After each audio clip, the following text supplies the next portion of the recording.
Hello, everyone. Hello, hello. It is finally Friday.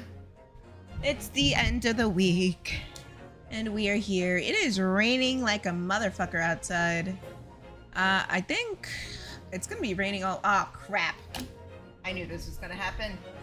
And I'm already experiencing some leakage. Fuck my pop culture. Fucking hell. I don't want any of that to happen, so I'm going to put a cloth on the windowsill.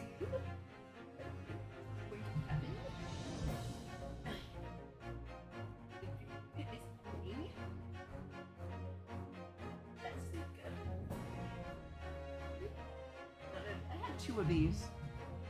Where the fuck is the other one? Give me a second. Where the fuck is the other one though? Okay, there we go.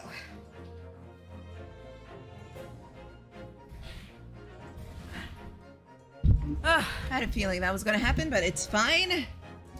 Crisis semi-averted. Let's see how that holds out. Probably not long, but it's fine. We're gonna continue with more Great Ace Attorney. We ended early the last time because I was about to die from the heat. Explains the hurricane. I believe last we left off, were we in the courtroom yesterday? Yeah, I think we were in the courtroom. I heard some bullshit science. And holy cannoli, it got me heated and pressed and mad and everything in between. It was egregious, whatever that was.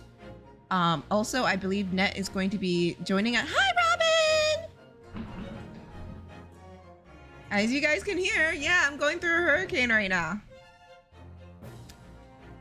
So yeah, everything. That whole science got me. It was egregious. It was sickening. It was maddening. It got me pressed. So also, we come to discover that the machine, surprise, surprise, was sabotaged. Who called it? It was me. I knew it was sabotage. I called it right from the get-go. I said in the beginning, I'm calling it now. It's sabotage. And lo and behold, sabotage. He was set up. I'm not bragging, because I know how to stay humble. So yeah, even though the fucking asshole kept talking in court, saying I did it, my hypothesis is correct. Yeah. Shut the fuck up. No one fucking cares about your science. I hope they break apart your machine. Like, I was so done. And when they given the option to break it down or keep it, I said break it down. Fuck that machine. Fuck your bullshit science. I am so done with all of you. And come to find out, Lord Von Zeeks has an apprentice. And, it's rumored to be Kazuma. And he may have amnesia, and we're going that route. I mean, no, oh my god. Seriously going that route? Oh, no, it's, where's my controller?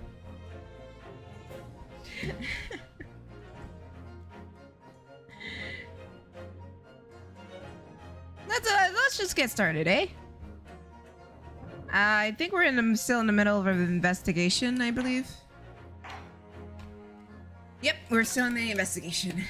I don't know why I thought I was going to go into trial, but we just ended a segment with Von Zeeks and his apprentice with a cloak and a mask. Oh, Robin, you're playing through this as well? Damn!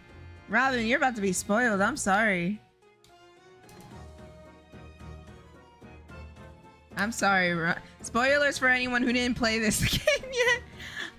I'm sorry, Robin, if I spoiled it for you.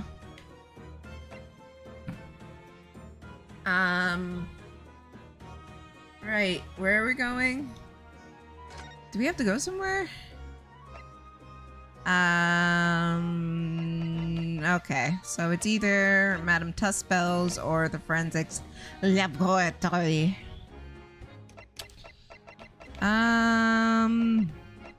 Feel like I'm not sure if we had to talk to Sholmes about something. I mean, I was on the third case of the first half. Oh, I'm sorry, Robin.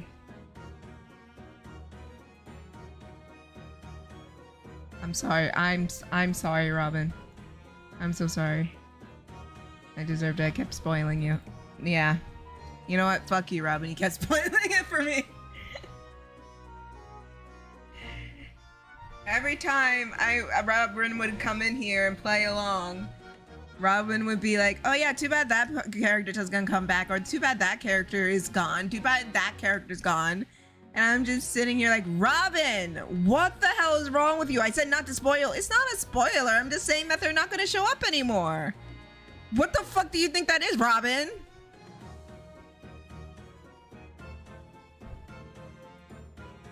And it happens every fucking time.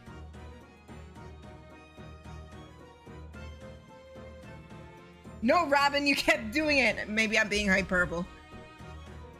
But still, it was frequent. I'm not too mad about it. But I mean, yeah, because it's whatever. But it was sort of funny. Looking back at it now, it's more funny than like anger-inducing. Yeah, I got to spoil it for you now, Robin. Up. I didn't mean to press that, but I guess we're going here now. And there's a child from space. It's Jessica. I know Net says he's home. And he is getting food, I believe. But hey, if you guys are free and you want to join in, you feel free to. Jessica, it is 5 a.m. Why aren't you asleep? That's what I should be asking. Why are you still awake? How many more of these games are left? This is the last one that I know of. And they have yet to announce the 7th mainline one. So, yeah. This is the last one. I slept half the day because I was tired. Okay, then you can come in here. I guess that's a good enough excuse. Oh yeah, Sasata's here. Oh my. No wonder it's called the House of Horrors. I'd like to turn my heels and go straight home. Via the confectionery. Mean the gift shop? Being scared makes you crave sweets? I can understand that. I was looking forward to a reunion after 6 months away, but... there's no sign of Mr. Sholmes anywhere. That's strange. He should be here investigating the abduction of the waxwork. Oh yeah, that happened. I forgot. Oh well.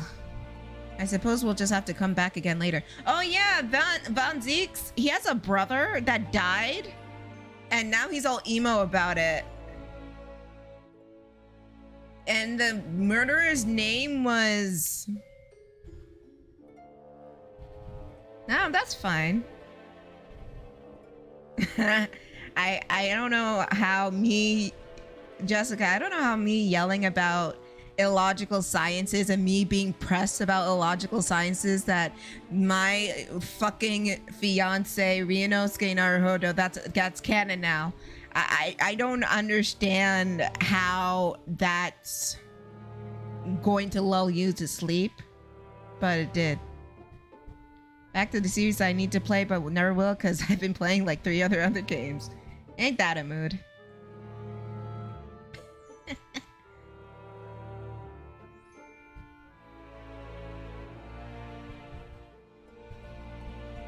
So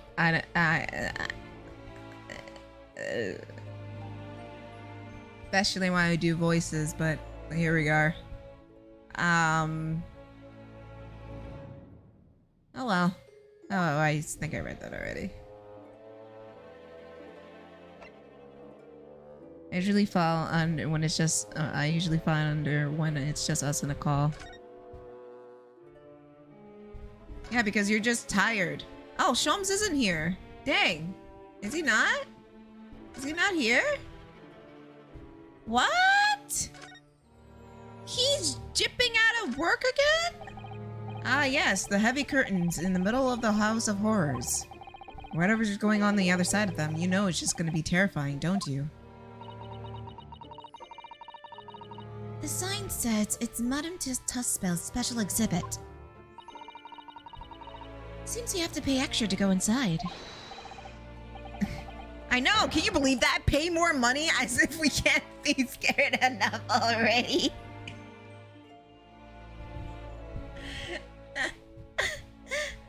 Sholmes is a stinky man. Sholmes is something else. He is definitely a stinky man. But when he's depressed, it's the best. He's like the best character when he's depressed. He's like, he's like, okay, I can rock with you when you're depressed or when you're, or when you, but when he's like full of vigor and energy, that's when I'm out. Like, okay, now you be doing too much. I'm over it.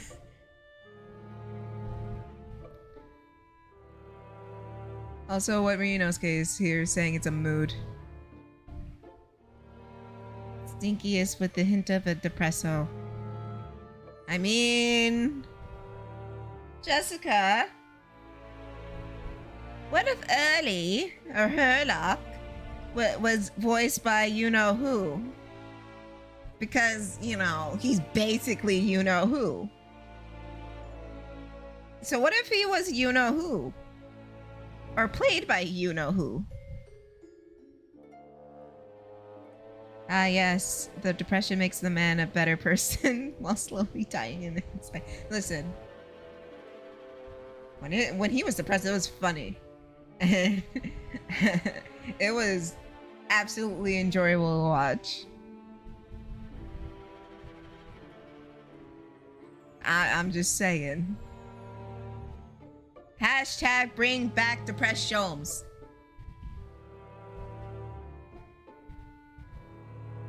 Jessica, answer the question. I'd be, Senseless. Obviously.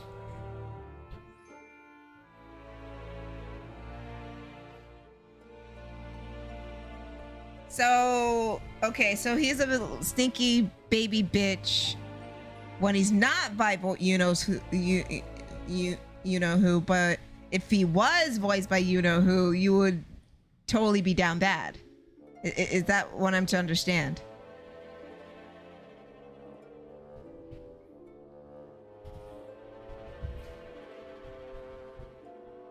I'm pretty sure there's like AI generated shit of his voice that I could like type in the lines from fucking this shit and put it in.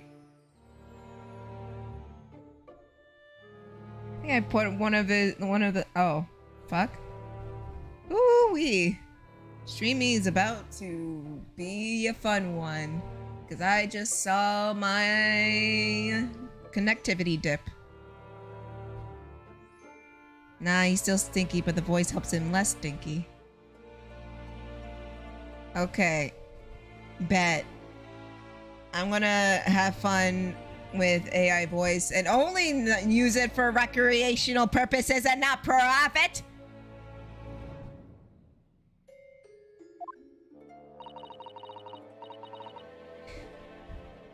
It's not my doing, Mr. Naruhodo. Damn. Minosuke, be mad more. Be more mad and sarcastic and rude. I like you when you're like that. Oh, what a horrifying scene. A murderer caught in a grisly act.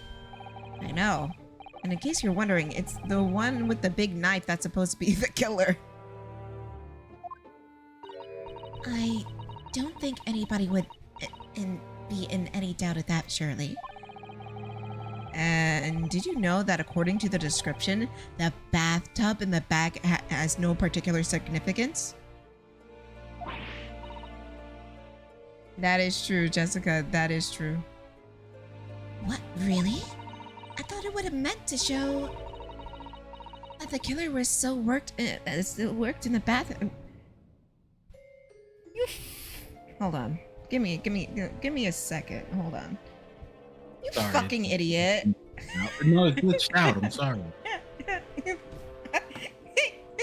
You goddamn moron.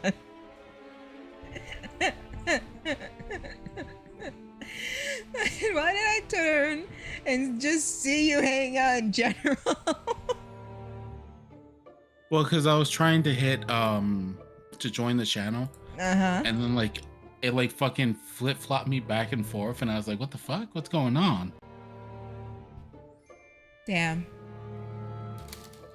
Damn. You hate to see it. True. You hate to see it.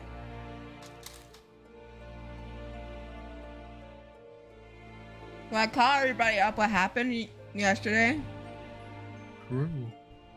and now we're just at the wax museum. What happened yesterday? Damn it, I have to remember again. No. It just said like I thought yesterday we played Left 4 Dead. Oh, not yesterday. Wednesday, the last time. I'm an idiot. Oh, okay. My bad. I was gonna say, damn, you told everybody about how No, how shut much I up! was jigged. Shut up! Shut up! Okay. Don't go all right. running your mouth. The hell's wrong with What? you? What about me being zooted? No, you weren't. You didn't even know when you were zooted. You were zooted on Tuesday. True. I thought that's what you were talking about, like Left 4 No. Dead stuff. No. Damn, my bad. No. You just out here fucking up. Well, you're homesick, so. Yeah, that's true. No, I went to work today. Oh, you did? Yeah, I did.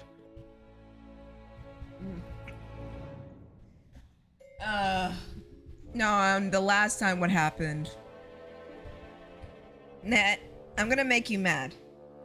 Let me make Net mad for a minute. I'm gonna make you mad. Do you want to know what happened in court on Wednesday that I wished you were here for? What happened? Wait, hold up. This will be more funny.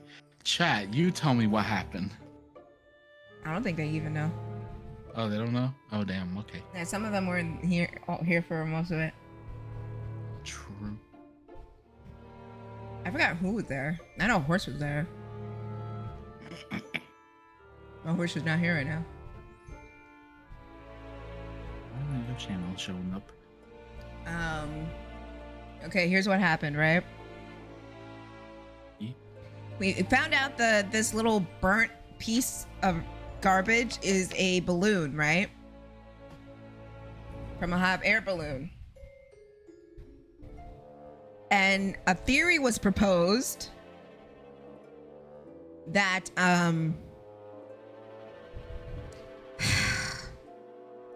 that the body was inside a hot The bodies hit the floor. Sorry. was inside a hot air balloon.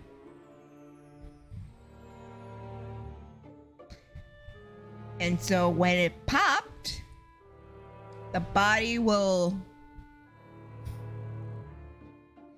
appear at the Crystal Tower. True. What do you mean true? No, I'm just like, air balloons work. no, my bad. I'm sorry. Like, I'm just like, I'm like to go on. You know what I mean? I'm listening. It was proposed propose that the man was in the balloon, not like, because look, I actually have a photo of the balloon. Where is it? They proposed the balloon. This balloon was filled with had the man inside. Hold up, huh? Okay, so they're saying that bro fell from. Bro. I went on a full ass tirade. They were saying the man was not. No, you know how hot air balloons work, right? Yeah. They say he was in the balloon. Inside the balloon? In the balloon. Wait, okay. I thought you meant like in the basket. No! No one's in the basket! In the balloon! No, you know, on top of it, I could actually see that. How would they? Then he would have died by suffocation. That is also true. And they said, oh, you know, like, oh yeah, someone shot this balloon, and this is what their theory is. This is what where's my cursor? This is what this light is right here. That's an arrow. Shot the balloon with the dude inside. And where's the schematics? Shit. He shot the dude. The balloon was from somewhere. They shot the balloon, and that's how he ended up on the crystal tower. And I was fucking ripping my hair out saying, that is not how hot air balloons work. Okay, you know what? At first when I heard it, like just surface level, I was like, okay, you know what? I could see that. But now that you've explained that they were inside the damn thing. Mm-hmm. They were not inside I can see the basket. That's totally fine. No. They were saying in the balloon. And they said the balloon was filled with hydrogen and helium.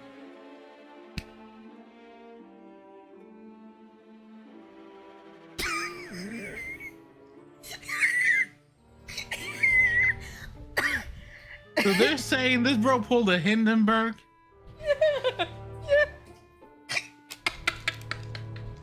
Okay, so first of all, back in that day, they actually probably would have been using hydrogen. Most likely. Not helium. Because, you know, it wasn't until the fucking Hindenburg when they decided, hey, we're going to build something so large that, you know, it's going to be massive. And then they forgot that, like, you put that much hydrogen around, it becomes unstable enough to fucking ignite off the littlest shit. Yeah. And they're saying, yeah, go ahead.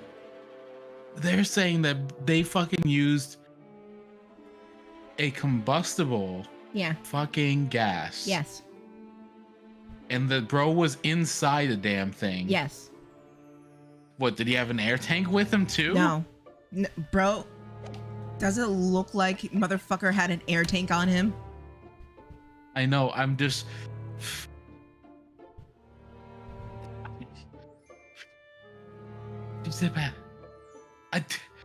Who fucking came up with this?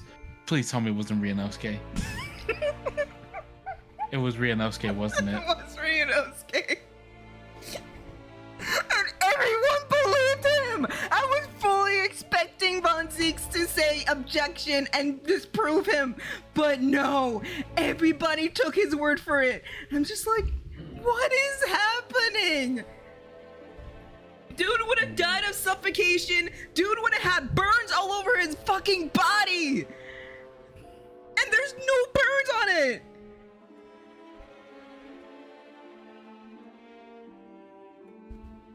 Rianosuke, bro. Honestly, the writer, bro, you need a... This is a situation where I think they just... Bro did not understand. Or I very fucking hope bro Google this shit and it's like, no, this is stupid. I hope so too. Please be a bait and switch. Please be a bait and switch.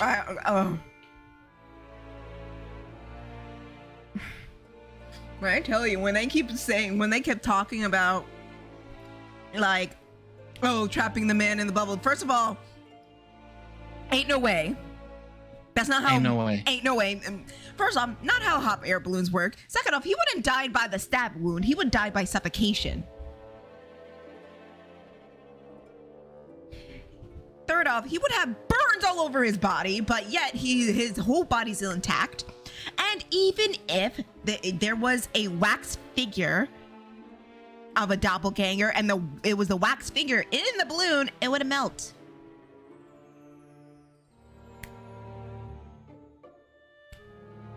And look at it now. Is it melted? I don't know, wax figures bleed. I can't fucking deal, man. I can't fucking deal with this shit. I might show you how pressed I was, screaming, "That's not how it works!"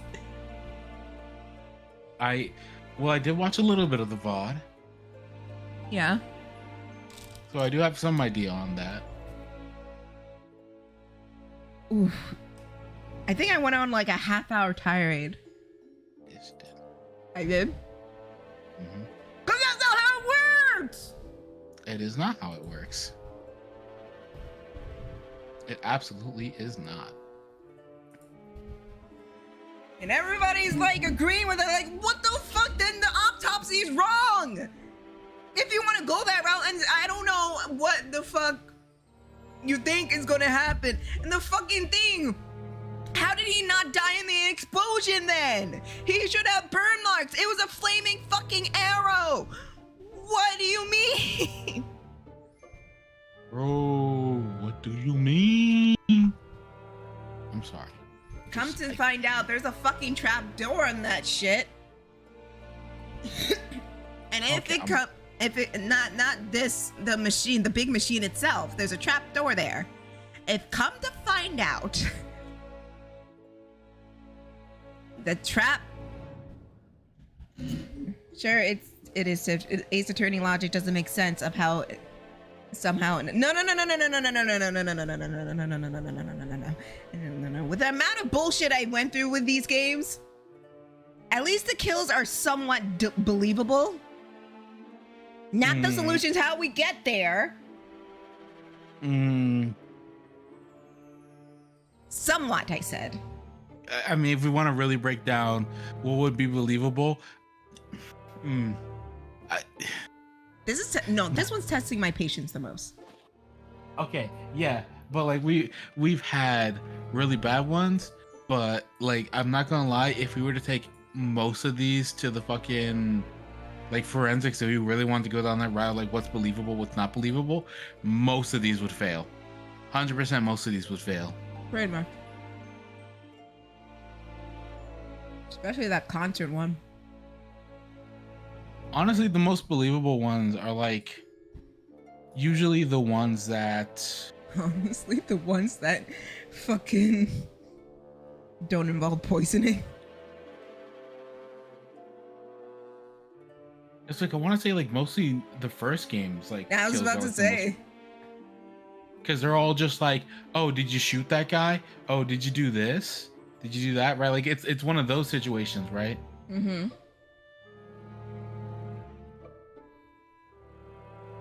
But like,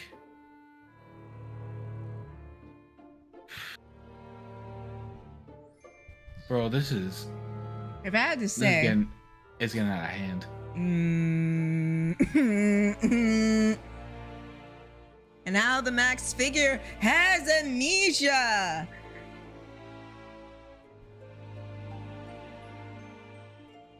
The silence is killing me.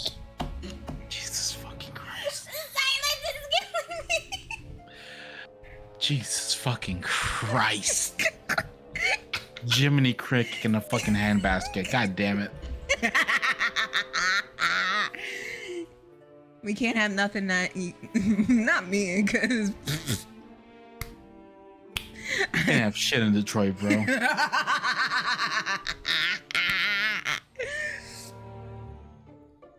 Weirdly, the Steel Samurai case seems believable in a way. Yeah, I totally believe that.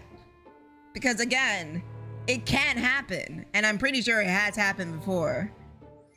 Yeah, it's like first game, still samurai case, okay, right? First case, bro bludgeoned somebody over the head with a metal clock. That shit's happened. Yeah. Somebody can do that shit. Yeah. Like even Edgeworth's case, right? Sure, it was a weird like who's who did what, but like it's still bullets were involved, right? Mm-hmm. It was a simple shoot.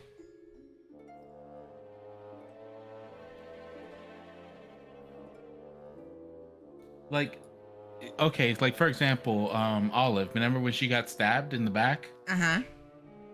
So technically speaking, the knives back in the day would have actually been handle heavy. So if a fucking knife got flown out, that shit would have most likely aligned and she would have gotten hit in the back with a goddamn wood handle.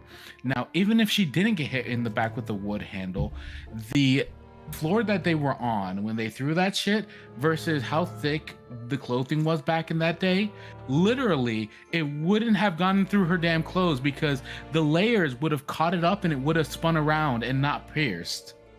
Yeah, most likely she would have like a very faint light bruise at most. Like either it would have hit her and she would have gone, ow, bitch, what the fuck? Or Pretty much. she would have gotten a little gash and she would have had to get a band-aid. Not fall into a coma. Yeah. So, You don't fall into a coma from that. When I was in my Black Butler phase, I studied the fashion of Victorian era, and they wear layers upon layers upon layers of clothes. Oh boy, do they. Ooh, it's like unbelievable how many layers. It's just like, damn, what if you want to get like down and dirty? How do you get all through all of that shit? That's where my mind goes. Not to mention, how the fuck do you use a bathroom? I can barely use a bathroom when I wear a dress. That's why I don't wear dresses. I don't want to think about that. I don't want to think about that. Oh, now we're heading into like Harry J.K. Rowling territory where they... Yeah, never mind. No, we don't talk about that. That one doesn't exist. That don't exist. Point is, the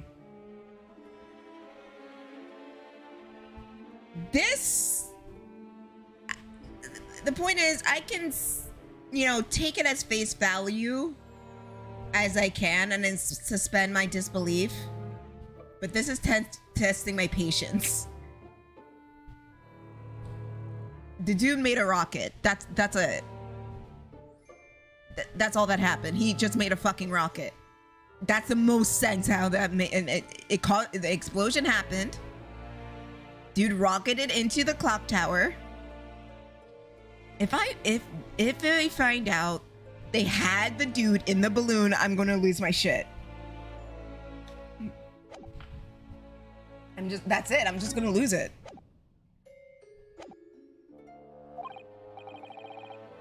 Aha, we have a new theory. Oh God, thank God. Thank God. Thank God. Thank God. Thank God. What? Don't say you spoiled it for yourself. Oh no, I thought because you said we have a new theory. No, we don't. It was about this exhibit. Oh, okay. I was about to say, oh, fucking thank goodness. Fuck, man. How many more cases until Tiff skips the game like Apollo Justice? Bro, I skipped fucking Spirit of Justice because it got boring. It took me until the last case of Apollo Justice just to be done with it, and that was just me being in denial. I'll be honest, it was just, yeah, we tried to stick it out. Like we kept trying to find good things, and eventually we just gave up and just started trashing the game. Yeah. And then when we got to the last case, and they were just like reiterating what we already knew 4 times in a row in the same paragraph. You know what? At that point, it's like, bro, you know what? Fucking shut the fuck up. Like, We're okay, done. All right. I'm moving on. And then Dual Destinies. Remembered why I love the game. Yeah, no, because Dual Destinies is just a fun time. Yeah. You gotta fucking solve a mystery with a fucking wrestler. That was my favorite. It's super good. Also, the dolphin. I mean, not dolphin. The whale. That was also one of my favorites. I think those two cases are my faves. Yeah, and I got into a fight with the rest of the penguin kind. Well, you were just being racist. Well, they call me a house penguin. I couldn't let that slide. Listen. You know what? If you know what that means. If you know what that means.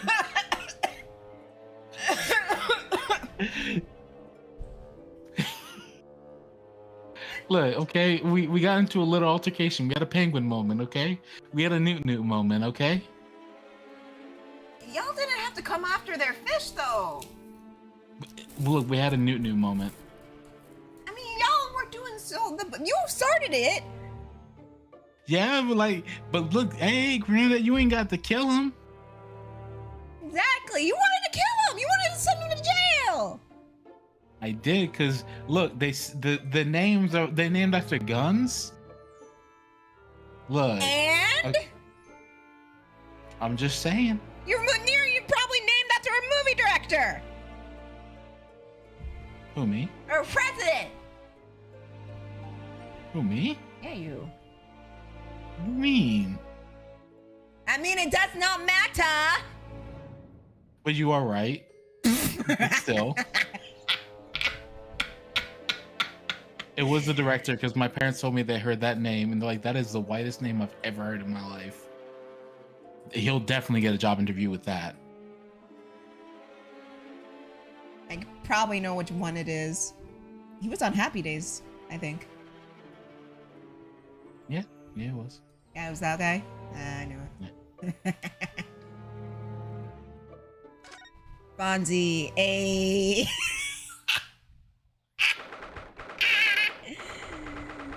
What the fuck is this? Where am I? Oh yeah, I have a theory.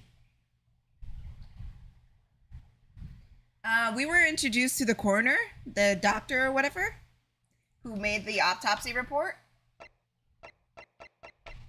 This one? Courtney Sith. She's a Sith. Star Wars reference. I think this is false.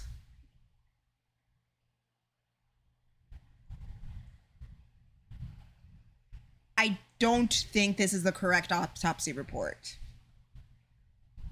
Because it all doesn't make sense.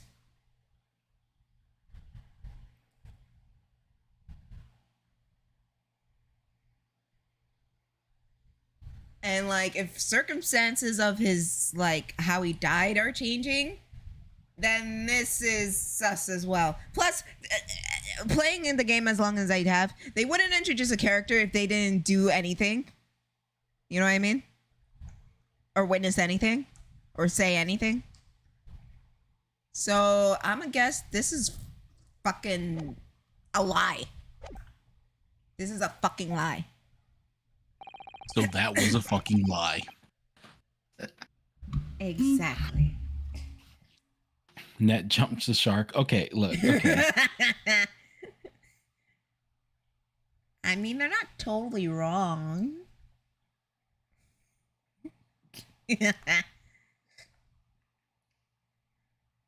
I believe this is it. Dr. Sith's laboratory. That chemical smell really assaults the nose. And there's plenty to assault the eyes in here too. Listen, oh god. Oh god. Oh my god, are there organs? Listen. Oh yeah, Sasato's back. I think I told you that already. True. It looks as though the doctor's in here. But we're here now, so we may as well do some sightseeing, don't you think? Damn. What a seasoned tourist you've become, Miss Sasato. We could have just a little look around. Be careful not to upset any restless souls. Poor unfortunate souls in pain, in need. It looks like an owl and a crow up there. I know. They haven't really twitched since we came in. Oh, excuse me. Well, no, they wouldn't have. They're taxidermy mounts, Mr. Naruhodo. Ugh. I was I don't afraid you trust were them. gonna. Come on, man! I don't trust nothing. What do you mean? You mean what I mean? What I do don't you trust them. mean? I don't trust them. I don't trust them. What do you mean? What do you mean you don't trust them? You never know when somebody lying. They're Because they say dead. They are dead. That's just what they want you to think. What Just the like fuck with do you Tupac. mean? Shut up. What, Tupac is down in Miami living it up? Right? I'm curious to see how after so many cases Tiff would be in an actual courtroom. I want to know shit. You think this is actually like actual court? Hell no. If anything, all of this is like kangaroo court. That sounds like a crazy conspiracy dude living in his basement with a tinfoil hat. Honestly, You're just missing Yeah, the tinfoil you know what? hat. Yeah. You're just... true.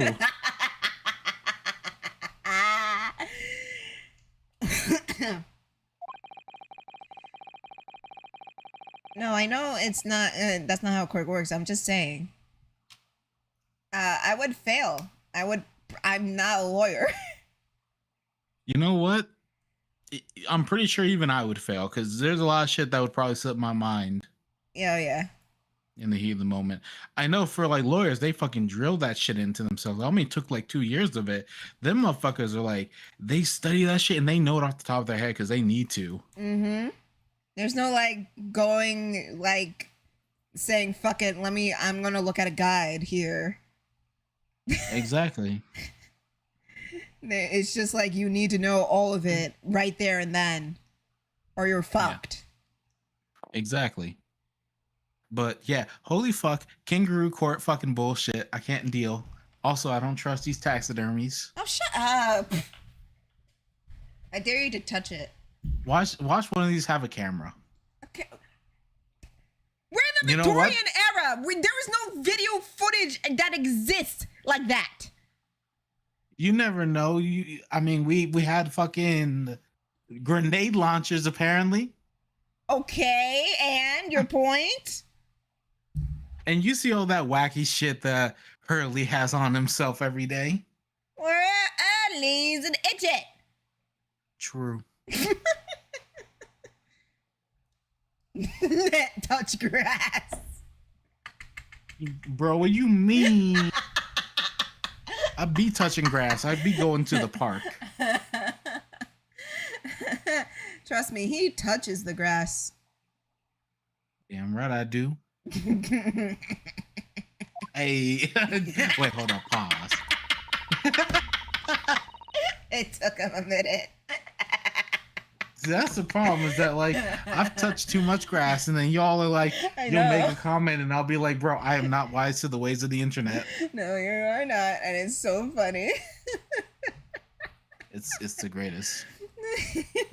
God, he's such a boomer. Exactly. Bro, honestly, I was a little sad. So I went to the park. Right? I went to the park one day and I went and took a walk. My bad. Okay, I'm sorry. My bad. But for real, I went to a very famous and very like popular park around here because it taps into the Potomac. And nobody. It's a weekend. It's a nice day outside. It's a mountain path. Nobody.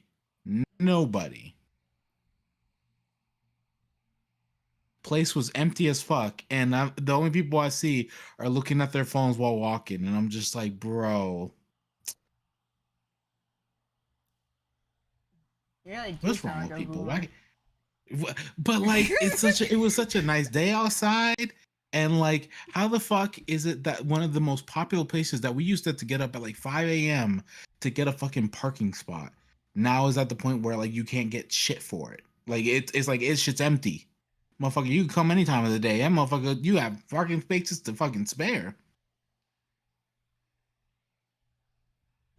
Internet, man. Yeah. Plus, you know, people are still in the pandemic mindset.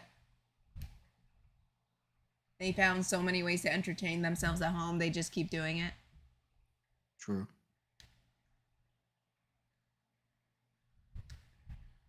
Sad, really.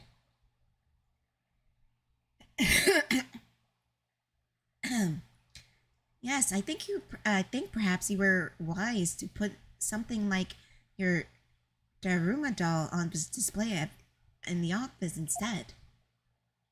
Daruma doll? What's the fuck is a Daruma doll? He's a doll? A Daruma doll? The fuck is that? It's like a Funko Pop? Daruma.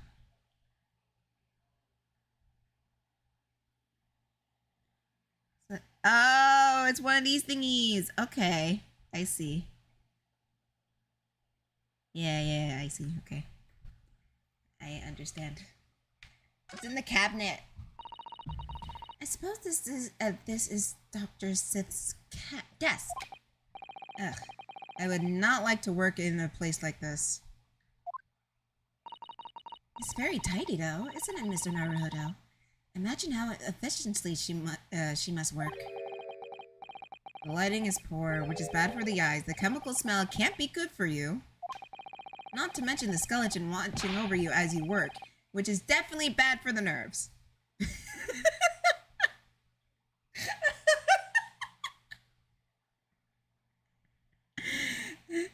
Nerd!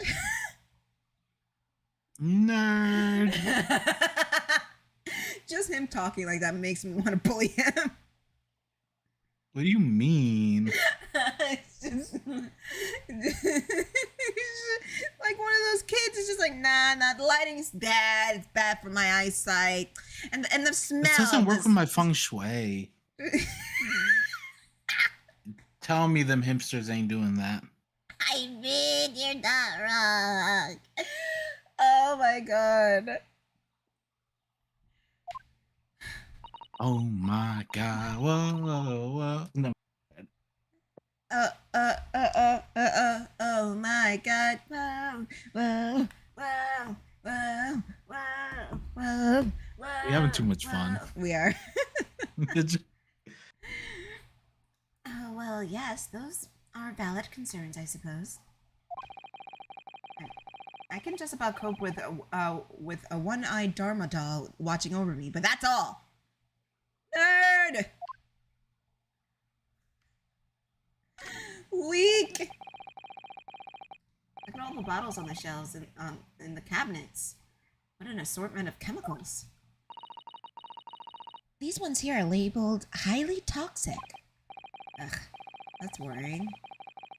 Because there are also things that look like salt and pepper sugars in there. Yes, they actually say salt and peppers on them. Okay, that's dangerous. That is dangerous. I'm pretty sure. Well, salt would have a purpose in here, to be honest. That's the fair. pepper. I don't know about. I don't know. You're the one who works in the lab. I don't fucking know. True. You work in the lab, and I watch Dexter's lab. True. Uh-oh, back to the lab again. Oh no, back to the lab again. We messed up. Back to the lab again. Not again. Back to the lab again. Uh-oh. It was will.i.am who did that, I believe. True, but we don't need to speak on him. Bro got his hair so fucked up the barber even confused. Oh, before I think he had dreads then. Oh, fair. Bruh, I'm done. Still more entertaining than looking at Jules' live stream. You know what? That's me. Don't say that. Yeah, bro. Oh my god. How could you do? Damn. This man is cold. Not that. That's rude. Don't say that. I know, but it's still damn. Hold on. Damn. Let me stop.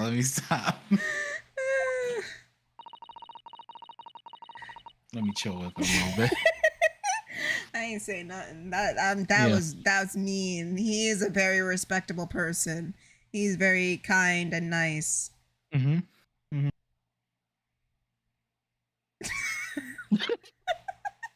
I don't know what else I was gonna say to that shit. I don't know either.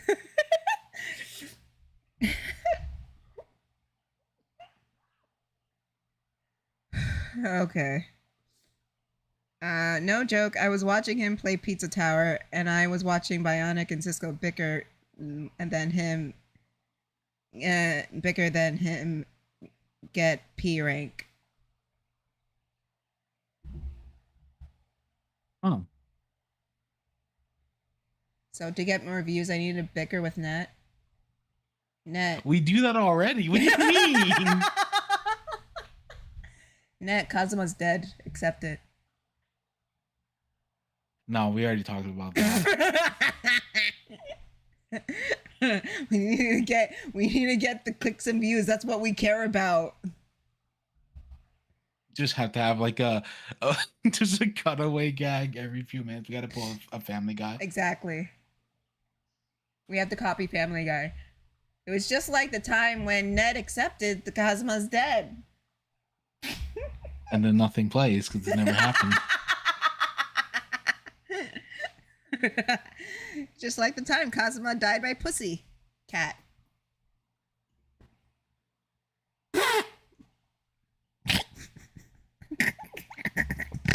Not saying nothing. No. Nah. You want to say something? I can already tell.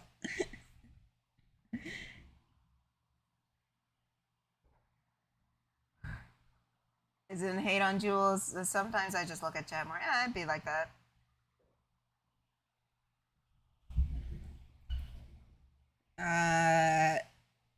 The doctor spends a lot of time in this room, I suppose. Perhaps she has meals here sometimes. Life goes on, even when you're surrounded by death. Alright, chill, bro. God, so fucking morbid. See, Ryunosuke moved on, why can't you? Be like more like Ryunosuke. And say people can be trapped in weather balloons. Oh my god, don't tell me he was a fucking inspired by that kid whose parents like tricked or supposedly tricked the media that he was trapped in a weather balloon. Do you remember that? Oh yeah, that dude. That dude who was on Wife Swap, I think. Yeah. How long ago was that? It was like 10 years ago, right? 10, 15, no, 15? Oh, crap. Never mind. Those large jars seem to have pale things floating inside it. Those are bones, honey. I suppose they're fruit, liquor or something. Or like the pickle umeboshi plums. Or, not umeboshi plums we make back home. Those are organs and bones, sir. Ah, Father had jars like that in his laboratory as well. I expect they're human organs in preserving solution, probably as examples of some rare medical condition. Mrs. Sato, there are some things in the world that is perfectly fine to never know about, ever. She just does not give a fuck. No. She's just like, oh no, those are organs. Hun, never speak again.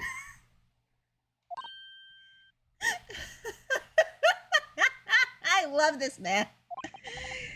So as I said,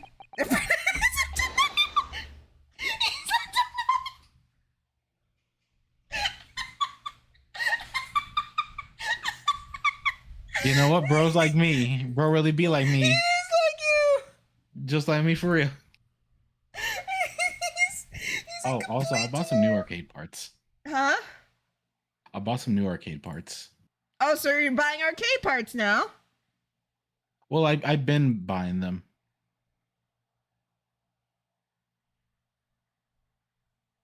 God damn, dude. It's because of What? so I for my friends, right? They can't build arcade sticks. They don't know how. Um and so I do because I used to work on arcade machines way back when. Mm-hmm. I say way back when. It's like when I was working at GameStop? When? Yeah, so like I had like a part-time shift at the like little arcade they had in the mall. But yeah, so I started building arcade sticks for people because like you build a stick, like a premium high grade stick. You wanna know how much that shit costs? How much? $60. You wanna know how much a company would charge you for it for the same stick? Double that? 310. Oh, hell no. Exactly. That's why I took to building them because it's like, oh, I can literally charge somebody $100, and I'm literally a third of the cost of the real deal. I stopped doing that like a long time ago, but like I still Dabble? I'm still like helping friends out who are Okay. just getting into fighting games. Oh, okay. You say way back makes you that makes me think that you worked on the OG I mean, it was a Donkey decade Kong. ago. No, I'm reading the chat. Oh no, we actually no, dead ass. No, I believe you. Oh no, I'm talking about Samwise. He's Oh. right. Like I did work on some Donkey Kong machines, mostly Junior because you can swap out the boards between like the regular and the Junior. Really? Yeah, no, in like two, I think they sold them as like you could actually mod them onto the original one board to make like Donkey Kong 2 or something like that. Oh. But yeah, no. The thing about like arcades nowadays is they tend to build on nostalgia, so they'll have some modern games, but most of the time they're working with like JAMA setups where they have like the older games on like an Astro machine from what do you call it? From like Sega, Uh-huh. or if they're using like SNK kind of thing. But yeah, no, they're working with like cartridges at that point. So yeah, no, like I was working with those kind of machines. So not exactly new, but they're like in that middle phase, like the early 2000s kind of thing. But yeah, no, it's been like 10 years. So it goes to show I'm starting to get up there in age. Jesus Christ. Shut up, bro. Right? It feels bad to think about. It just hurts. Because I was looking at a Spotify ad for what's her face? Olivia Rodrigo's new album. I'm just like, huh. She's the new Billie Eilish, isn't she? Ah, crap. I feel old. Yeah. And she's not even the bad guy. Duh. Duh. Shut up. Billie God, Eilish is younger than me. Don't tell me about that because I already know. Literally anybody we see nowadays, we're just like, damn, kids these days getting way too wild. Where like back in the day would have been like, yeah, Justin Timberlake, you go solo. We're with you, man.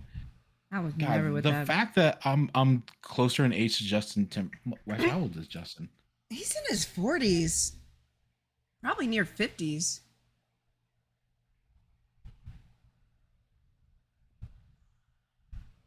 All right, yeah, I'm a few years off from him right now. No, you're not. But I'm closer in age to him than I am Billie Eilish. Damn. I think I'm That closer. sucks. How old is Billie Eilish? She's How like old is 22, right? 21.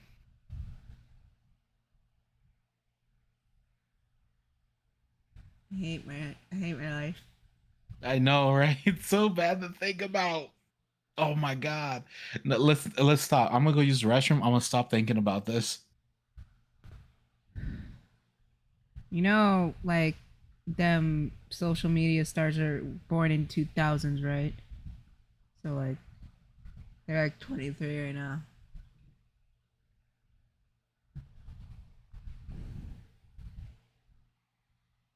Doesn't feel good. We're old. There we go. Hold on. Is my mic working? Okay, it's still working. Sorry. There we go.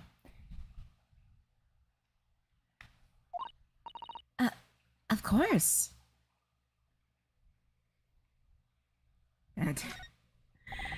Oh boy.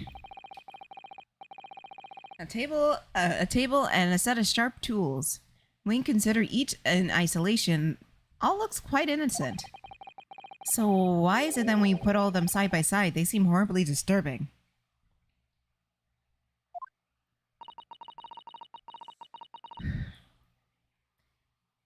I got a little older this month, but I don't care. Yeah, it's more like not. It's more like wow. It's more of a wow. Time has really passed. Rather than I'm in. It's just more astonishment that so much time has passed, and you lived so long, and you watch so many things change. You just feel a little bit old. I was old enough to remember thinking that the N64 was the pinnacle of 3D graphics. Like we were never going to get any better than that. Mm-hmm. Like, I thought, what was it? GTA San Andreas was like peak graphics. Yeah. I like in high school, you want to know what my dream was back in the day? What's that? I wanted to get into retail, but there's a specific kind of retail I wanted to get into. What's that? I wanted to be a franchise owner for a Blockbuster. Because they were still good at that time, right? And I was thinking, you know what? That's the kind of life I want. I don't want like big money.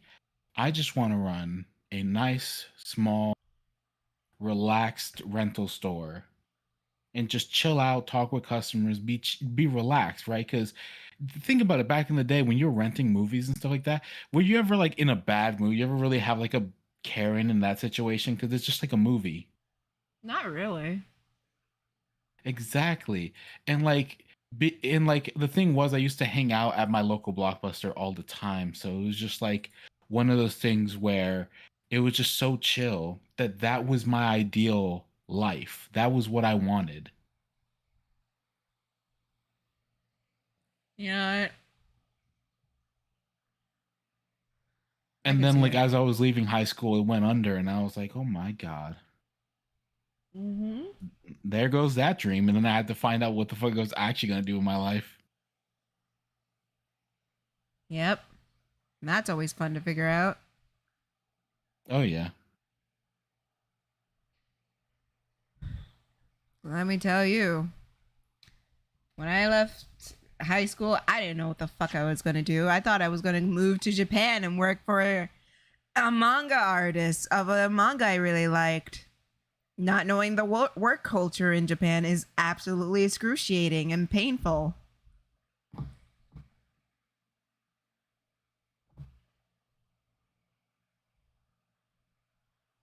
So, yeah. Damn, why does mine feel like it was a little bit more reasonable? Because it was. Damn, I was gonna say I can't imagine like moving to Japan. That's I what feel I like that'd wanted be to do. You know, that's fair. I can understand that. Then, I got into fights. I got into fights with mama and papa about where I was going to go to college. And I wasn't sure, even though I got into a prestigious art school. And I couldn't go. I definitely understand that because like I had the same situation where I was gonna go to art school. My parents said, "No, you're not going to art school." And so I did malicious compliance. I didn't go to any school. Because it's like not like I had any money for it, right? The art school like was letting me go on scholarship and they said no. And I was like, I couldn't get another scholarship for a different school. So it was like, it was one of those situations where I don't know, it just bothered the hell out of me because it was like, well, in a way, it doesn't bother me, right? Because my parents are kind of right. If I had gone to art school for game design, I ended up taking like game design classes over at the community college. Like everything was community college for me. And if you guys don't know what it's like to go to community college, essentially you don't have any like curriculums or like programs that you have to take. You can legit just pick and choose classes to learn the professional field Pretty while much. yeah, just to kind of learn it. So you just pay like, for me, I was paying $1,000 for a class, right? So I pay $1,000, go through the class, and I'd learn the skills for that, and then I'd go and use it. But like I never graduated like college. That wasn't a thing that was in the cards for me because my parents didn't have any money, and when I had the opportunity to go somewhere on scholarship, they told me no. And so essentially that ruined my chances of going to any college. That was just it. My future was ruined. Quote unquote, right? Like I ended up like now I work in biotech. Yeah, pretty much. I mean, I went to community college because my mom was not going to let me stay and do nothing, even though I was working at GameStop at the time. But I went to the community college and I got credits for like the essentials. Then I transferred out to the art college that I got a scholarship for, and it was a full free ride. Oh my goodness. Do you remember Smooth McGroove? Why does that sound familiar? He did like all the acapella versions of music for like video games. You did? Yeah. What about him? Bro just dropped a video showing that he's back. Oh, Samwise knows him. Yeah. Yeah. No, he apparently he just dropped a video 6 days ago saying that he's back. Damn. Well, shit.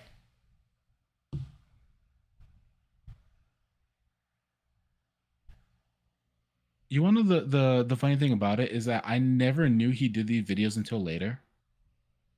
Really? So I actually used to hang out in his Twitch chat. Like we used to just talk about shit in Twitch chat.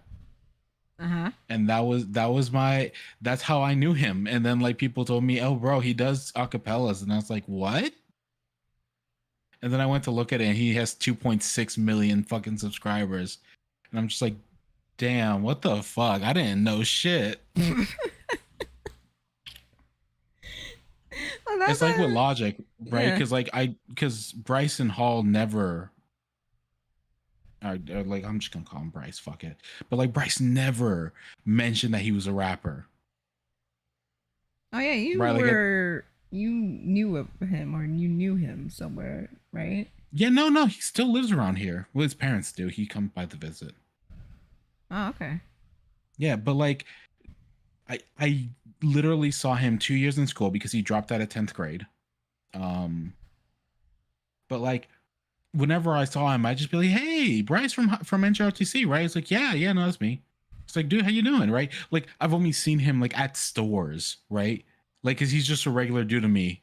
Like he is to everybody, because everybody just knows him from high school. We didn't know that he like did the rapper thing because his rapper name is Logic. It's not like something that links you back to it. It's like you see a picture and I'm like, dude, that looks familiar. You go to Google him and it turns out, yep, no, it's him.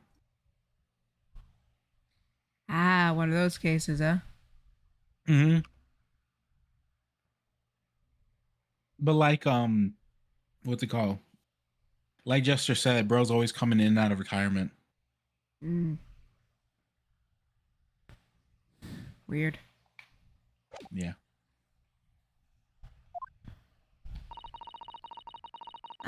Seeing the large tomb. I keep forgetting. This always happens when we're in here together. We forget we're playing a game. We just start talking about shit. Yeah, I'm sorry. That's why we started a podcast. That we have been terrible at keeping up.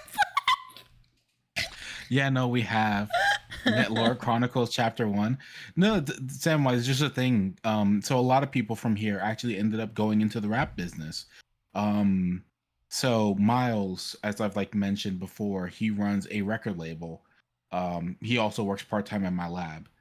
Then we have, of course, like Daquan down the street who actually works in that same record label. I have Henderson who used to live across the street, but he is now a rapper, claiming, quote unquote, that he's from Atlanta.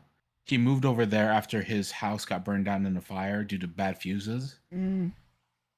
But yeah, no, he spent like most of his childhood up here in Gaithersburg, but he did move down to Atlanta after that happened. And then of course, good old Bryce over there did the same thing where he's like, all right, went off to go do a rap thing. Who else? Because I know there's like Brandon also got into it, but I don't even know if he really pursued it like that because I've never really seen him like pushing mixtapes at all. But you know, it's just a scene for that over here. I don't know what it is. Maybe it's just one of those things, you know? Yeah. But granted, it's a bad scene considering the only thing we have to speak on is fucking logic. You know? Yeah. How can anyone concentrate on bookwork with this acrid color odor? I don't know why I said color. I can't read. No, you're fine. I'm sorry.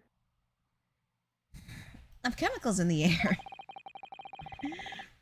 You either have to have a cast iron constitution or a really terrible sense of smell. Or maybe none, Renosuke. You ever thought of that? Maybe they don't have any sense of smell and they can't smell a thing. If I'm being honest, real talk is when you deal with certain smells in the lab, what happens is your nose becomes numb to the smell. Yeah, that feels more likely. Because when you're in an environment long enough, your body just gets used to it. Yeah. It's terrible because then you come home and you smell like it and your parents are like, oh, what the fuck is wrong with you? And you're like, what are you talking about? And you're just there like, I don't know what you mean. I'm like, why you stink? I do? I don't know, I smell fine. Right, you smelling on your clothes like, I don't smell anything. What are you talking about?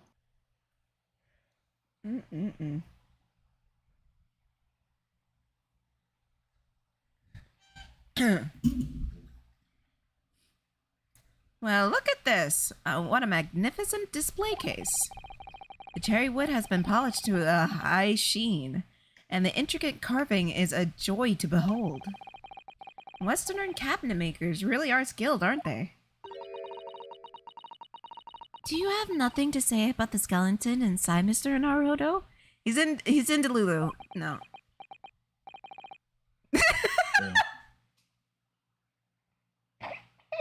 The skelly man. He's in such denial, Mrs. Sato. Can't you tell that I'm trying very hard to avoid talking about the terrifying contents of the case? It's how I cope! Bro really is he's like copium.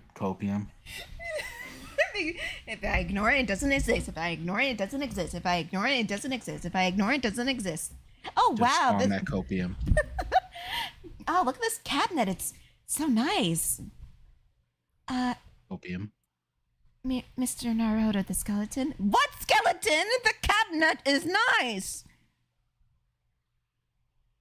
Damn, I love that this motherfucker. that's just chalk candy. That's nothing. It's nothing. And Don't worry look about at those it. jars over there. They're obviously pickled plums like we make back home. They're organs. They're pickled plums that we make back home.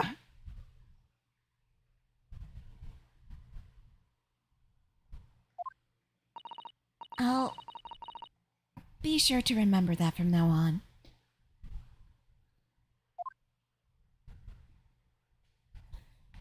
He just starts staring at her like just a heavy breathing. Oh, Sky, I love you even more. I would purposely put him in situations that'll make him stressed because I'm that bitch. Like, Oh, hello, I brought organs. I brought chitterlings. Or chitlings. Or chitlings. Chitling. If you know what those are, you know. Yeah. I will never eat it. I had it once. It was gross. Ugh. The texture was just... It's the texture that kills most people on that, honestly. Yeah. Because like the Go taste on. isn't like the worst. It's not the worst thing ever. It's not a bad taste. I like it. But the texture is it's different. And if you're not used to it, it triggers your gag reflex on your fears because it just covers your mouth and yeah, she knows. She knows. It's bad. And then you just have to keep chewing and chewing and chewing. It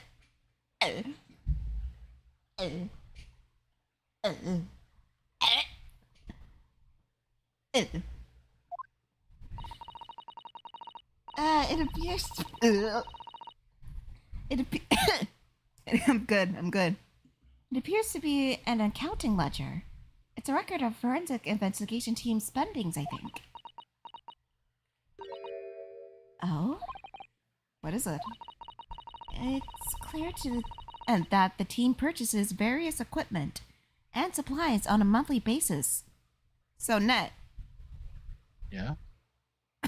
No, this is you. Wait, what'd they say? It's clear that the team purchases various equipment and supplies on a monthly basis. No comment.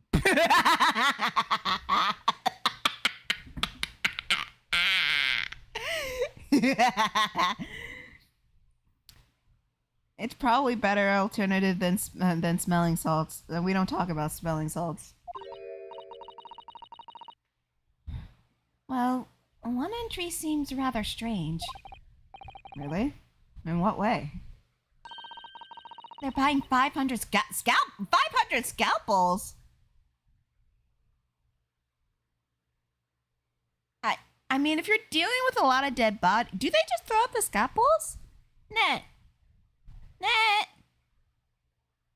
Yeah. Do they just throw it out? Because I know it can be a biohazard. Yeah. Okay, so it makes sense.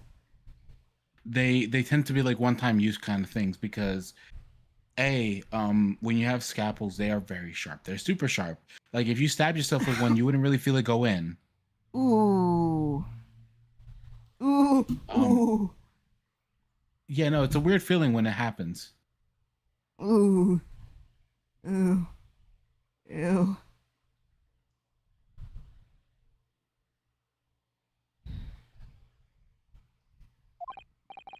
But yeah, going on from there, due to them being that sharp, they chip and roll very easily. So after you're done using them for an operation or any type of procedure, they need to kind of go into the trash. Well, biohazard bin. Alright, that's... Is the living meaning of I'm rich, bitch.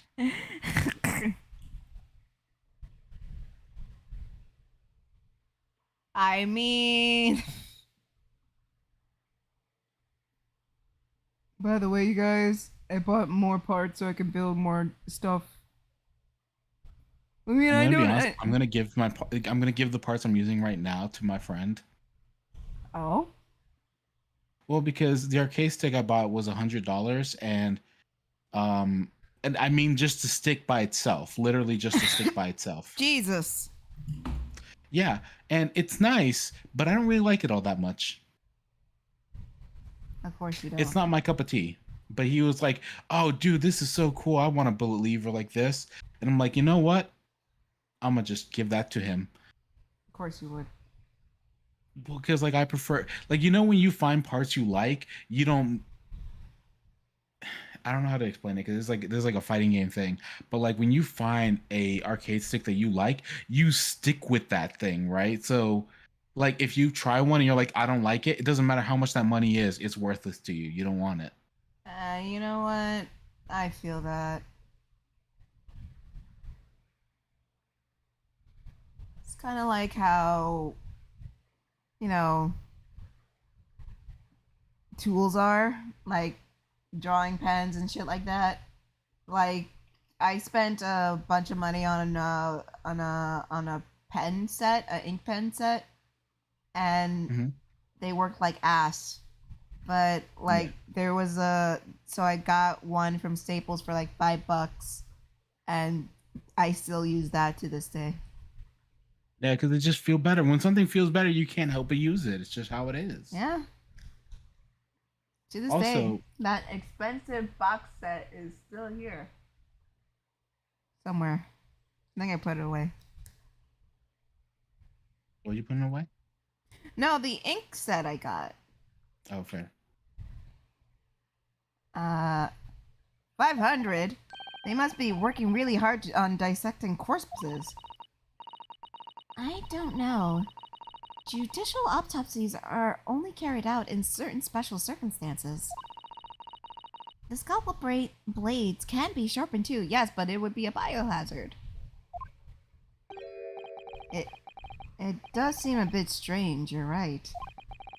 500 scalpels in a month. What could they be possibly using them for?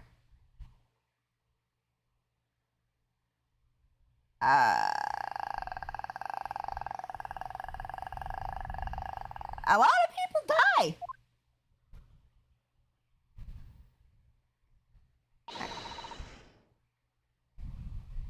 What are you doing? Ah! Who, me? Not you. Her. She said that. Oh. Sorry, we had something to ask you, but you weren't here, so... So you thought you'd snoop around? That's acceptable to you people from the East, is it? Oh, not her being racist, too! Well, what do you want? Lord Stronghorse told us, you see, that it was you who examined the victim's body. Mr. Osman's body, I mean.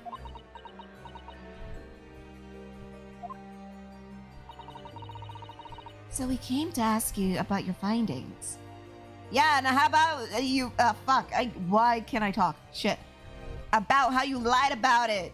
It's not proven that, I'm just speculating that she lied about it. Because why would I want to fucking talk to her?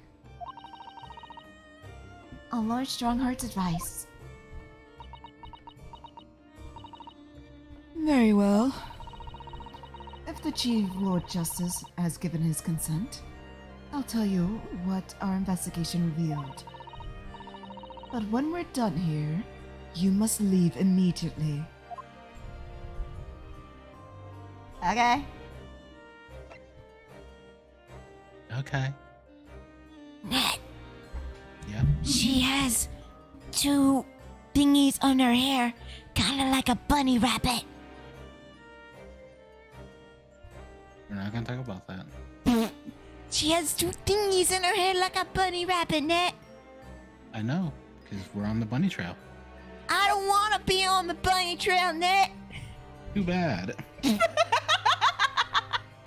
But Ned, I won't be on the bunny trail. People die on there. Don't make me get the belt. Don't get the belt. Okay, you know what? Actually, I do have the belt right nearby and I could grab it, but I know if I do that and do like the whipping sound, that's gonna, we're gonna get content. They're gonna get us. Get you. You know me, I'll make it worse. True.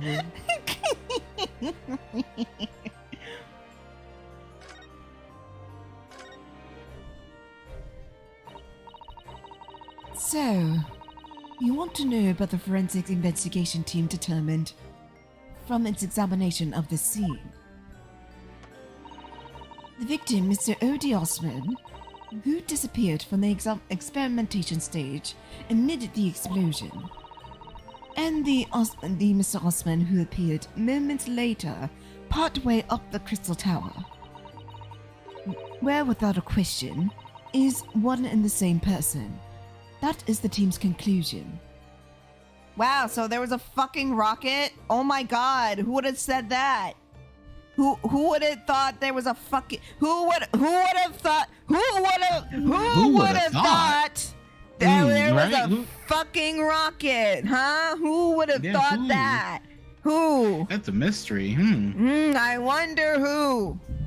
Yeah, I wonder. Who would have fucking thought that it was a fucking rocket launch? I mean, I don't Not me see when that it. charger hit me. Right, Tiff? Huh? I said not me when that charger hit me. Nope. Especially not when that charger hit you. You were gearing up. I'ma use the fucking grenade launcher. Haha, you thought, bitch. There was a rocket launcher on my screen. Oh. I thought it was a grenade launcher. No, that's the thing, is I thought like, oh, this is gonna look so cool. It's gonna look so cool. Literally, I missed, and I'm just like, this sucks ass with the play that game. Context. Yesterday in the server, Jessica and Nat were playing Left 4 Dead 2. I sat out because I thought I was going to stream with speed, and everybody else went to bed. Nat finds a grenade launcher or a rocket launcher, and he was just like, "Bro, this is gonna look so cool!" And Also, I'm gonna predict something. What? Horse, if you say rocket launcher or anything like that in chat, you owe me a Coke. Damn. That is if he says it. I don't know if he's gonna say it. Damn. Who knows? Who knows? But yeah, we had a rocket launcher. I was gonna use it. I shot at the charger. It missed the charger completely despite hitting dead on. No. Literally just poofed past him like it was ain't no shit. No, and the thing just got you. Why you got homie hostage like that? I knew it. He was gonna. I had a feeling. Oh yeah, the horse was there. Yeah, he was. He was there when that happened. Oh no! Wait, was he? Yeah. I thought he went to bed. No, it was JP who went to bed. Horse was just, so it was not just me. Literally, I forgot Horse was there too. Literally after you left, Horse spoke up and said, "Well, I'ma just stick around here." I said, "Oh shit, you're still here." Oh. Well, he owes you a Coke now. Dang. Horse should just buy everybody food. No, I wouldn't do that to him in this economy. You know what? Fair. I'll settle for McNuggets in the 90s where they were 99 cents. You gotta remind me. Back when fucking gasoline was $1. And now it makes you wanna holler. But that can't be right. If it was an elaborate trick, we can only speculate about how it was carried out Yeah, that throws your fucking balloon theory out the fucking goddamn window, doesn't it? Shit. Fuck. Damn, I wanted to pin you down so badly. No pause. Hey, yo. Press play. Fast No, forward. yo. Hey, yo. So badly. Just to get the stupid out of your system. Jesus Christ. Damn. I was that mad. I wanted to go into that courtroom saying, objection, shut the fuck up, you dumb bitch. And come outside. Come with me. I'm just gonna do this for the sake. No, press play. Come with me. We're gonna knock the stupid off of you, and then you'll be fine. That's all he needs.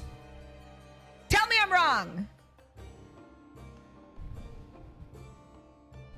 See, you can't.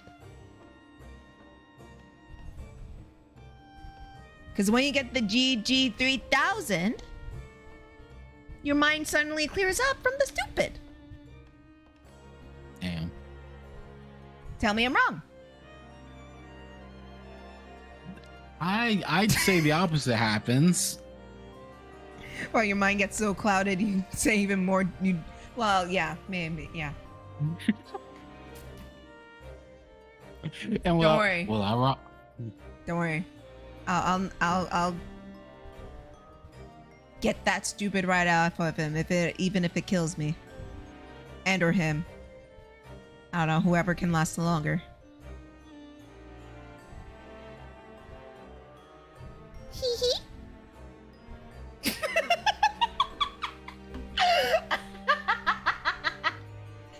You okay? Am I as bad as those nerdy anime dudes who like simp over anime girls? Am I as bad because We have seen that time and again, and you listen. still think that's...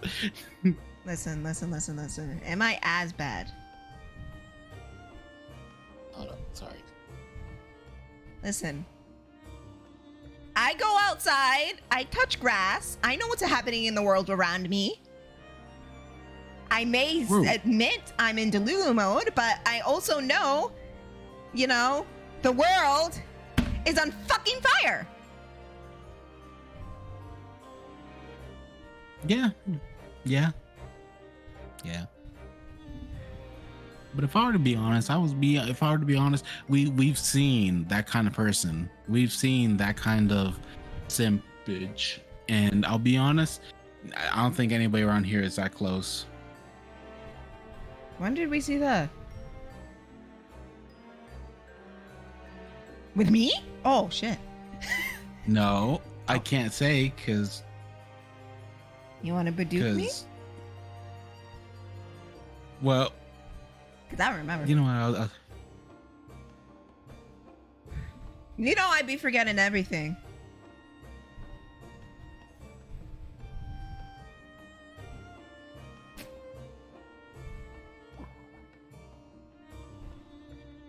Sorry.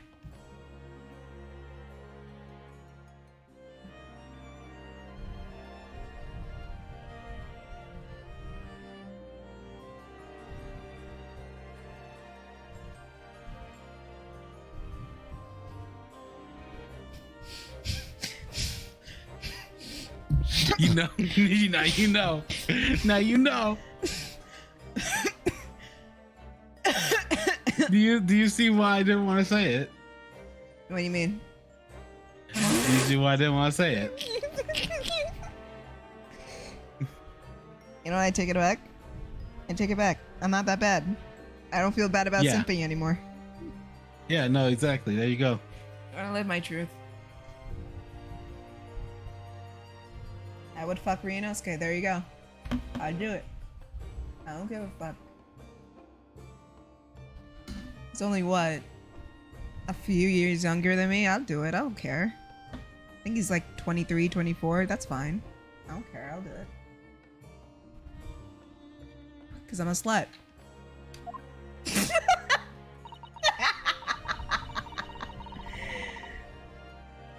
Let's see.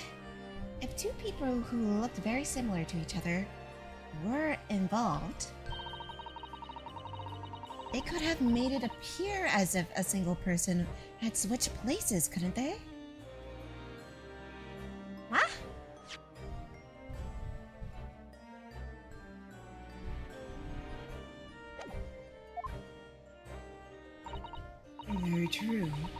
But sadly, in this instance, that was not the very case.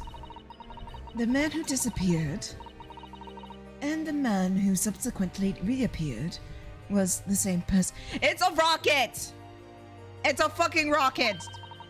Fingerprints at the scene make that quite evident. Ah, fingerprints. Oh, so we're using fingerprints now? They're not yet officially recognized as forensic evidence in the British justice system. But one day, they will be used in an investigation. Aid as a matter, of course. Yeah, that same thing will get Phoenix Wright fired! Or disbarred! Over some nihilistic bullshit! True, nihilistic bullshit ass, goofy ass, crusty ass. Rusty ass, fucking fake German ass, motherfucker. Clavier was the worst prosecutor, and Von Zeeks is here, and he's a straight up proud racism. Proud racist. And still Clavier is the worst prosecutor. I don't care if y'all say he's great because of whatever, and he's cool because he rides a motorcycle. He's the worst. He's the absolute worst, and it was painful and agonizing to fucking deal with him. Sadmahi, forgettable. Blackwell redeemed himself. Godot, annoying, but kind of redeemed himself. Franziska, she was funny. Yeah. Mostly because she was acting like a complete fucking whiner. Like, Phoenix Wright, I'm telling you right now, that case that you won doesn't count. Exactly. Beat that she was bitch. Right, she'd just be like, "Nuh-uh," and then she's like, "Yeah, I totally killed that argument. Yeah, totally, I won that." And then she got shot. Yeah, 100% deserved. Miles Edgeworth, the pinnacle of all prosecutors. Even though replaying the first game, I was just like, God damn, he was stupid. Oh yeah, no, he was. He was stupid. I'll admit that. He got better later, but goddamn, replaying the Turnabout Sisters case, where literally I presented the fucking recording of the cell phone, and he's just like, "Nuh-uh, she never said it was a cell phone." Like, bro, are you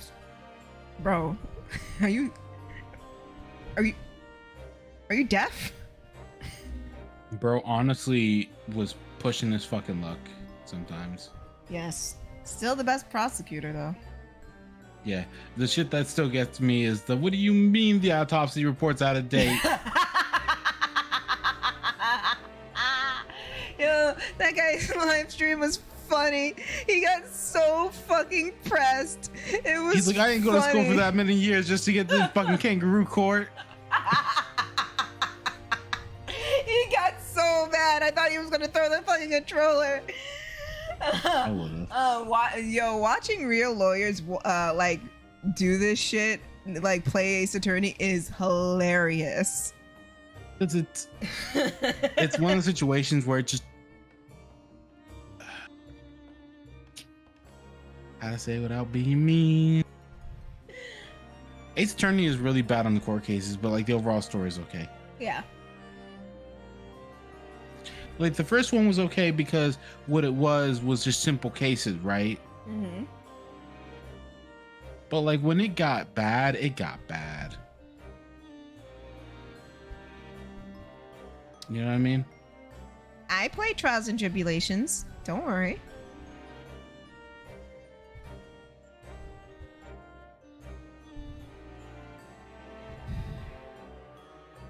I'm kidding. I would say hints of it started in Trials and Tribulations, but it ramped up in Apollo Justice. Yeah, Paul Justice is the one that has it the worst. That and I think Spirit of Justice as well. I think the crime of Spirit of Justice is just boring. And I don't care. And it shouldn't be boring because it's an actual unique concept of fucking land where defense attorneys are useless and is seen as social pariahs.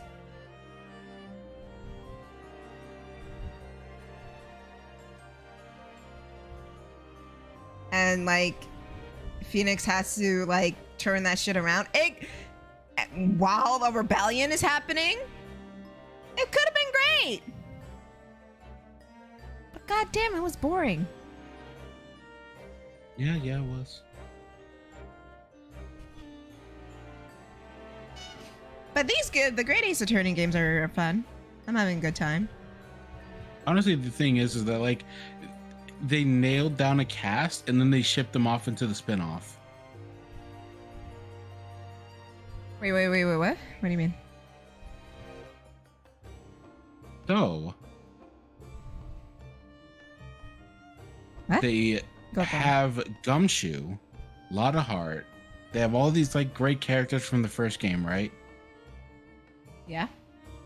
They ship their asses off to the Miles Investigations games. Oh yeah. And I also think Francesca is also there too. Yeah, she is. That's that thing, is that like it could be way better. It's not because of how they do it, but you know.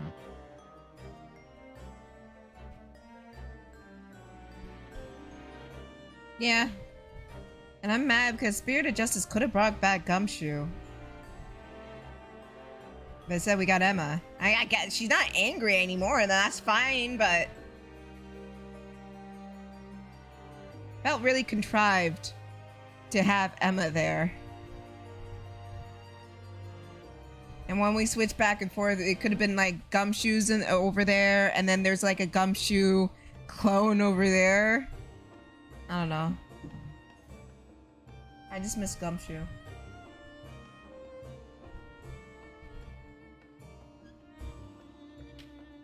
Right, we're playing a game. Shit. No bad, sorry. I went quiet hoping that you'd notice. So I can continue. Yeah, because I didn't want to say nothing. Okay, you know what? Don't tell me you wanna be fucking. that Oh, alright. Well, imagine if I was that guy. That shit would suck. I'm only smiling because you're not. But I know someone who is, and they've done that before, and it royally pissed me off. Yeah. That instantaneous kinesis actually took. If I fucking hear one more goddamn word about this instantaneous kinesis thing, I'm going to lose my mind. It is impossible with the equipment you have to break down all the fucking atoms that you have in your fucking body, transport them, and not have them collide with any other atoms, and reconstruct them to the point where you are still alive. So, where does that leave us? With a fucking hoax, that's what. Shit. My team was tasked with investigating, not drawing conclusions. Instantaneous kinesis is impossible, yet the body did move from one place in. It's you know what? I'm not gonna say it again. This hasn't cleared anything up at all. It's made the whole thing even more of a mystery. Here we go, follow me. I'm gonna start singing Far East Movement if this keeps going on. I'm gonna take a lap real quick. I'll be right back.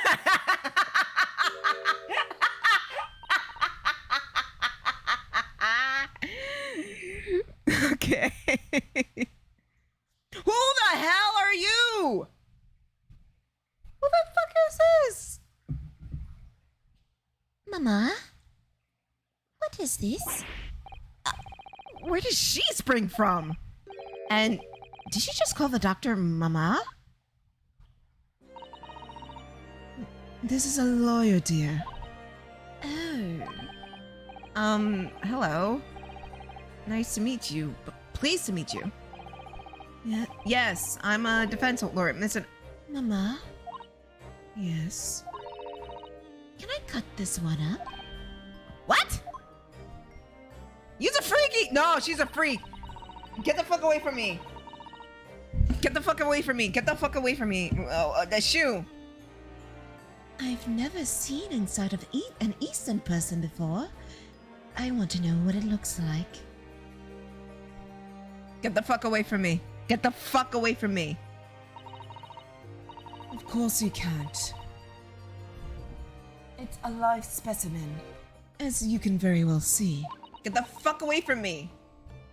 Fucking Hannibal Lecter head ass. Boring.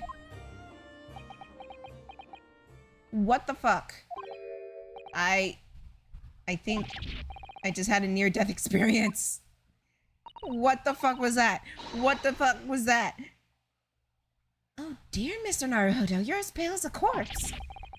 Let's just leave here before I'm mistaken for one. Nah, bro, I bye. mean- What? I mean, What? if you think about it, it's just like a paper bag, just a really ornate paper bag. So I mean, don't go down the bunny trail. Never mind. No, Don't go fuck back. that. She is as white as snow. Fuck that. No, I'm leaving. Right? Like, hear me out. If you use a paper bag, if she's already wearing one, it's still bad. No. Fuck off. No, I'm leaving. Doing it. Game? Do not dare. Where's Sholmes at? Is he in here? Do I still have to keep talking to that dumb bitch? If I have to, I'm going to be upset. If I do. I don't want to die. Fuck, he ain't here. Where would he be? Don't tell me I have to talk to the Rinosuke, why do you have to be a Bruno Mars song? I fucking hate you. I don't, but shit. Is he Run, at run away. Run away, baby! Mr. Yes. Shums, Iris! Fuck! I do! Don't tell me I have to talk to her! Fuck. Don't tell me I have to talk.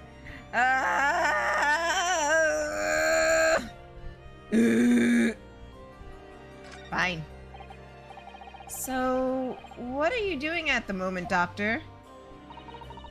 Keeping a close eye on things, so no impertinent Easterners. Alright, you don't have to be racist. Shit. Are there such impertinent Easterners around? How terrible. Yes, you. She doesn't even mince her words, Mrs. Sato. I think perhaps it's time we left. Alright, I tried. Get me out of here. No. No. No. No. I ain't gonna be like, no. No, where the fuck do I go? Do I go here? Where the fuck do I go? Where do I go? I don't go here. Okay. Where the fuck do I go? Do I go to the prison? Where the fuck do I go? Shit. I'll try the prison. Fucking hell, man. Fuck. Fuck, it's not the prison. Fuck. Wait, can I show him the cage? I remember I have the cage.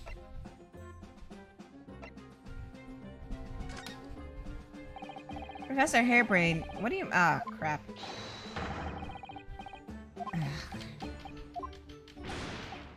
Okay, never mind. You just wasted my goddamn time. Okay. Alright. So it's not here. I was there. I have to talk to Gina again?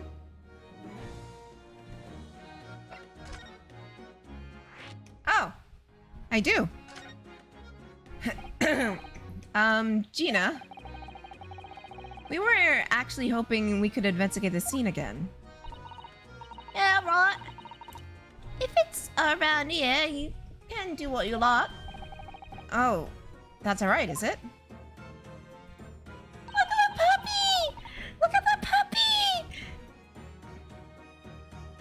I'm gonna be playing with my new friend here. Oh yeah, Toby. So cute! Apparently we can't we can't look around the stage for now. Fuck, dude. I'm wondering if they have a fucking Toby plushie, because I know they have the other dog from Spirit of Justice that I got.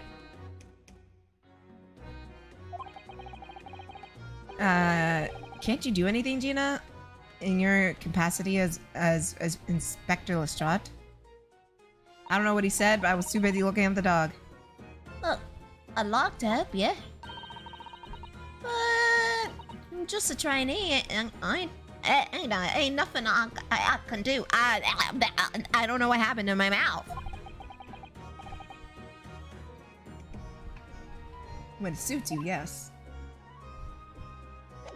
Alright, I guess I'll look around here a little bit more then. 'Cause I think that's another piece of the balloon. Here's the scorching ground on the here's the scorching on the ground you mentioned. Yes, and theirs was left of the green balloon's envelope. All clear evidence of the balloon that exploded that day of the incident. Poor Professor Hairbrain. I do feel sorry for him that his dreams has been shattered like this. I don't! He's been giving me problems in the court! He's not been shutting the fuck up!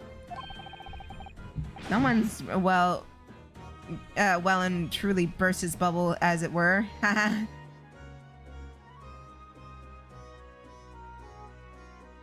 Okay, I'm just gonna take him to the bushes right quick. Just for like 5 minutes. That's all I need. Maybe a little bit more, but... Pause. Press play, fast forward. Hell yeah, let's go. It's just the bushes! What's wrong with the bushes? Look at how tall they are! No one's gonna see! Pause. Oh, and would you rather I go up there and do it? No. So the bushes are fine! No one can fall off! Plus it's less dirty! There's scorch marks up there and it can rust net. Yeah, okay. I'm glad you see my point.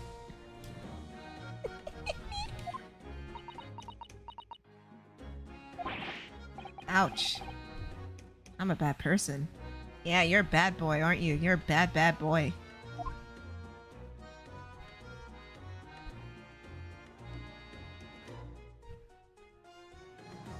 Bad boys, what you gonna do?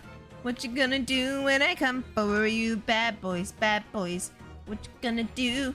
What you gonna do when they come for you? Ah, the Crystal Tower.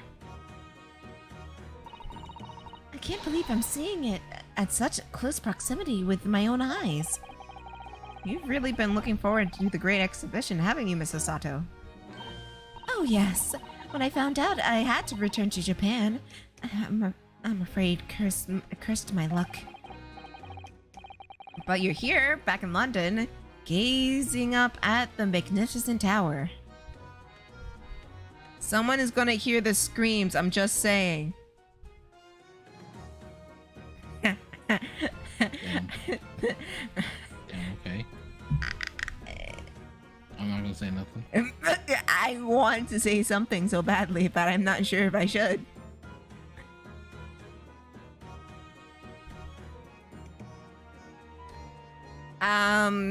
All I have to say to that, Horace, is I make sure no one says anything.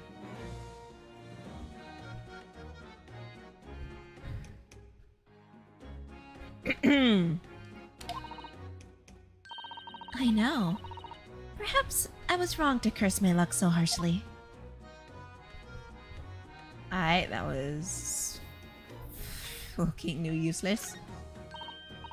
Look, a flying balloon. Yeah, one you cannot fit a person in. I never seen one in the flesh before. I can't understand how they can fly. And so high up as well. Oh, but think of the view, Mr. Naruhodo. You must be able to see for miles and miles. I do think of it, and it terrifies me. I mean, it would be certain death if you fell out. I'm sure they're perfectly safe. After all, they've been invented by some of the brightest minds of the world. Let's not forget we know at least one has exploded.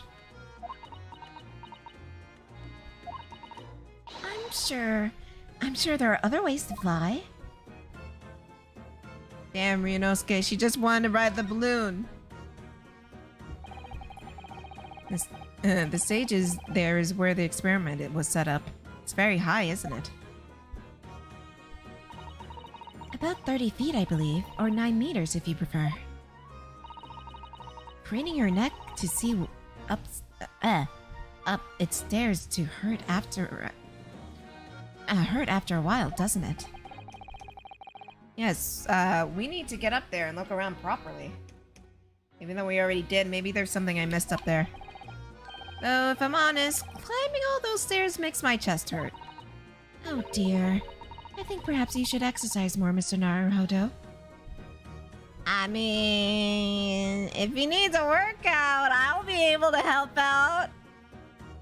Every now and then.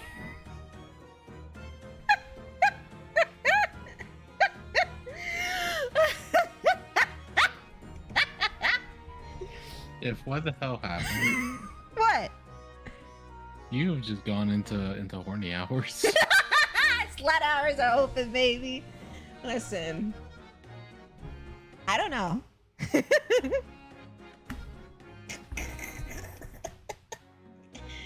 I was just saying he could have a little bit of strength training, you know. I'm on the heavier side, and so it can increase his life. I'm just talking about helping him work out. You know, that's all.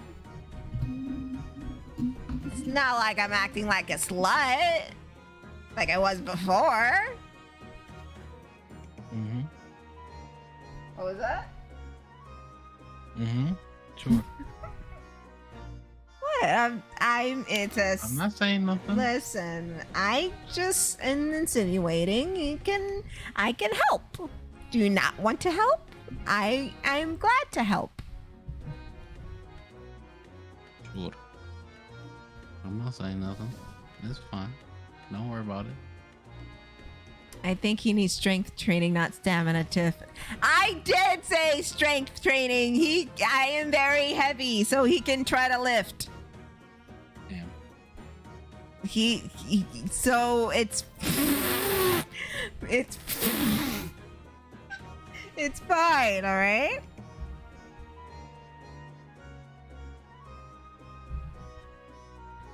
Not like I'm saying toss me around like a wet paper towel. No. I'm not saying that at all. Pause. I'm not. I don't know what has got you guys in such a tizzy. I don't think I'm supposed to be here. Allow we make no progress whenever I'm here. Jesus. This is like the same thing that happened during the murder of Sonic the Hedgehog, where it took me 2 hours to get to the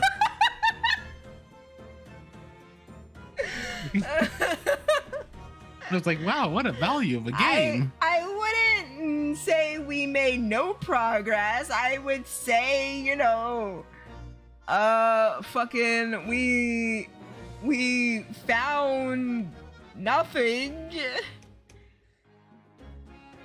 We met the lady at the forensics office, so that's something. And maybe it has been 2 hours and we only found the lady, okay? There must be something here I'm not seeing. Cause Shom said he'll be here.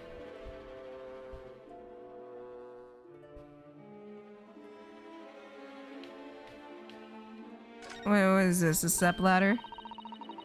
Ah, there's a stepladder here. There, look. Oh, yes. A step ladder. I think perhaps we should let the Proper whatever. know that someone left it out. The stepladder, I mean. Is he gonna get triggered by the step ladder? Is something wrong? Why do I feel as though I just managed to sidestep an argument? That was an achievement!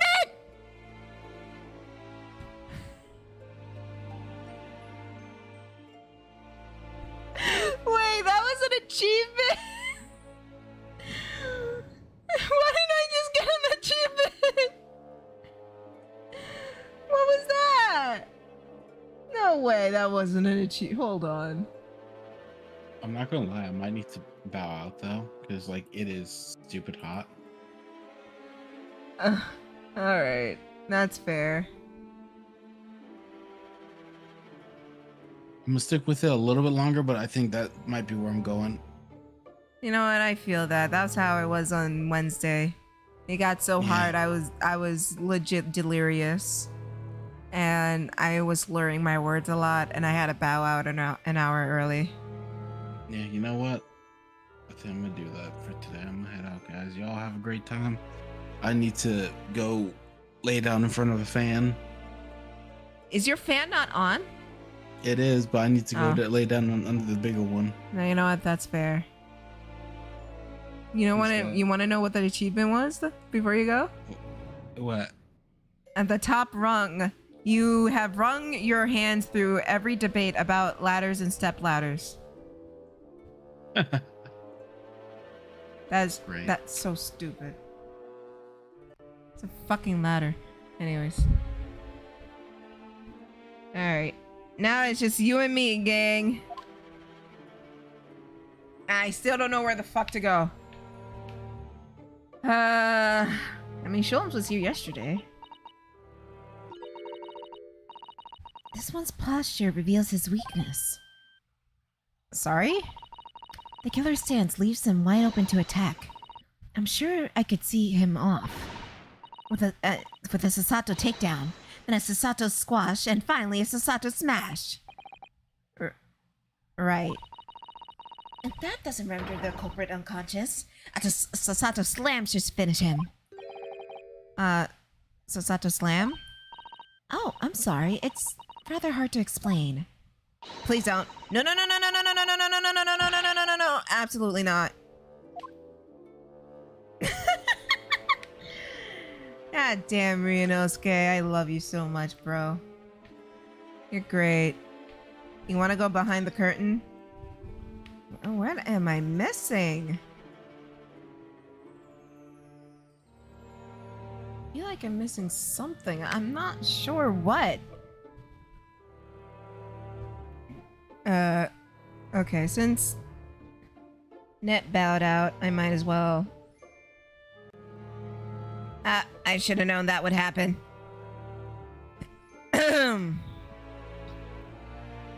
Oh. There we go. Oh. Shit. Sorry. Thing is still out for delivery. You know what? That's fair because it's storming. Okay. Might as well bow out of the chat.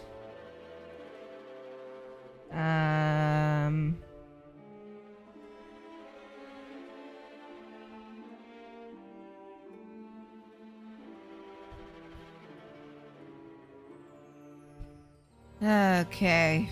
Fucking hell. I've looked at all the things. I looked at that. Do I have to look at this? I don't know! What do I do? That old policeman isn't here now, obviously. Still can't believe he just happened to be there on the jury, though. I understood that London has a population of 6 million people, and yet you seem to run into the same people disproportionately often, don't you? Alright, that did fuck all nothing. Where the fuck do I go?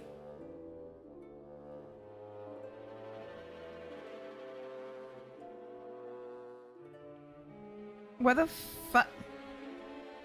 I am confused. I thought Sholmes would be here. Where is he? Is he like hiding away somewhere? No, he's not.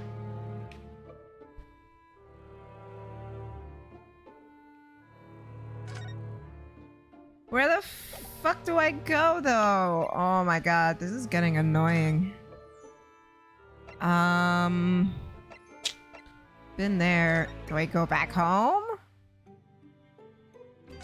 Is Iris around anywhere? No one is around. What the fuck is back there? Your room is through there. Should be exactly as you left it. I still never been inside. Never been invited inside. You shouldn't be invited inside. Of course not. Only Iris is allowed in my room. No doubt I'll be hearing you two giggling away in there again then. Okay.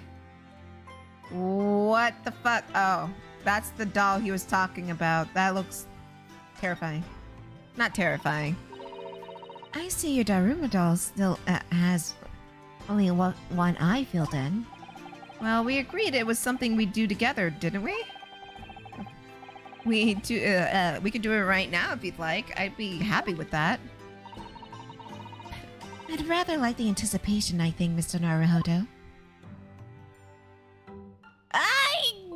Fucking hell! This is all useless! Where the fuck do I go? Where do I go? Did I go the wrong place? Where do I go? What do I do? Where do I go?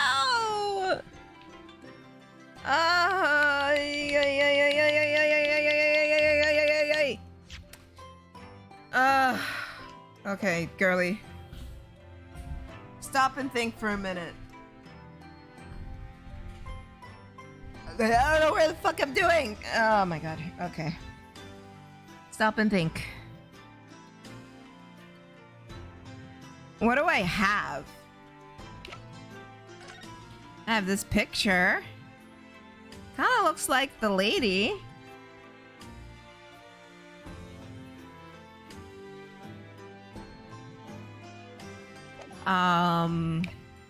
I have the cage.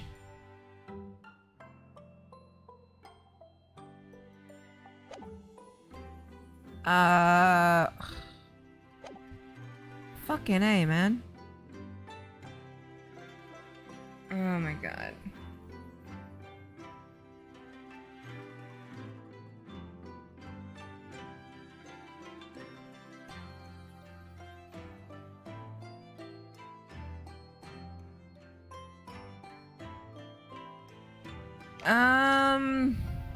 Maybe there's something with Gina I need to do? I've never been this lost before.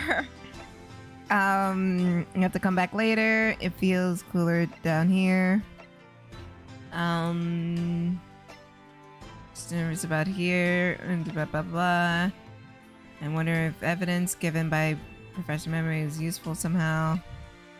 I don't believe we have any business there. Are you sure we asked everything we need to? Okay, obviously I need to talk to Gina about something. Oh, fuck. What the fuck do I need to ask her about?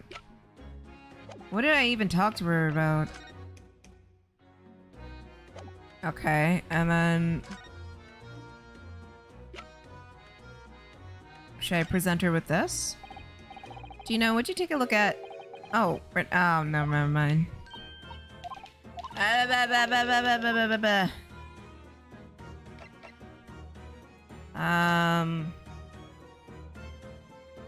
know this is the card.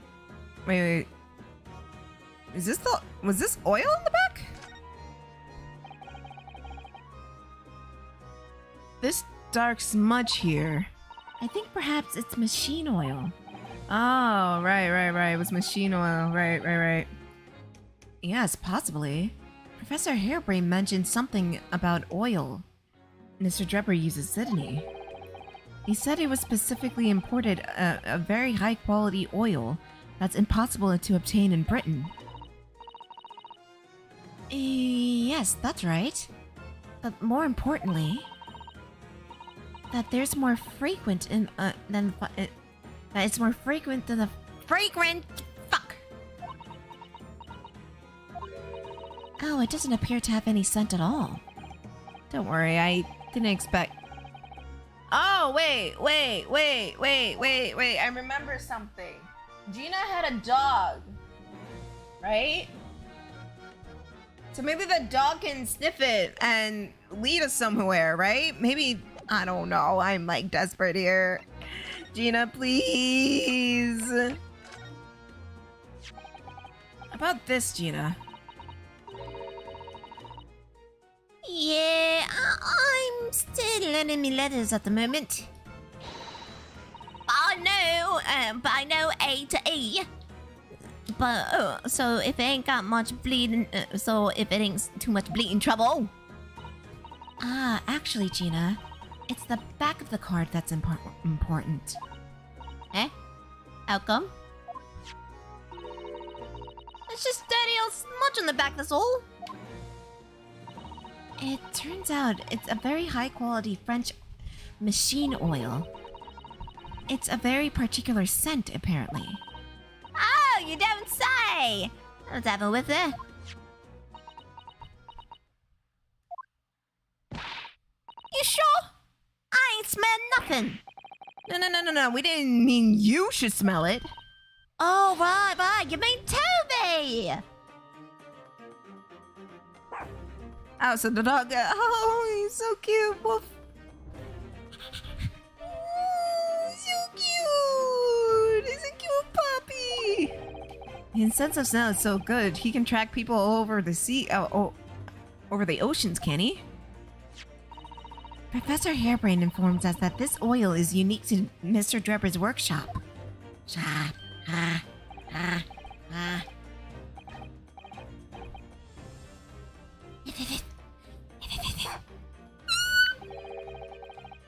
I think he's picked up a scent.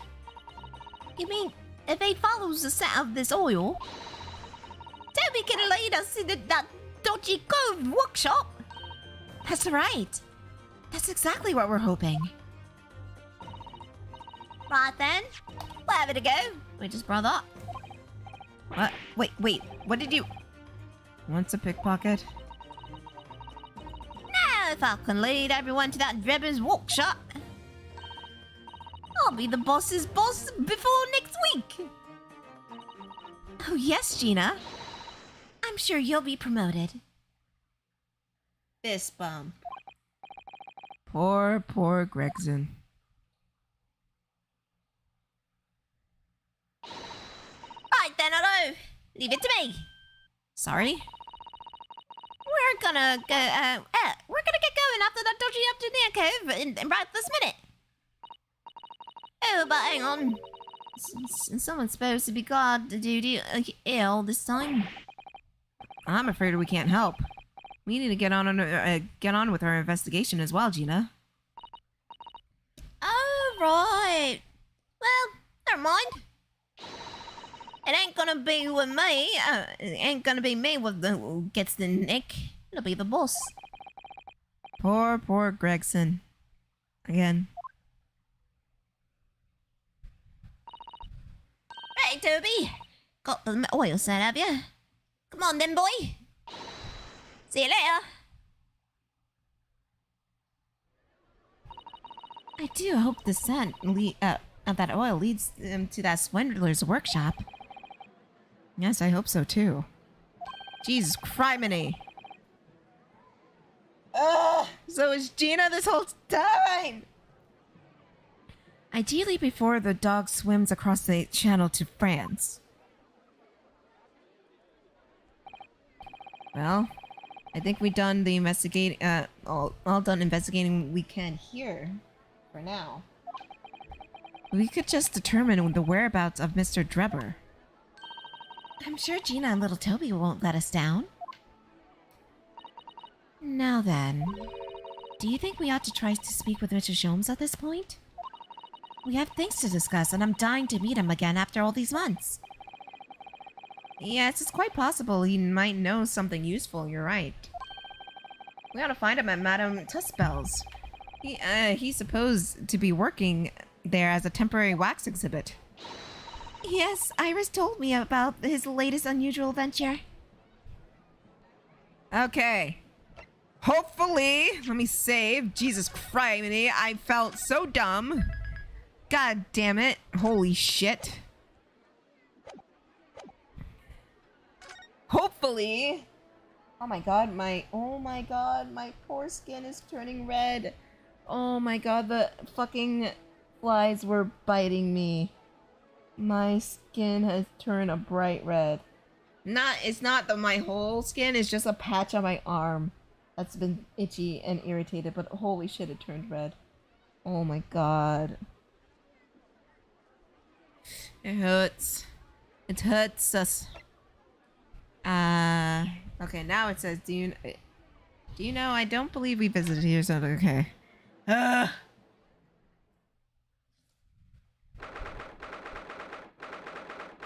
Okay, here we go.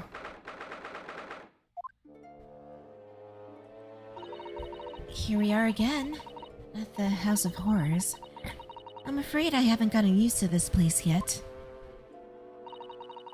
I'd still like to turn my heels and go straight home, via the confectionery, of course. Sasato-san is really after something sweet today, isn't she?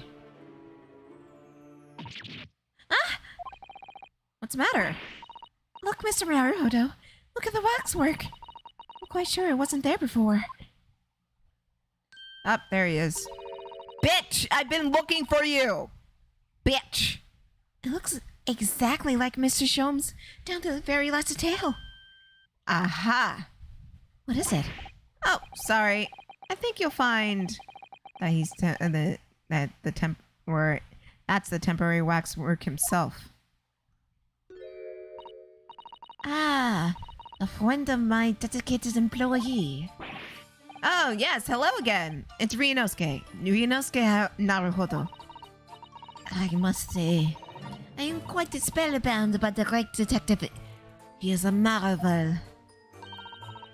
My precious waxwork is already back where it belongs. You don't mean... But yes, the mystery is already solved. Wow, Mr. Jones can really engage his brain when he's hungry enough. Damn, Ryunosuke. As you can see, he has returned to his habitual duties. Yes. Yeah. His habitual duties?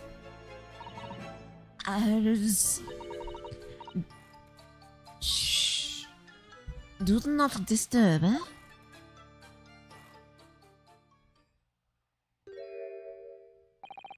Poor Sasato-san.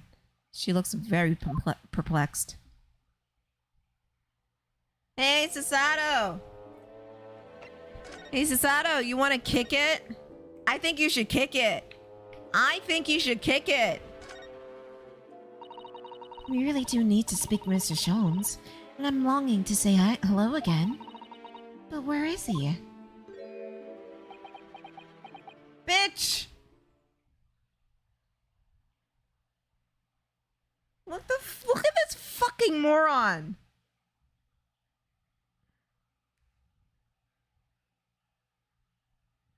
He doesn't look like he's boxing. He looks like he's doing the cha-cha slide.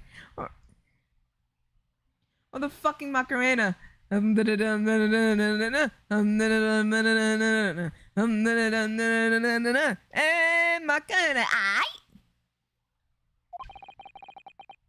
I think you might find that he's quite nearby, actually. Oh, what do you...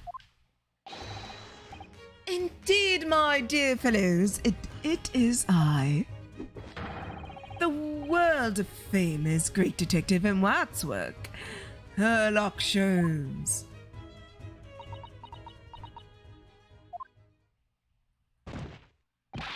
Sasato-san! Sasato-san! Great! Way to go, asshole. You made her faint.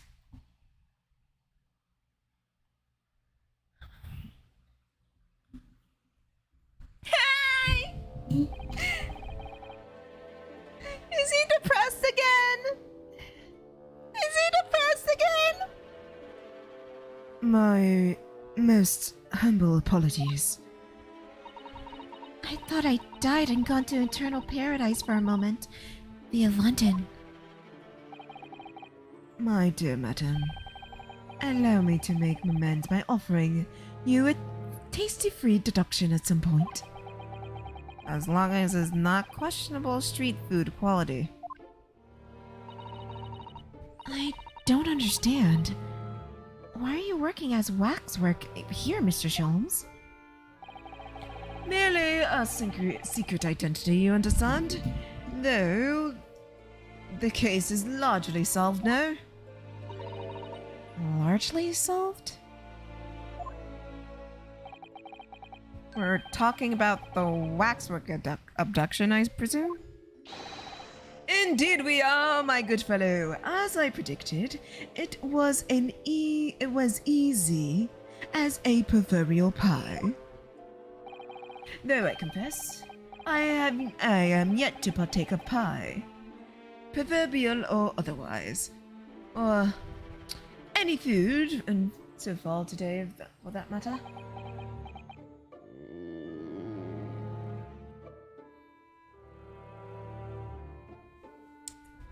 Listen, I'm not saying this because...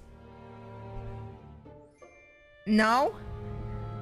If you're hungry, I know some broke college student recipes or girl dinners, you know? Girl dinner, girl dinner, girl dinner. You know, I can help you out. I can hook you up. I kind of feel bad.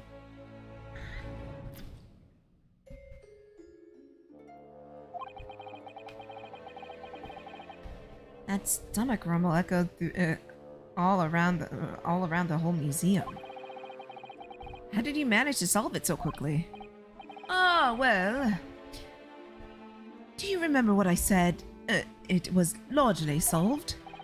Anyway, I simply negotiated with the culprit. Are you familiar with a so-called telephone? Oh, yes! It's the most modern invention, allowing you to hold a conversation with people far away. In Japan, only the imperial capital and a handful of cities are connected as yet. This morning, the telephone call was received here from the perpetrator of the abduction. As such, I was able to negotiate terms, and in the end, the waxwork was returned. That's amazing. Just between you and I,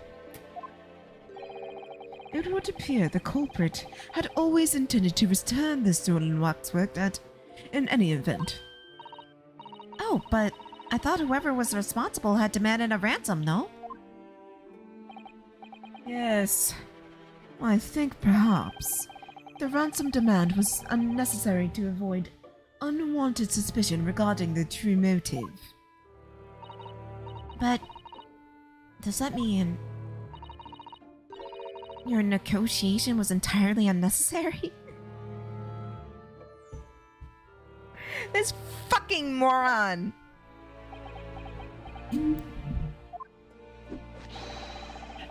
A fact that I must ask you to keep from Manitaspel at all costs.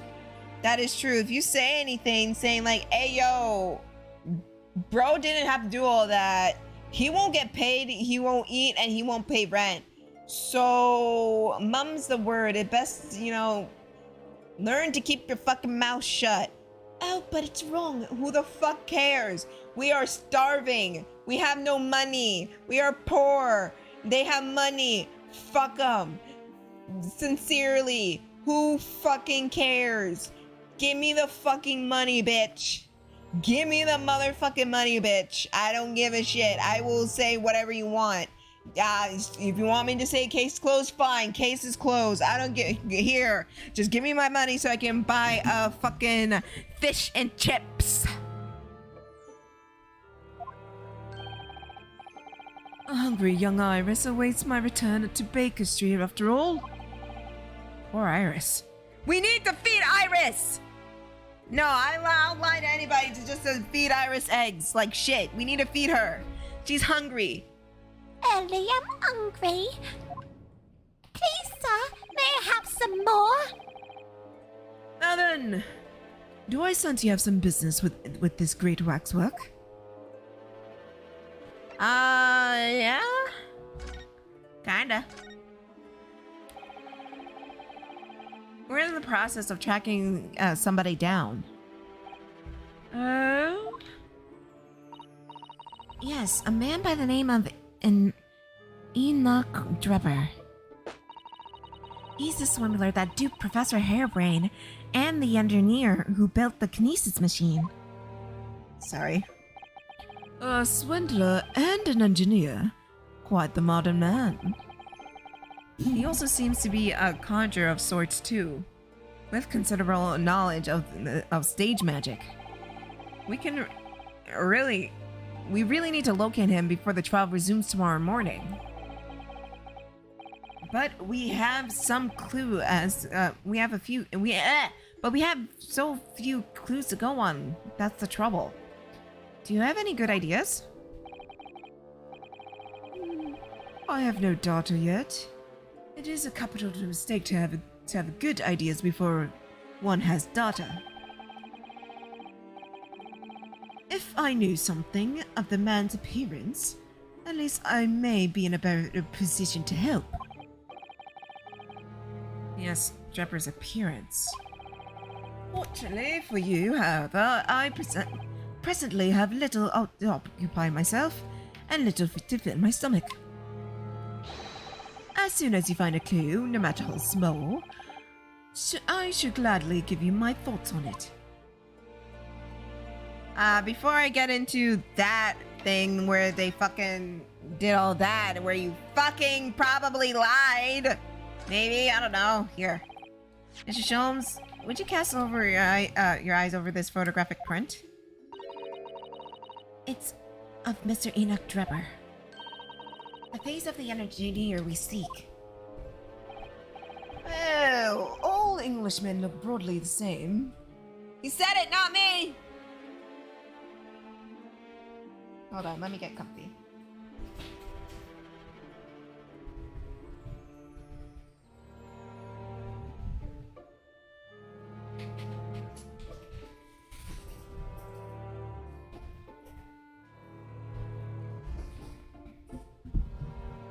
Hold on, give me a sec. So looking at the photograph won't be particularly instructive. Something hit. Are you alright, Mr. Schultz? Ah, yes, forgive me. Very interesting, this. Very interesting indeed. What's wrong, Mr. Sholmes? You turned quite pale all of a sudden.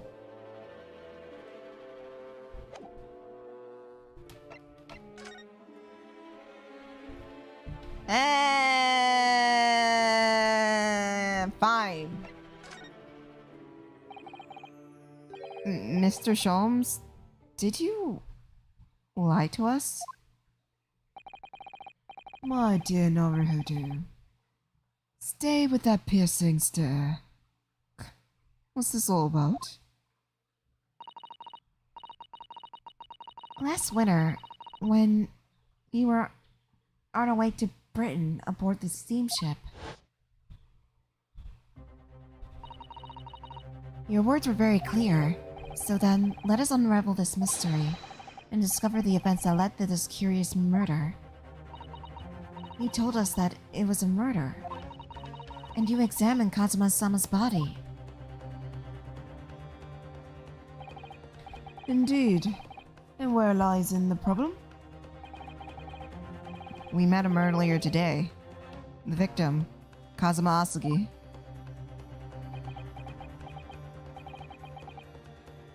You're quite sure? He was wearing some sort of mask, and he was apparently suffering from amnesia. But yes, I'm quite sure. It was Kazuma-sama.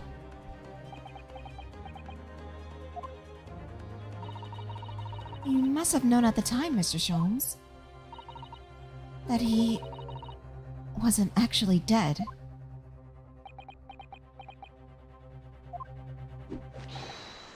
Well, I can only assume I swept up the murderous atmosphere at the moment. But the fellow wasn't dead at all.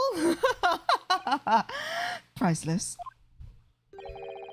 I don't suppose that performance was past muster. What did Mr. Naruhodo? I could believe that the crewman at the present time made a mistake. But not you, Mr. Sholmes. Ooh!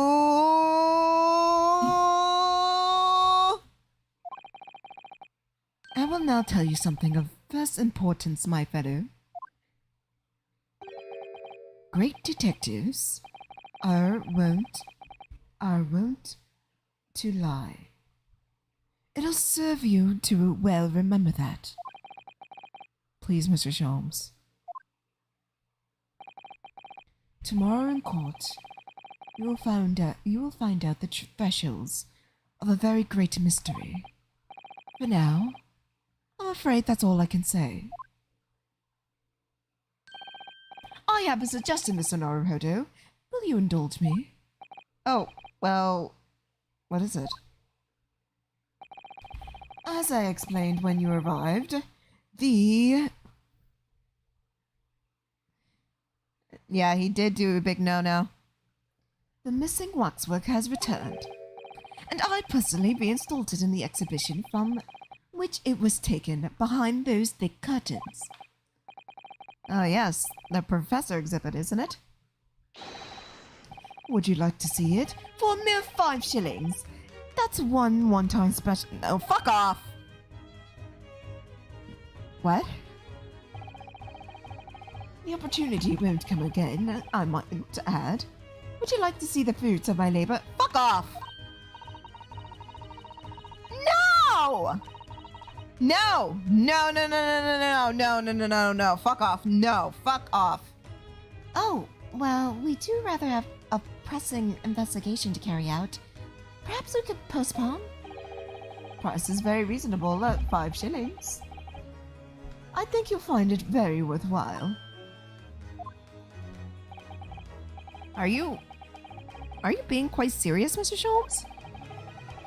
Surely you know you need to only look at my expression to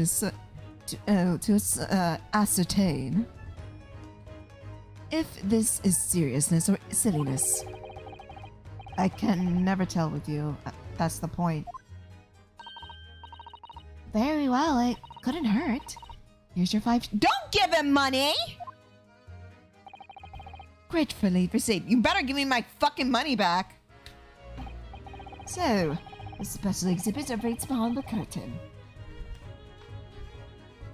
I invite you to pursue it at your leisure. Why'd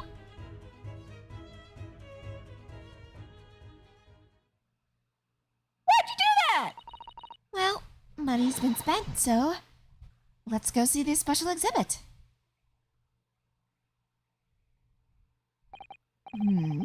Through those heavy curtains at last.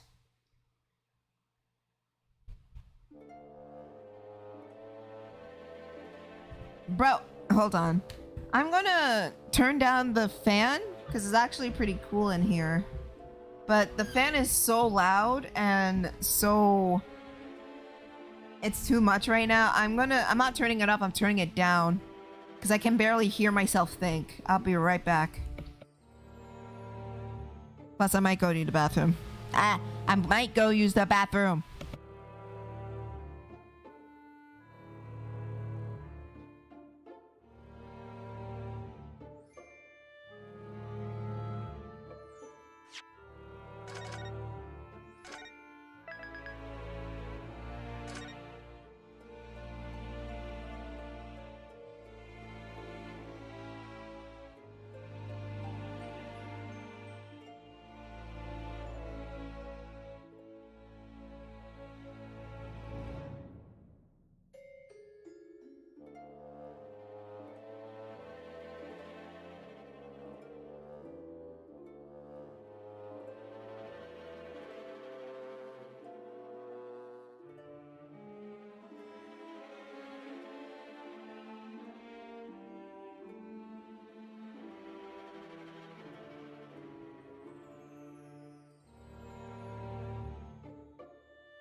Okay.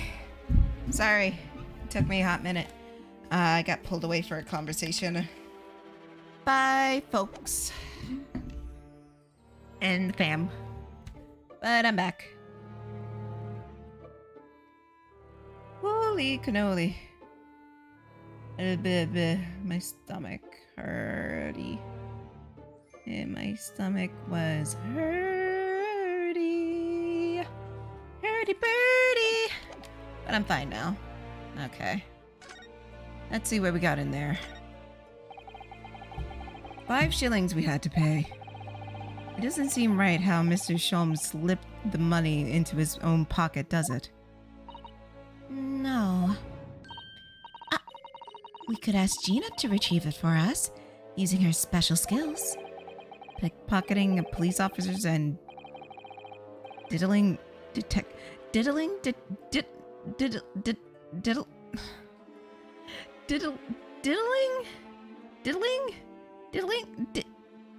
that says diddling.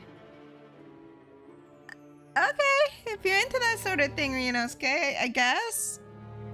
No, okay. Is this what makes Britain so great?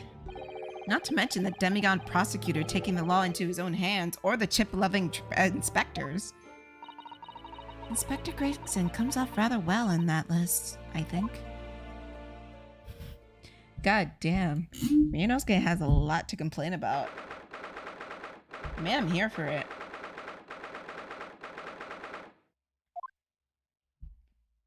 What the fuck?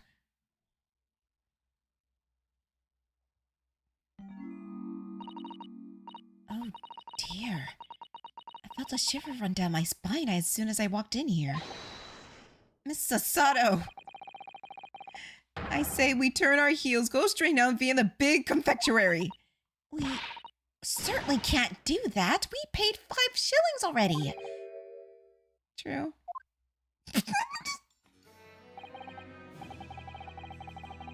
Actually, now that I'm looking at it more closely, we paid a good money to see the exhibit that's clearly incomplete.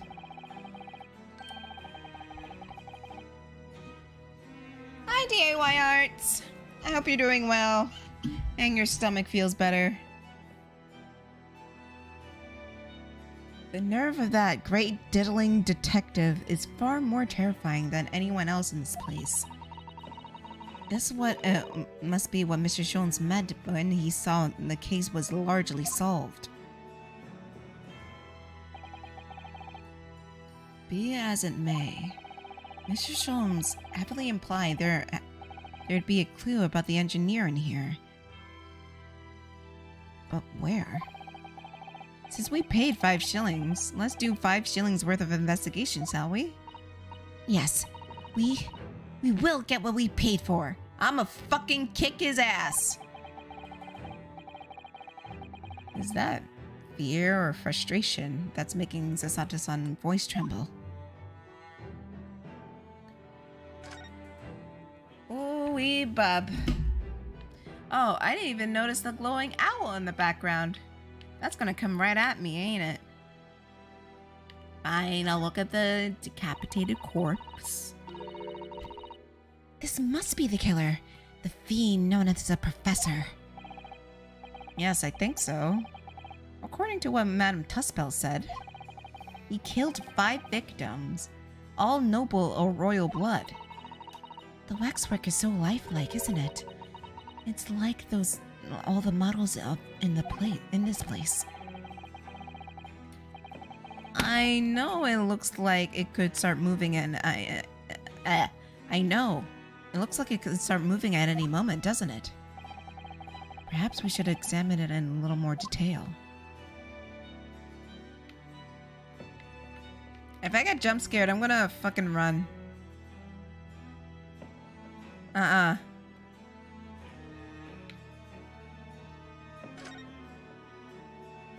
God. So this is the condemned man. Yes, the so-called professor. Then perhaps his head was chopped up by a guillotine? But unable to find peace, he emerged from his grave as a headless ghost.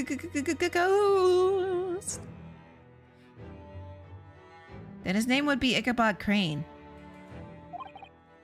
Do we have to entertain such terrifying ideas, Mrs. Sato?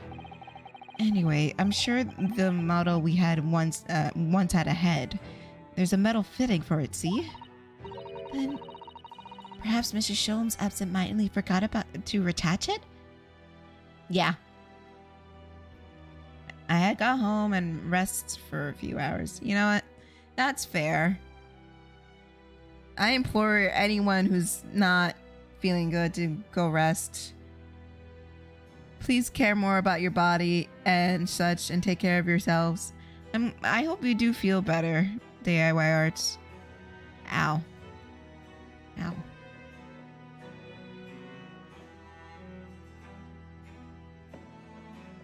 You know, I'm not... Sorry, my mind just wandered. I'm not doing much of anything tomorrow. I might as well have like a hair day. Or a wash day. So I'm just feeling up my hair. And yeah, I need a wash day. It's gonna be storming all day anyways. I can't go outside, so might as fucking well. That's an extremely absent-minded detective you are describing, isn't it? Or perhaps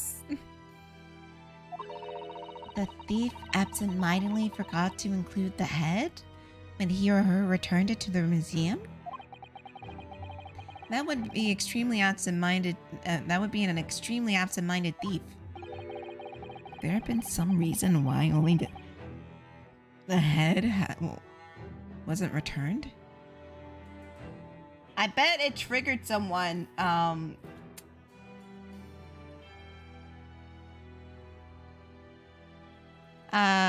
Same to you.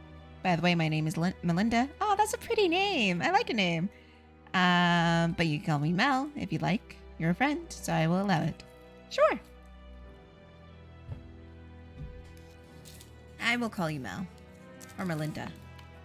Whatever. Whatever rolls off the tongue.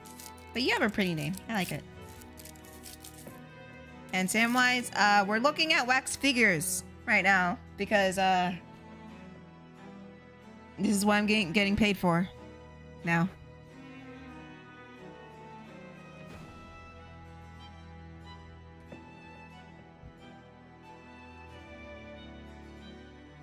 Could there have been some reason why they only did it with I mean, I was gonna say someone was probably triggered and melted the head.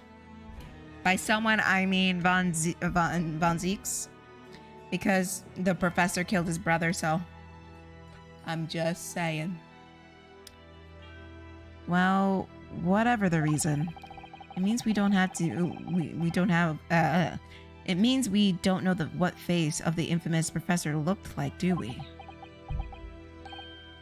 Oh, there's something caught in the inside the convict's jacket here. Looks like a piece of broken glass. Quite a big one, too.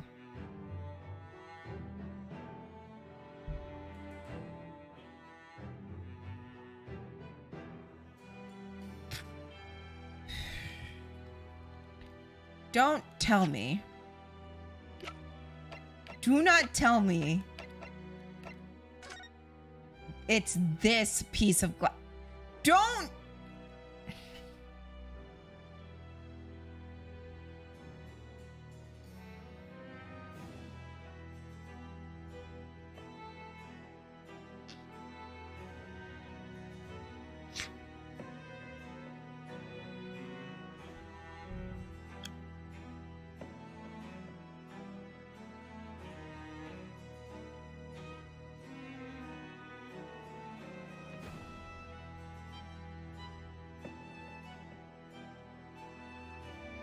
They switched out the fucking bodies. They switched out the motherfucking bodies.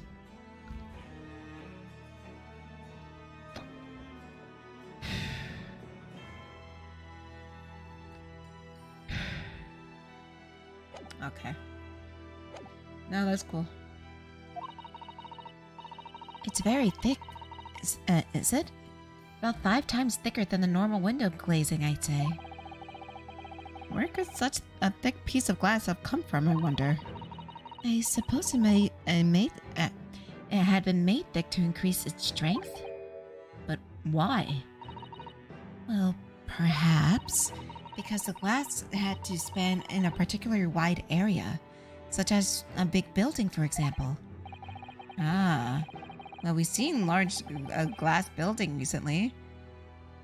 And some glass was broken too. You don't mean... Exactly. The Crystal Tower at the Great Exhibition. But why would a glass from the glass tower be lodged inside the Waxworth jacket? Makes you think, doesn't it? Don't fucking tell me.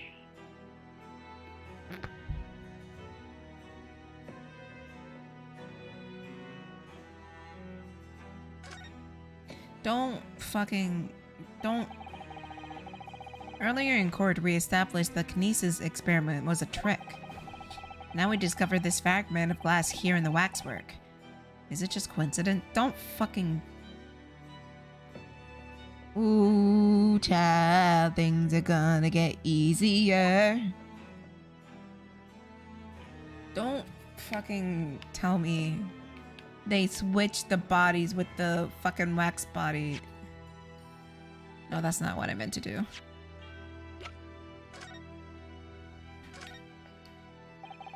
This piece of glass, it's almost as thick as it is wide. Yes, I never seen anything like it.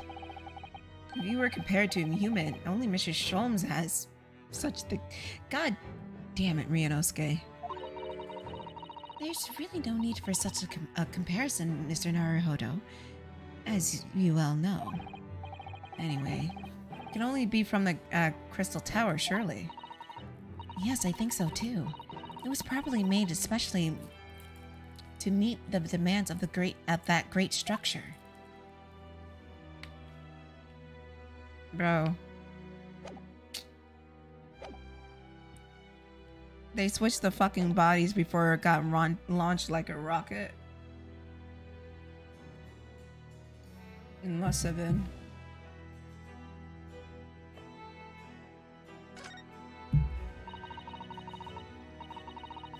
This part of the exhibition is just as disturbing as the rest. It looks so real. It seems to be a young man with a white overcoat. He has a large shovel in his hand. Look.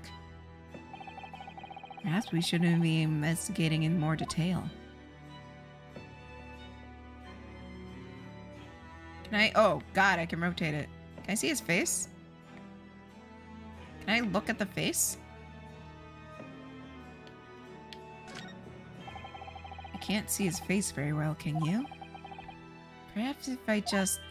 Oh. Do you think you should be manhandling the exhibits, Mr. Naruhodo?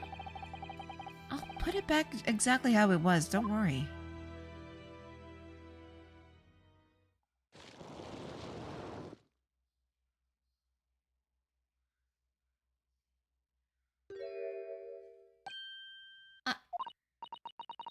What on earth? How can... I don't believe it. A black monocle! Mr. Naruhodo, is it possible this man is... Yes. It's Enoch Drebber. The color of his hair is different, but it's unmistakably him.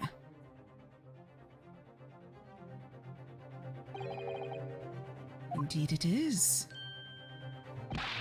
Mr. Sholmes! This man is the subject of your present hunt, I believe. Yes, that's right. Just who is this man? Why was he here in this exhibit?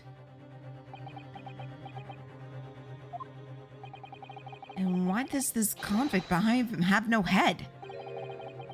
The head was missing when the model was returned by the thief who stole it. What a surprise. So then, the case is yet to be solved, is it? Did I not say so myself? Largely solved with my words, I believe. But I must locate the head. To the suite. Toi de suite, as Madame would say. I'll be in grave trouble. Very hungry Iris is waiting for my return to Baker Street, preferably with rations. Ah. Do you know, though, something about this room is very strange. Strange? What do you mean? Well, the displays in the House of Horrors are supposed to depict real events, aren't they? Indeed they are, Mrs. Sutter. Do go on. And as terrifying as they are, the scenes in the other exhibits are believable. But this one... This surely couldn't ever have happened, could it?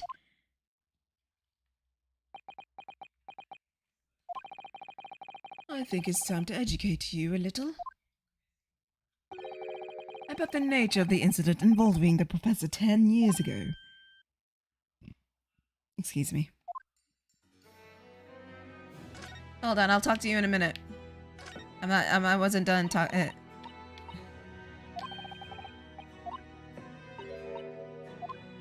No, I wasn't done here. I just wanted to go from top to bottom. Top to bottom, they say. Alright, let's see what else we got. He is a skinny bitch. That's quite a large lamp the man is carrying. Or is it a lantern? It's not unlike Japanese Chochin paper. Chochin paper lantern, actually, is it? Lamp, lantern, coat. Chochin. The point is, it casts a very little light. To be able to be walking alone in the graveyard at night, with only this. Yeah. Well, I certainly wouldn't do it. Or couldn't do it. I'm not sure. I could visit a graveyard all day, even in broad daylight, to be honest. Wait, what? I'm not sure I could visit. Oh, I thought he said he could do it. What's this here?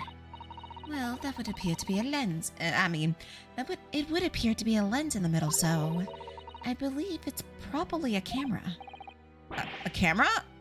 But it's so small. British technology is incredible, isn't it? I mean, what about Mr. Sholmes' skin prints?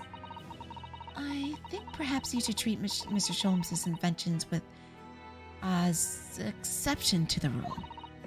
But anyway, why would a man be in a graveyard at night with a camera? I wonder.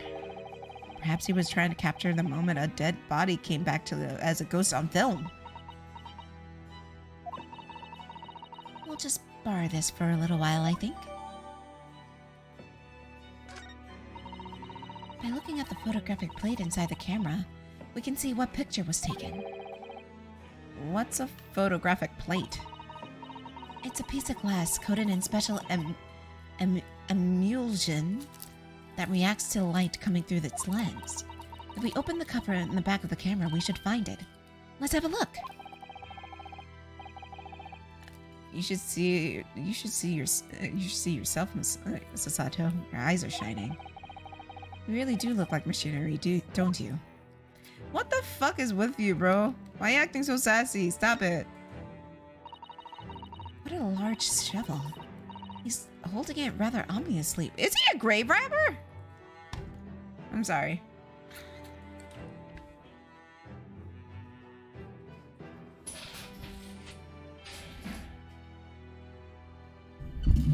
I think he's a grave robber. What on earth was a man doing with a shovel in the graveyard in the middle of the night? Yeah, he's a grave robber. Mr. Sato. Yes? That's a spade, isn't it? Oh god, not this again. No, it's a shovel. No, shovels are for digging. That's for scooping loose material. It's a spade. Oh my god, shut up. We've been through this, Mr. Naruhodo. It's a shovel. No. Although, we haven't considered trowels. We've allowed ourselves to be distracted, I feel. Perhaps we should concentrate on, thank you! God damn it, Ryunosuke, shut up! So we're gonna bury that. Shut up! Fuck! Damn it! Whenever this guy starts to annoy me, he always does something to just pull me back in. Fuck you. You're right, though. What was the man doing in the graveyard? He was a grave robber. Obvious, be obvious, he's a grave robber. Can I tilt downward? Is there anything on the ground I can look at? Sorry, I'm not gonna go off and make anybody nauseous. Nothing. God damn, what is with these guys and having like fucking bee bodies? Shit. Anyways, let me take a look at that Canberra.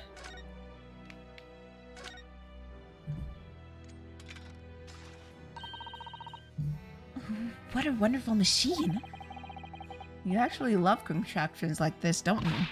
Oh, yes. Anything mechanical I found absolutely irresistible. Almost irresistible, surely. Well, whenever I see a pocket watch, for example, I can't help myself. I simply must have to take it apart. That's worrying. Yes, Father tells me time by the rumblings of his stomach now. He's given up having a watch. Poor Professor Mikotoba. There's blood on it. Look, Mr. Naruhodo. What is it? On the bellows just there. There seem to be some very dark red stains. Yes, you're right. It looks like blood, actually. Oh my. I'm sure it's not what you're thinking. There's blood. It has blood. Oh, look. The cover, it came open. Yes, now there should be a glass plate inside. You have to change the plate with each new photograph if you want to take. I can read. I cannot read. Is something wrong? There's no plate. It's been removed. Ah, what a pity.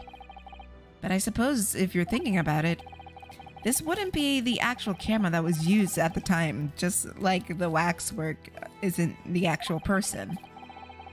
So we never found a photographic print of the executed convict coming back to life anyways. Oh. You're quite right, of course. Of course, Asato-san. She looks devastated.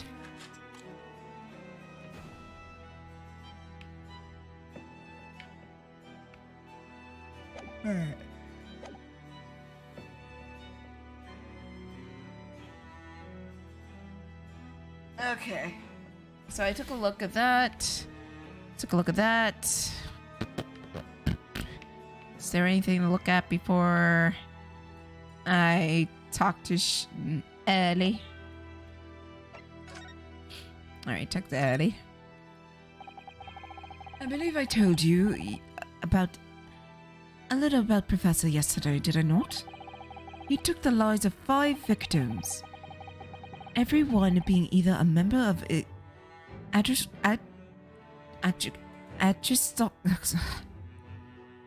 aristocracy or royalty. I can't read. I don't know what's wrong with me. All were attacked by an enormous hunting hound and had their throats ripped from their bodies. Gosh, an enormous hound? How awful. After taking the life of his victim, the killer was apprehended. It was a case of unprecedented magnitude in Britain. You understand accordingly. The professor was tried in a closed court. No members of the public were permitted. A closed court? So you mean the professor's identity... As you summarize, my dear fellow, his identity was never made public. Naturally, he was found guilty and summarily sentenced to death by hanging. He was buried in a low-gate cemetery, which adjoins the rear end of the prison where he had been held. However, that was not the end of the affair. Oh, The very night he was buried, the convicted man came back to life. What? Sorry, I'm adjusting my chair. Scusi. I need a new one. This one's broken. Came back to life? He clawed his way out of the ground and emerged into the moonlight graveyard. The exhibit here depicts that very scene as described by the sole witness of those chilling events.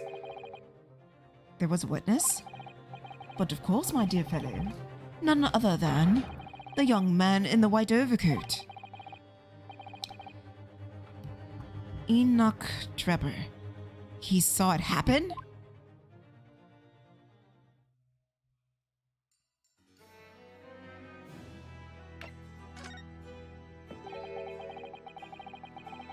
And so this waxwork model of Enoch Drebber. 10 years ago, the convicted professor had been jebeted and buried. Emerged from his grave in the dead of night. The sole witness to that imaginal scene was this young man. From appearances, I would say he was about 20 years old. It's so horrifying. Scared out of his wits, the young Drebber ran to a nearby police station to report the incident. And sheer terror of what he had seen said to have turned his hair white overnight. Yes, as shown in the photograph we have of him, his hair is completely white. For the following days, the story of what he had seen was on every front page of the capital. The public was frantic for every lost tale about the killer who had come back to life. As you've seen, the exhibit was even created here as Madame Tussbell's.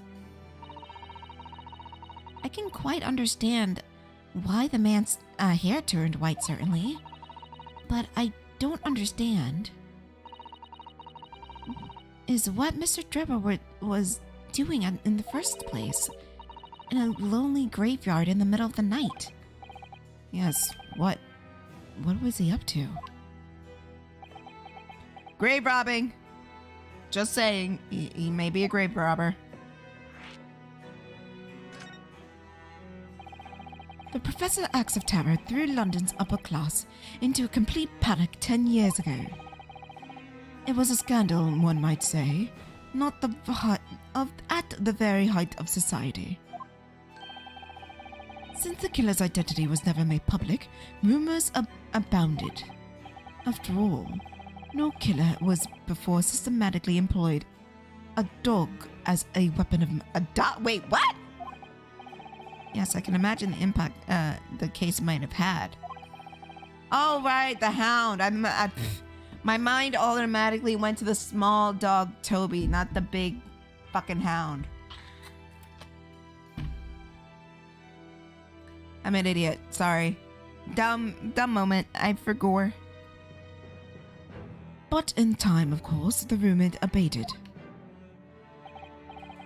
So too the talk of a shocking witness account of the convicted who came back to life. It was forgotten, dismissed as a dubious ghost story. as a preposterous parlor tale. But why did people stop believing in it? Why, simply because there was no resurrection to speak of, as was established, in fact. What do you mean by no resurrection? The police investigated the graveyard in Lowgate Cemetery and published their findings. The convict's body was found to be buried exactly where it had been following the execution. No! That would mean Mr. Drebber must have lied in the police and the newspaper. That would appear to be the only logical explanation, yes? The young man subsequently vanished from society, and nothing has been heard from him since. It's rather striking, then. He should resurface now, don't you think? Of course he's a convicted murderer. Couldn't have really come back to life. It's not possible. But Drebber's hair is unusually white. And if anything, if that really did happen overnight as a result of shock, it's hard to believe the incident was an out-and-out lie. Strange, isn't it? What the fuck? Oh, hi, Gina. What in the bleeding Nova? Otto! What have you done? Gina, what are you doing here? I asked Iris and she said we're your pee, so... Gina! Not so loud in the museum. Madame Tuspel will have to take a position as a waxwork if you're not careful. I think there might be a more pressing concern. I still had some flashback from 6 years ago, so... Gina, we understand, but please, put the gun down.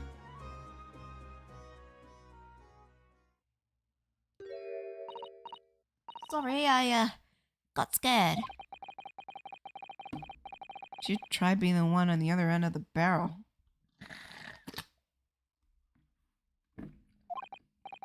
So, what brings you here, Gina? What brings me out? What do you think? We found it! That dodgy Cove's workshop. What? You found Mr. Drebber's workshop? Yep. Toby's nose took us straight there. Hey, JP. The boss and the others are heading over there now in a drag, so come on! Here's the address. I got the box written down. Oh, thank you, Gina. We'll make our way there at once. Right then, see you there. Where's my gun? Oh, boy. Not him having FOMO again. But, yeah, you stay here. No one cares about you.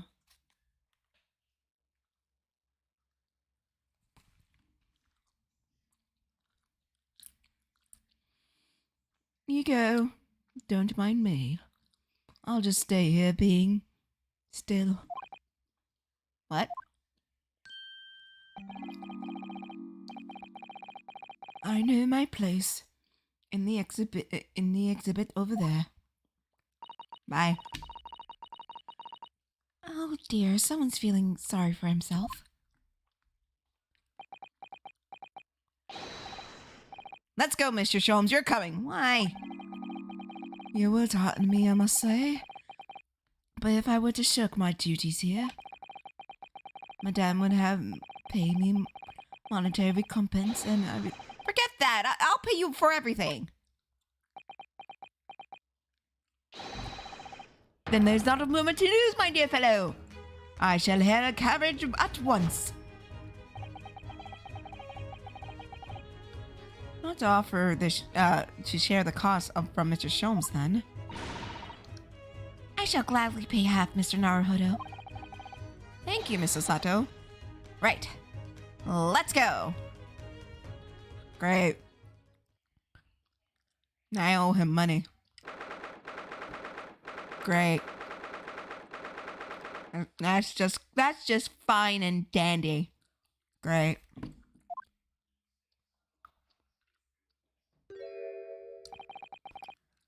That looks like... Oh, another super high voltage instantaneous kinesis machine. Indeed, it would appear so. Although it's only a prototype, naturally. So you got it? So you got here then? Gina, well done for finding this place. In such little time, you really worked miracles. Stubby! Who's a miracle worker? Yes, you are. Who's a little miracle worker? Yes, you are, Toby. Toby, you're so cute, Toby. Oh, it's a good doggo.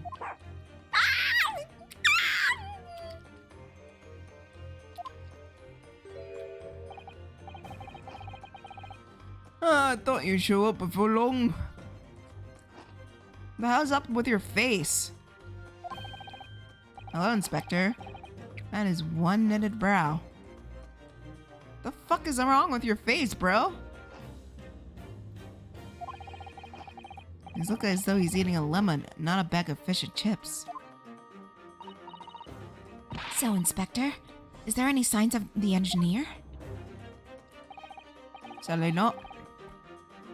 We didn't find a soul here. Oh, what a shame. Well, thank you for letting us know about this place and giving us a chance to investigate. According to what Gina told me, we all found it thanks to a clue that you lot turned up.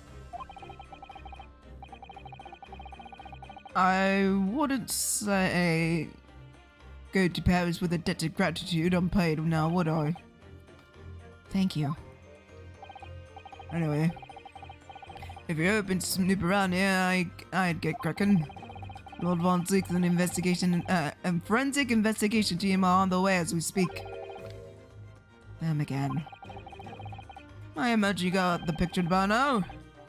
They don't take too kindly to lawyer types. Right. So then, my dear fellow, let's turn this place upside down whilst we have the chance. Oh, you Sholmes. Pardon? Take even less kindly to great detectives than they do to lawyers. Very droll, Gregson. Very droll. But you may consider one nothing more than an inconspicuous waxwork model. Right then. Let's see what we can find here. Well, before I talk to Gregsy, let's take a look at that. Ah, it appears to be most interesting. Yes, most interesting indeed, wouldn't you say? It's an impressive looking back massager, that's for fucking hell, dude. I have no doubt that if you hit your shoulders a few times with that, your aches and pains will go away soon.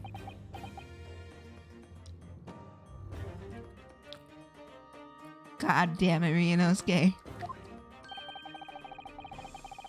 It's a Royal Science Trophy for excellence in science. A young scientist could wish for no higher honor. Ah. Would you like a massage? No. I'm fine. Thank you. Don't touch me. I had no idea it was just a grand thing. I think it's becoming increasingly clear that there's much more to this Enoch Drebber than conjuring tricks. I couldn't agree more, my dear madame. How about you, Mr. Naruto? Wouldn't you like to take it with you? For your tired shoulders, of course I mean. Shut up, bro. He's not gonna let that go, is he? I don't think anyone's gonna let that go, Ryunosuke. Even if I was there, I would definitely not let that go. I would keep bringing it up. It's curious, though, isn't it? You would expect such an important trophy to be proudly on display somewhere, not haphazardly cast aside. English gentlemen can be quite a mystery at times.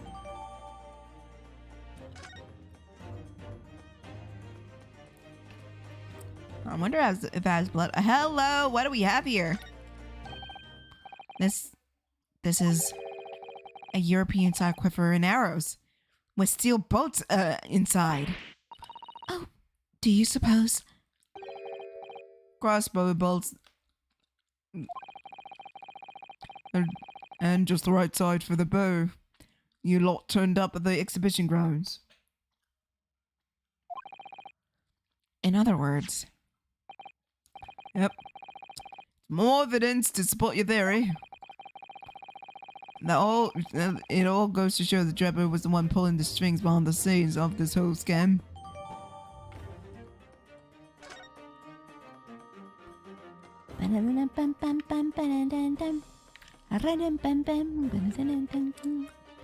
No, not yet. That might be for the machine. What on earth is this?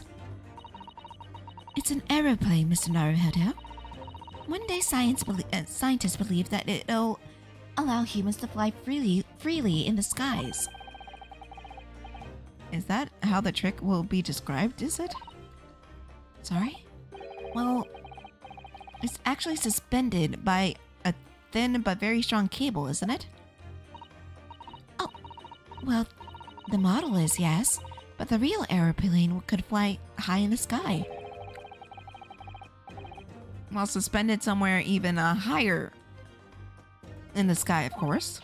Because a very large metal object obviously can't stay in midair unsupported. So, to you, the solution is even taller towers? Goddamn, Ryunosuke, you're so dumb. I love it.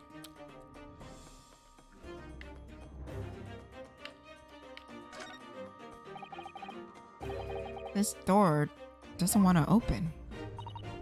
Yeah. It looks like it's got pretty hefty lock on it. No specialist locksmith on his way here from the yard. So hands off until he gets here. With permission, Inspector, could I have that lock open in less than a minute? Well, you don't have permission. And no one's giving it to you. Yay, he made her lock depressed. I love it. Yeah, let's go, Gregsy. Gregson looks as though he really enjoyed that. Look at him smirking, bro. I love it. Well, there's no sound of anyone on the other side. No, Trevor must have fled at the first sign of danger. Oh, what's up, danger? Yay! Oh, what's up, danger?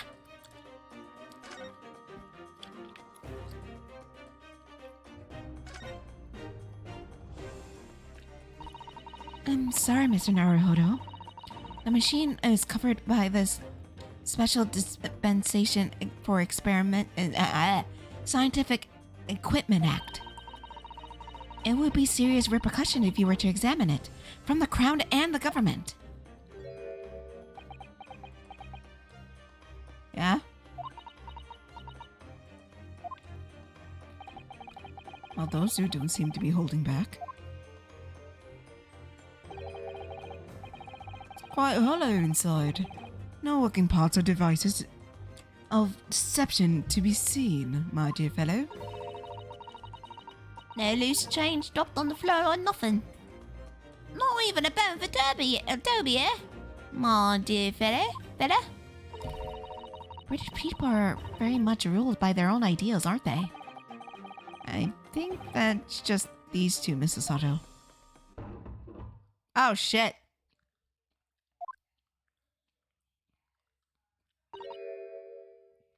Oh, Is something wrong, Mrs. Otto? well, I thought I heard a noise from the far left of that, far side of that door. It's not even on the left, it's on the right. Well, Gina, did you hear it too? Yeah, heard it and all. What do you reckon? What do you reckon, Toby? Right. I'm on the greases. Whoever's in there, open up! This is Scotland Yard.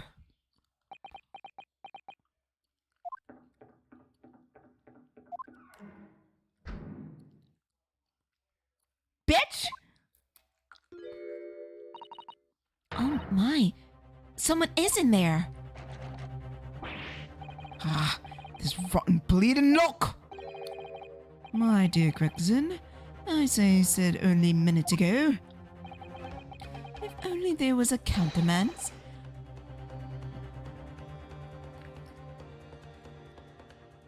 I know that's not what it says. Ugh. I could unlock that door in less than a minute. Excuse me. Fine. I'll take the rap for it. Just get us through the blasted. Damn! He wasted no time. Damn! He was just like, he was fucking Sonic the Hedgehog. He just like, bet I'm gonna do it. Damn. Alright, son. God damn. You've confused minutes for seconds, I think. Time is of the essence, I feel. What are we waiting for? Nothing forward, I suppose. This is an emergency. There's a strong possibility that beyond that door is an engineer that you will seek. Be prepared for action, my dear fellow. Yes.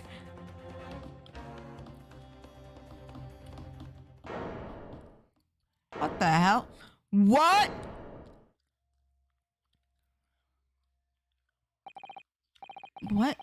What happened in here? Why is everything upside down? Rats. There ain't no way in here after all. But there must be. It was only moments ago we heard the noises. That was the sound of Trevor running away. But there's only one door into this room. And all the windows that could afford an escape route. Those skylights are too high.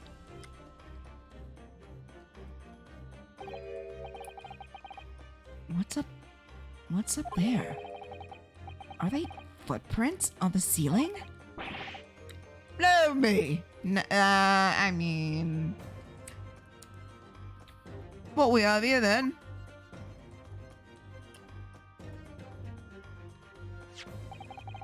Looks like someone's trying to burn something in a hurry. Oh, that looks like a set of blueprints. To what? It's not Professor Airbrain's bombing machine, is it? Blimey! If we had these, there would have been no need to muck and trying to investigate that scrap metal. There's something of great interest here, too. This rope was lying on the floor At the foot of the pillar. A rope? What's significant about that? Never mind. You see, but not observe, Mr. Naruhodo. You escaped through the window. We must investigate the entire room thoroughly before the forensic investigation team arrives. Alright. I'm gonna circle back to this. Don't worry. I'm just gonna take a look around. Almost every piece of furniture is upside down. Hold on. Oh, Give me a minute.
Okay.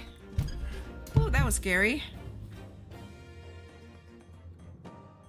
I felt a sudden pain in my chest, and I thought I was having a heart attack.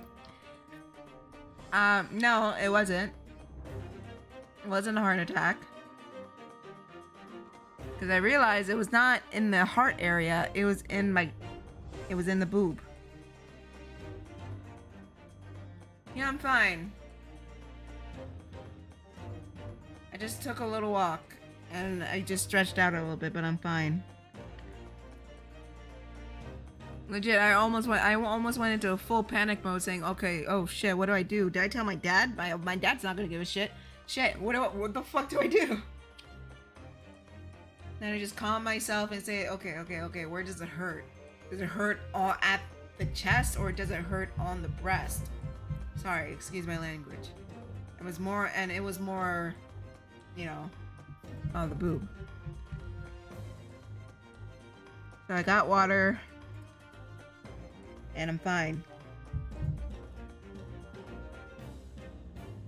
Whew, Jesus, that scared me.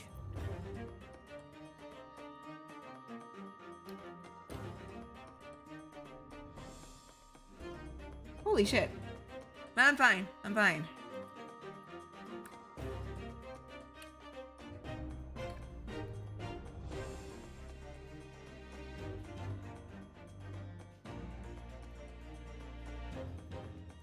Whew. God, I hope that's not cancer.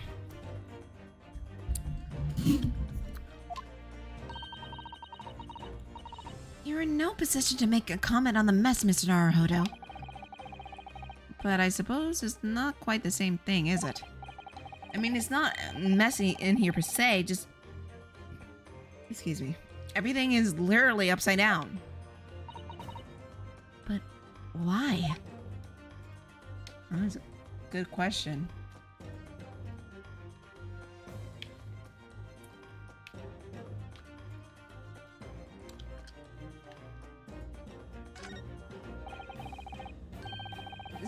This is a very large safe. I suppose even Mr. Sholmes could open that lock. Though, if you were a thief, you could just steal the entire thing, I suppose. But it's bolted to the floor to prevent actually that sort of thing. Underhand trick, Mr. Naruhodo. Well then, you could just steal the floor as well, I suppose. Damn, Ryunosuke. You give no fucks in this game. Absolutely none. No fucks given to this man, and I'm living for it. I'm sorry, but you really aren't making sense at all. Anyway, I think we can agree whoever is inside must be very... Whatever is inside is very important.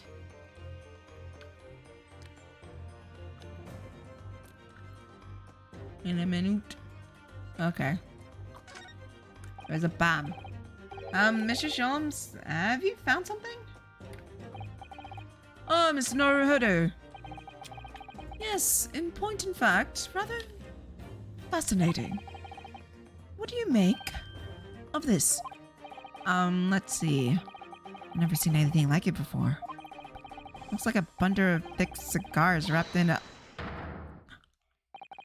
Mrs. Sato, what's the matter? That's a... Surely that's a time bomb, isn't it? What? What did you say? A time bomb? Sorry, but what's a time bomb exactly? Oh! You're truly one of a kind, Mr. Naruhodo. I won't take that as a compliment. You don't know nothing, do ya, Ado? You haven't got a clue what it is either, have you, Gina? Damn, Ryunosuke, you give no fucks! Bro doesn't give any fucks. He's like a honey badger. He's just like, bitch, shut the fuck up. You don't even know what it is either. I'll invite you to consult a dictionary later, Mr. Naruhodo. But this particular specimen is no time bomb. I confess it's very similar appearance.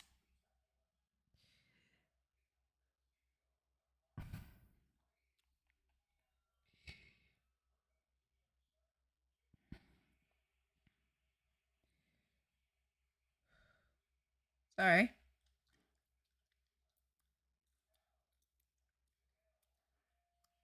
Give me a minute. It's the pain is still there on my boob.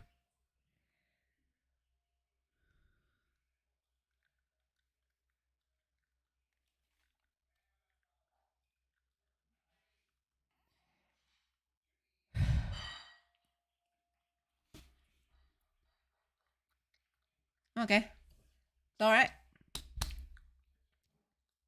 Nope, I went to the other one.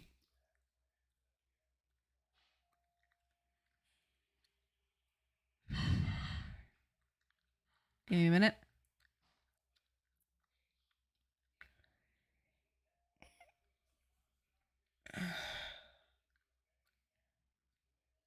Whew. Okay. We're good.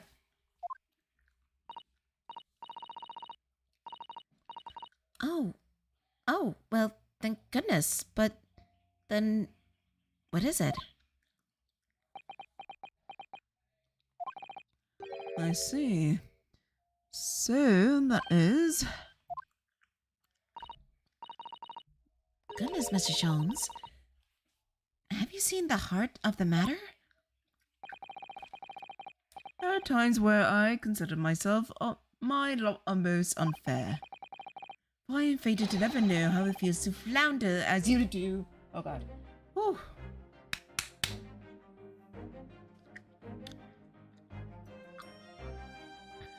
When a puzzle presents itself. But I have learned to accept the hardship when it comes to being a detective, Mr. Sutter. Here we go. I feel another great deduction coming. Hang on, I'm gonna turn on the fan.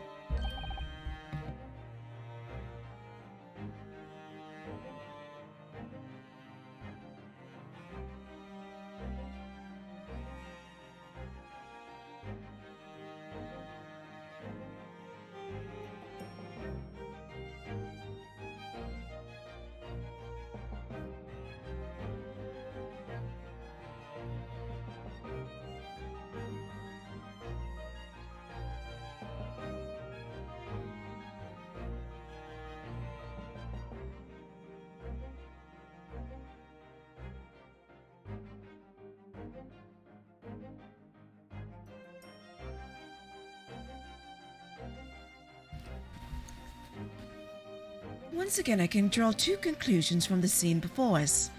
The first is that the infected nature of the furniture in this room is the work of Jabber himself.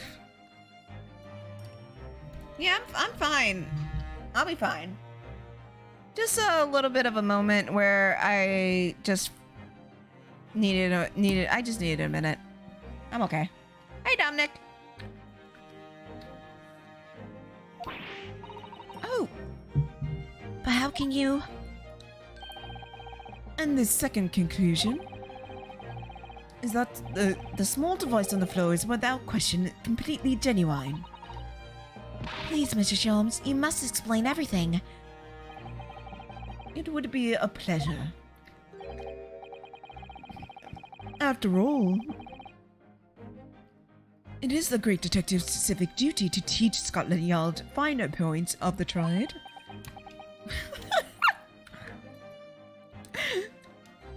God, he's so salty. I realize he starts saying being salty.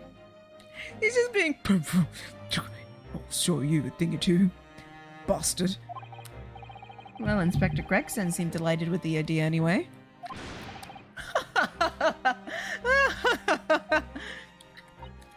Oh, you must deflect the inspector's glare with such fortitude there, Mr. Sholmes.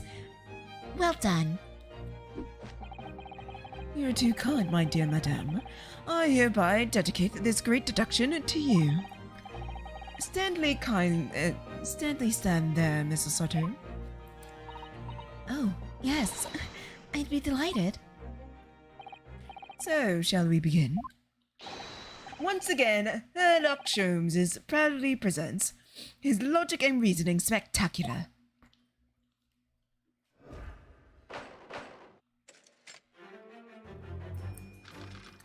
Ah, boy.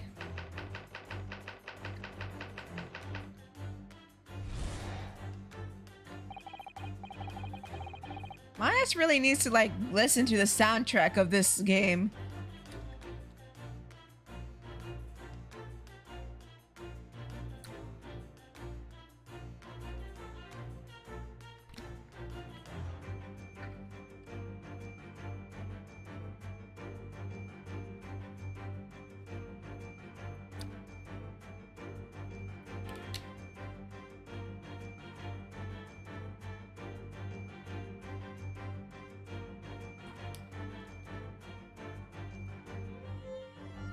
Sorry, I was jamming out.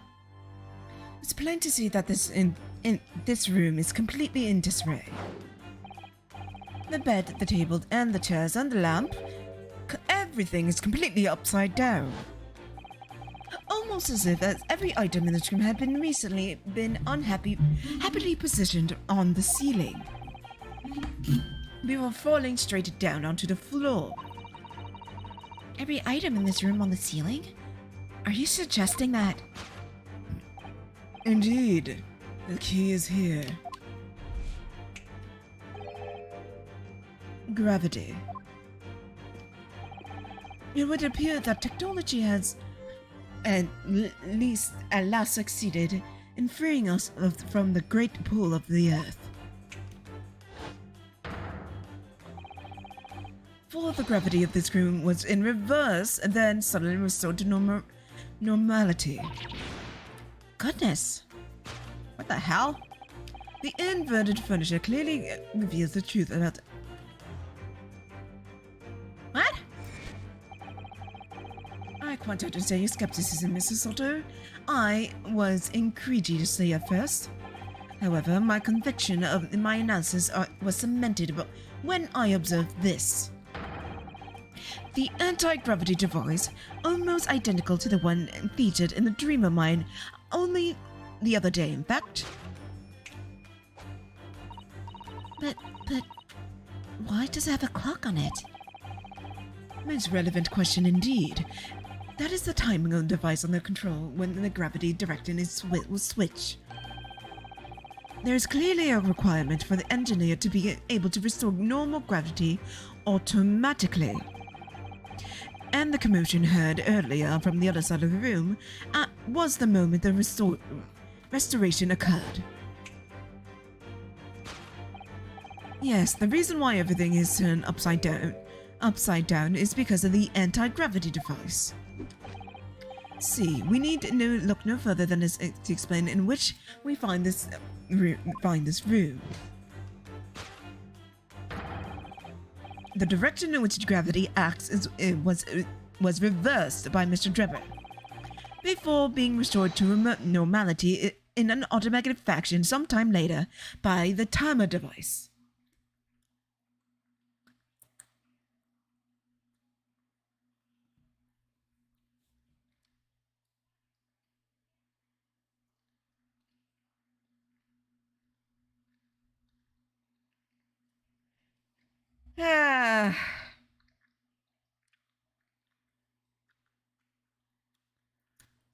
Sholmes, you're great.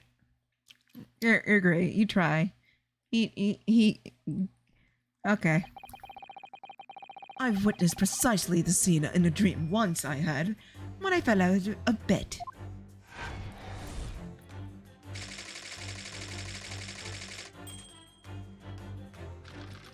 Okay.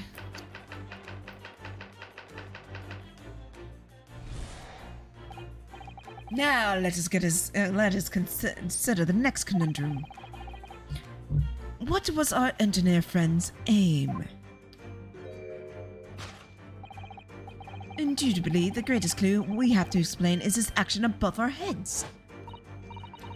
Yes, how is it possible there are footprints all the way up there on the ceiling? A question whose answer will lead us to the truth, my dear madame. The reason the footprints are on the ceiling is because of the nearby skylight. Of course, Drebber's aim was singular to escape.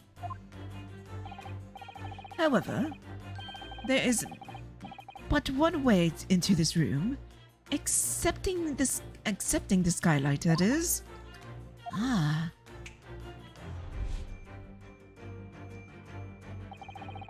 By inverting the gravity here and here, Drepel was able to fall conveniently to the ceiling, making his escape via an otherwise inaccessible skylight, leaving those footprints behind on the way. But the ceiling is very high, Mr. Jones. If gravity reversal was sudden, wouldn't Mr. Drebber have fallen to the ceiling rather violently? Falling up is both scientifically and philosophically a rather interesting concept, I feel. But the man at cornered who had nowhere to run, so he escaped through the skylight was his only option. You may recall I found this in the room earlier, which offers a solution. Oh, the rope. To reach the intended destination, what a better tool than this rope? By anchoring one end of the wall, the man was able to lower himself to the ceiling. Which explains how Drebber was able to escape the room before our arrival. He reversed the pull of gravity and fled via the skylight. And personally, I should very much like to see the reverse pull of gravity again, you know, just for fun. Shut up! Fucking nerd.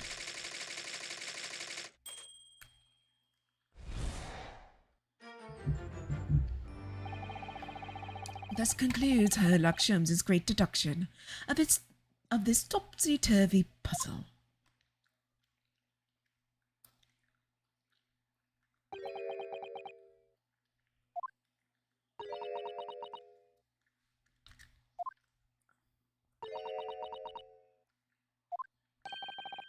He's completely spellbound. Mr. Sholmes, there's just one thing that troubles me. I would expect nothing less. You're destined to be troubled by one thing for the rest of your life. What? The thing is such a thing actually possible? An anti-gravity device, I mean? I would say with the man's current scientific knowledge of a turn of the 20th century, there is no possible than it's no more possible than instantaneous kinesis.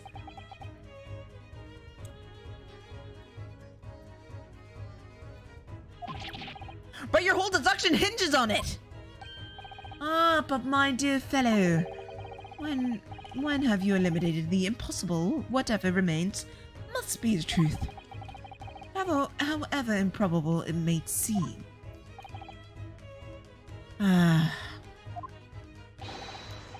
It's a marvelous line, wouldn't you agree? What is my more endearing pearls of wisdom?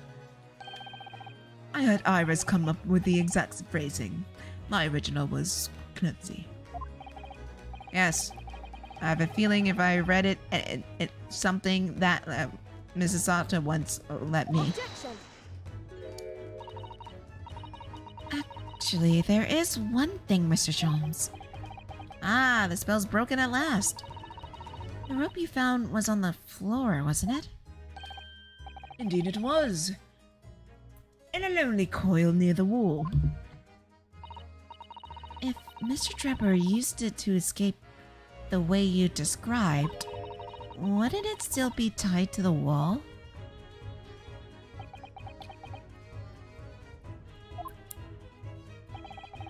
Mysteries are inevitably unraveled in the end, as I think you find do ropes.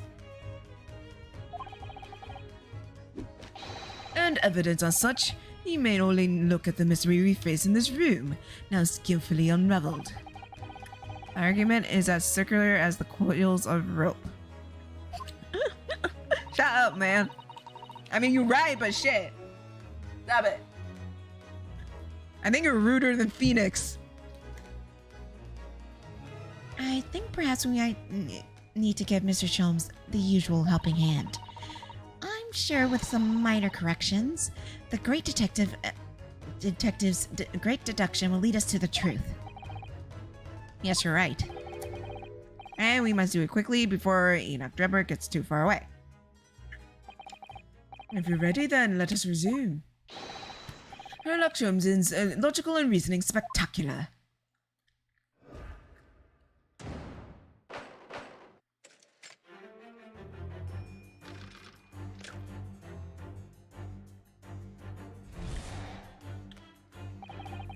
It's plain to see that this room is completely in complete disarray.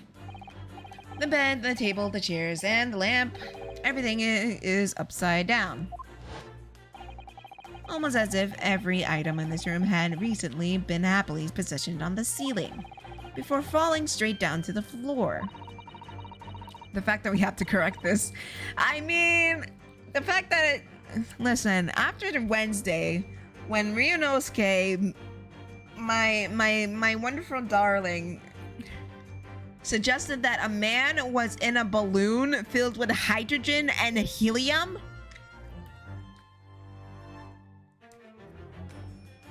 he should not be talking right now.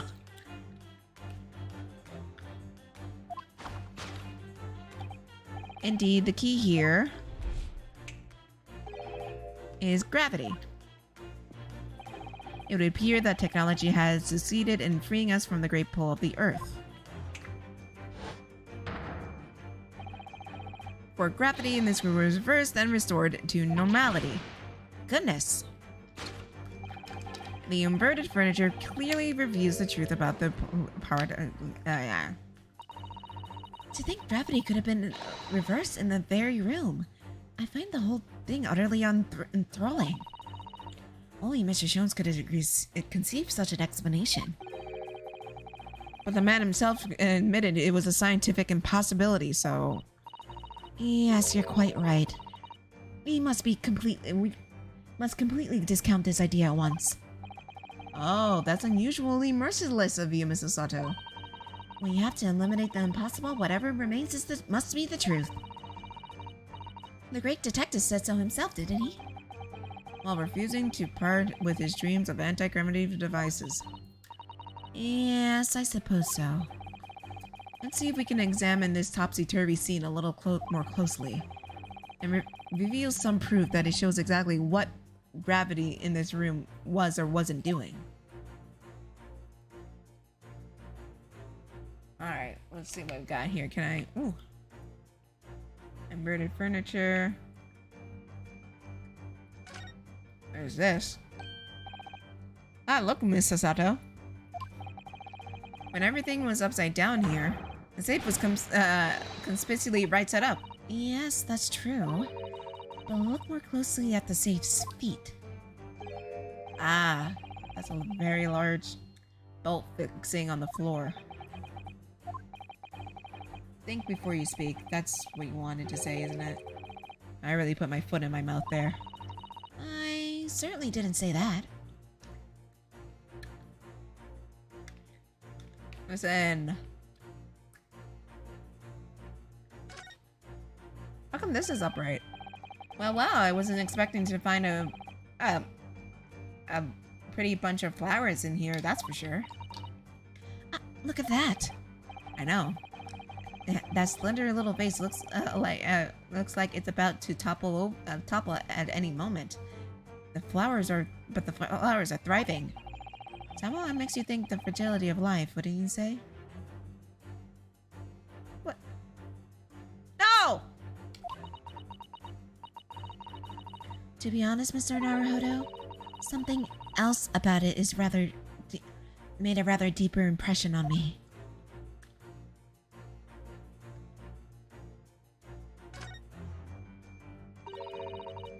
Furniture is concealing upside down, certainly. This guy's mind is dark, chaotic good, in my opinion. You know what? You're probably right. Yes, it does immediately put you in a mind of some strange quirk of gravity, I'd admit. Could it be that many whirlwind passed through here, do you think? I'm not sure that makes more plausible than Mr. Sholmes' explanation. Oh dear. Say the first thing that comes to your head, and it isn't the way forward here, it seems. Ah, see, she did the same shit. Alright, I'm gonna guess This must be it, because everything else is upside down. This must be it here. Take that!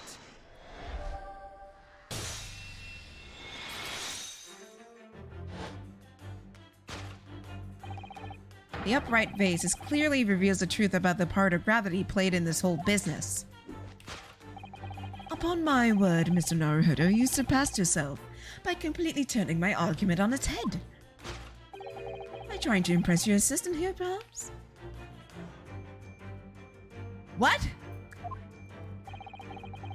No one's trying to see your spotlight here, Mr. Sholmes. Trust me. Good lord. As you rightly say, though it appears at a first glance that all the furniture in this room is upside down, this unassuming slender vase is standing keenly to attention. Unlike this large safe, there's nothing asphyxiating it to the floor. And that's the exception that breaks the rule. In short, it as much pains to me. The gravity in this room was never inverted at all. Are you gonna be depressed again? Are you gonna? My hands are literally clapping. Are you gonna be depressed again? Get depressed. Get depressed. Get depressed. Get depressed. Get depressed. Get depressed. Get depressed. Oh, get depressed. Get depressed. Get depressed. Get depressed. Get depressed. Oh, get depressed. Get depressed. Ow! Oh, shit. Oh, I cracked something.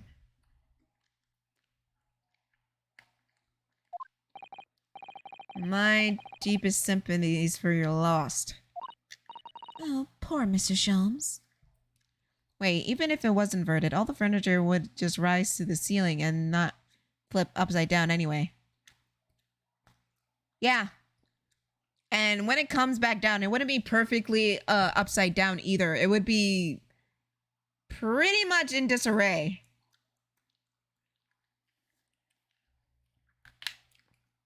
Tiff is chaotic neutral. I've been chaotic neutral. Are you kidding me? I don't give a fuck. I don't give a fuck. Except for that guy back there. I give a fuck about him. He's hot. But the show must go on, so let's continue with our deduction. Now we know this contrast is not in fact an anti-gravity device. There remains one other possibility. You don't say it. You don't say. Someone deliberately turned over every piece of furniture in here. No, really? Really? Oh my god. Wow. That must be the case since everything is perfectly right side. What the fuck is that? The code for the safe is there. Look on the left side. Hold on. I'm not sure. Let me check. I'm not sure if my cursor will... No! God damn it! Son of a bitch. Which might sound obvious, but leaves one mystery. Someone go back and write it down. Someone go back and write it down. Namely, why would anyone choose to do that? Quite. Naturally, there's an explanation. Yes, the reason why everything was turned upside down is because of this anti-gravity device. He's absolutely determined that this device must be something to do with it, isn't he? I'm afraid that the lure of an exciting scientific explanation is too strong. Well, there's no doubt that somebody did this. Somebody turned all this furniture over. So whoever it was must have had a reason. I'm afraid nothing comes to mind at all, though. Well, let's take a look around and see the answer present itself. Move. Move. Where is it? There.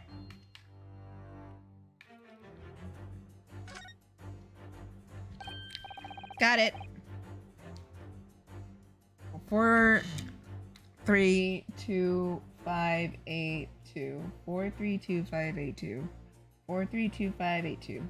4, 3, 2, 5, 8, 2. 4, 3, 2, 5, 8, 2. 4, 3, 2, 5, 8, 2. 4, 3, 2, 5, 8, 2. 4, 3, 2, 5, 8, 2. Just make it a little song and dance and you're good. 4, 3, 2, 5, 8, 2. 4, 3, 2, 5, 8, 2. 4, 3, 2, 4, 3, 2, 4, 3, 2, 5, 8, 2. 4, 3, 2, 4, 3, 2, 4. Oh, thank God you wrote it down. I'm not gonna. I don't see my notebook anywhere. Yes. Safe 432582. Safe? As in safe and secure? As in secure lockable box, I think. Admittedly, more likely. I think you've been hanging out with Sholmes too much, Ryunosuke. There's also a large safe bolted on the floor in the side of the room, so yes. So you mean this number would let us open it? I wonder why it's written here, though. I mean, I don't see any other option. No, that's not the reason. It must be the combination. Let's go with it. Take that! Boom, baby!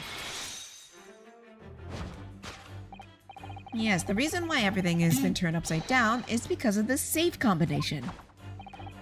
Precisely. I believe, Mr. Naruhodo, and you are a very similar experience one. Did you not?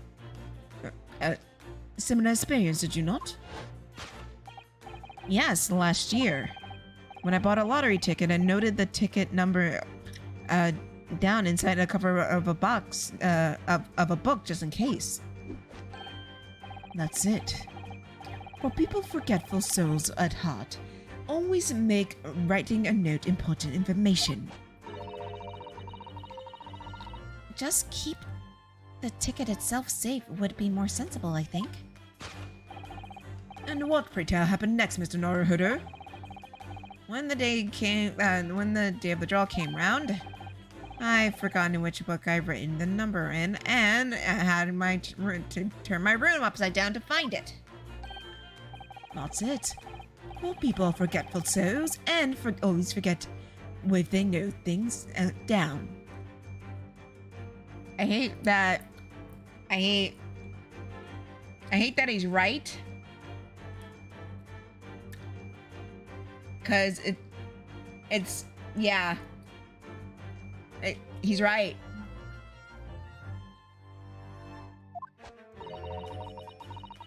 Not if you always note things down in the same place. Actually, I won the second prize, you know. I couldn't remember which magazine it slipped up. Thank you, Mr. Naruhodo, but I believe I proved my point now. Bitch, I want to know what he said. I couldn't remember which magazine I slipped the ticket into, so I had to turn my rune upside. Which is very similar to the scenario that is clearly unfolded in this room. Finding himself requiring access to the safe, the occupant in this room needed a combination code. He remembered he had written it on the underside of a piece of furniture, but forgot which one. Leading to the state in which we find the room now. Yes, Mr. Dribbler overturned the furniture in here in a desperate hurry to locate the combination code to unlock the safe.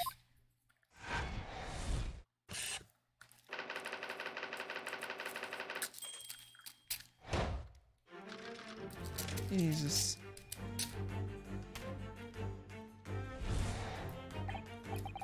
Now let us consider the next conundrum.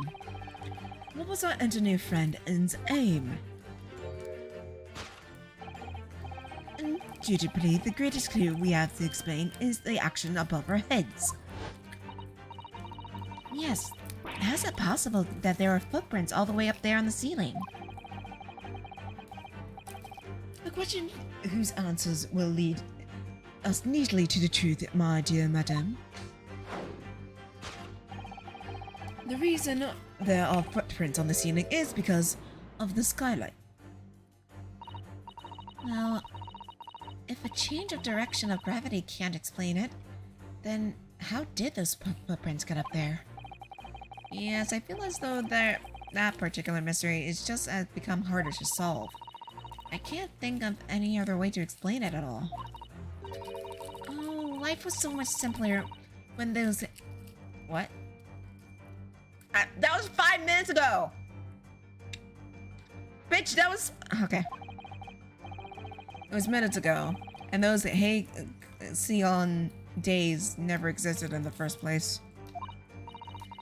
Well, I suppose we must put our faith in Mr. Sholmes and observe the area in more detail. Putting out faith in Mr. Sholmes is what's getting us in these situations in the first place. God damn, Ryunosuke. I love you. What the hell? Oh my god.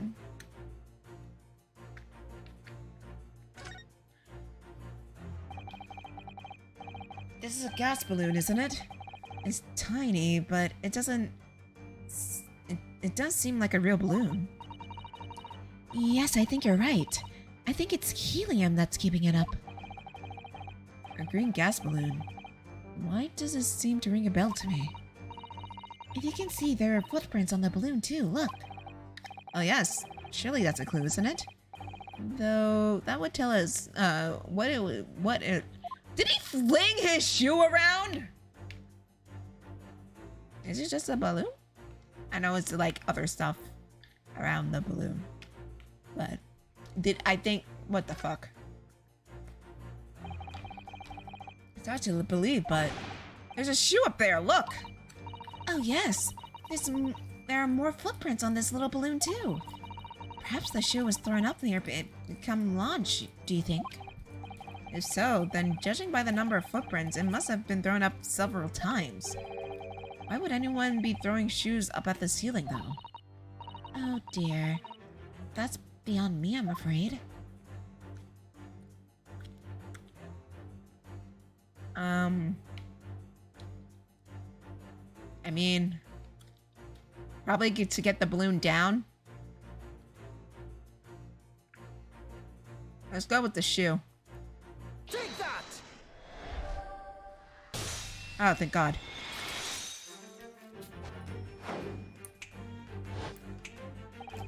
The reason there are footprints all on the ceiling is because of a nearby shoe.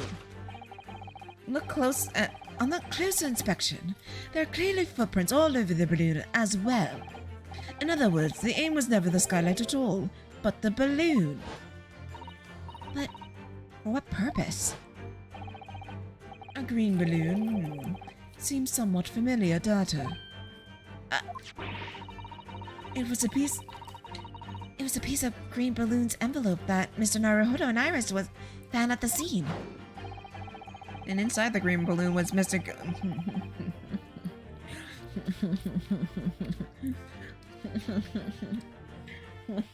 If you say that fucking theory again, I'm going to hurt you.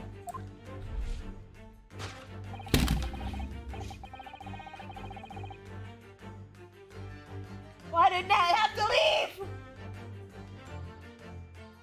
Oh my God.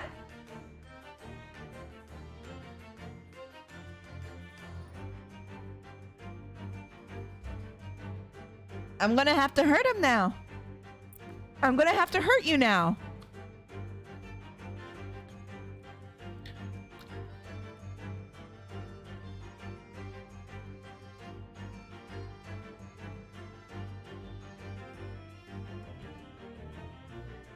I can't believe it.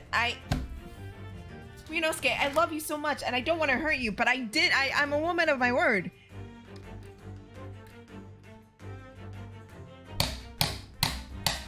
I'm gonna have to punch him.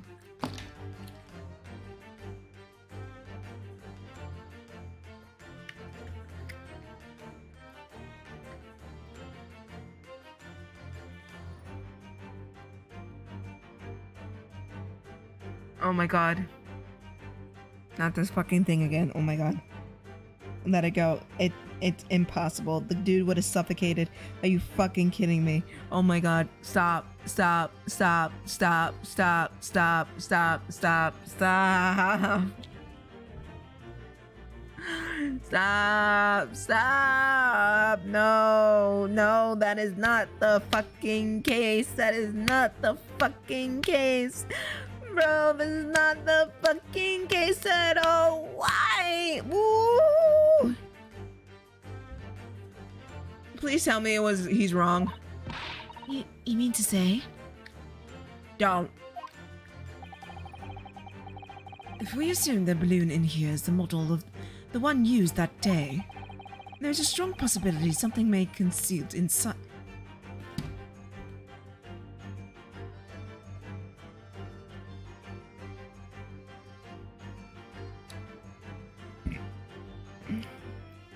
Serve.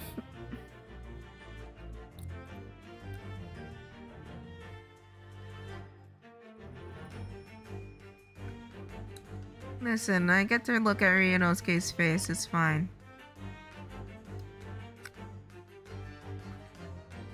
He has very similar facial features as Phoenix.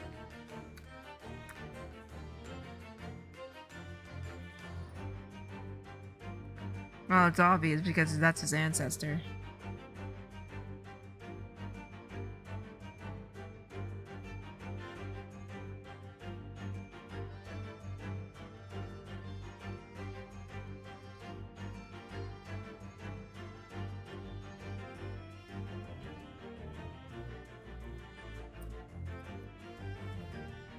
Oh my god, oh my god, I'm just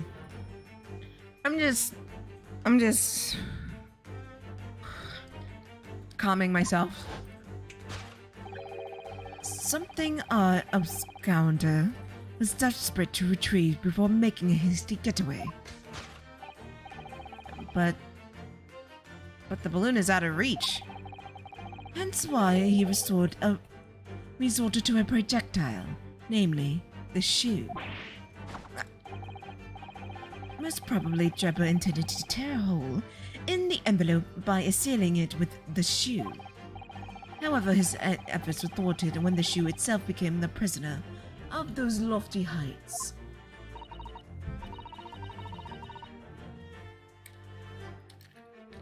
You know what, Horace, shut up. I know, you're right. But shut up. If only there was some way we could see inside. You may recall that I found this in the room earlier, which I believe offers a solution.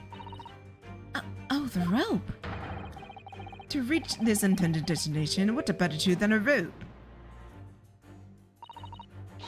Mr. Soul has managed to bring the deduction back to the rope. Alright, I have to admit, that was clever. So we just have to throw the rope up to the balloon, then pull it down to us No! Which is much easier said than done, I feel. It could take us a long time as well. True. Perhaps we need more surefire method. In fact, we already have one of those, of course, don't we?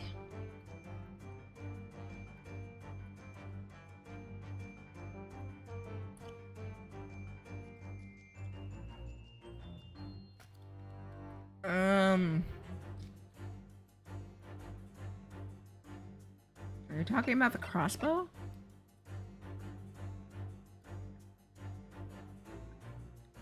It wouldn't make more sense to shoot it down than to throw a shoe at it.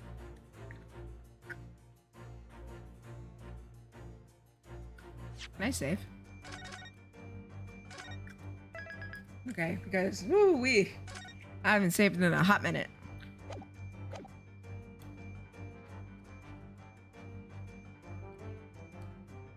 Take that! Ba-boom! To reach the intended destination, it would be what better tool than to use than this crossbow? That was found at the scene, in fact. Was the likelihood it belongs to Mr. Drebber? the man only had brought it away with him that day, he could have avoided losing a shoe at a most critical time as this.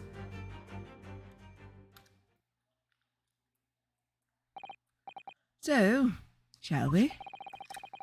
Our curiosity has deeply stirred, no doubt, my dear fellows. What is that Enoch Drebber has hidden inside that balloon?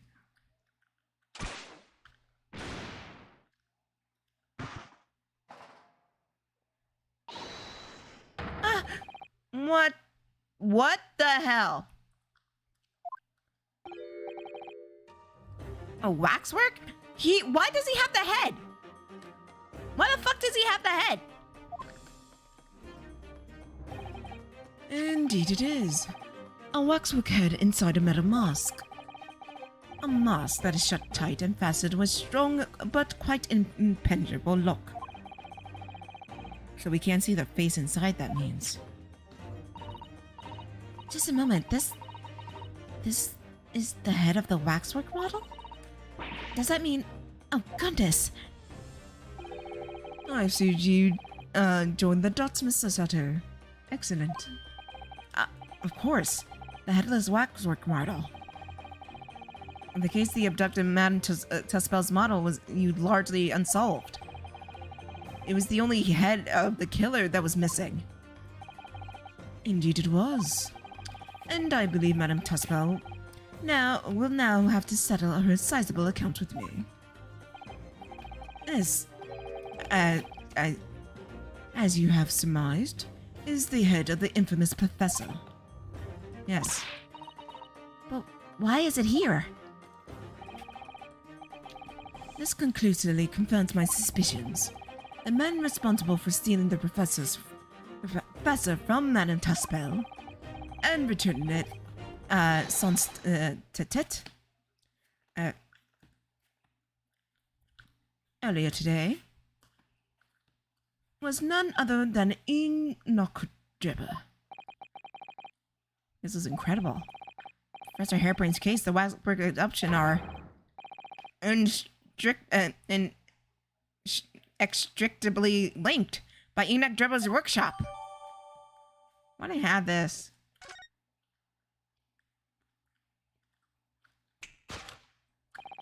Well, it appears almost shut up. Shut your mouth. And you look at these two.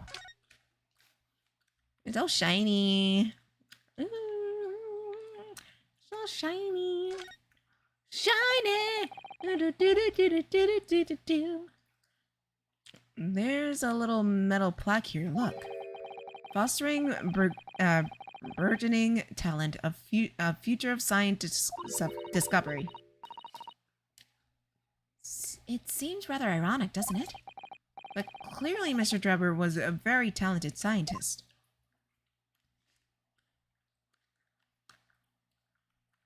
That it? That it? That it? Alright, cool. What we got here? What we got here? This lock does seem very strong, doesn't it? There's definitely no way to remove the mask yourself if it was put on you. What a terrible way to treat someone, even a convicted criminal. I know. It's starting to make me livid, actually. Mr. Naruhodo, please. I mean, just think about it. Imagine if you had an itch on your cheek all of a sudden, and you were utterly hopeless. Oh, fucking hell, you idiot. I fucking love you. Shut up.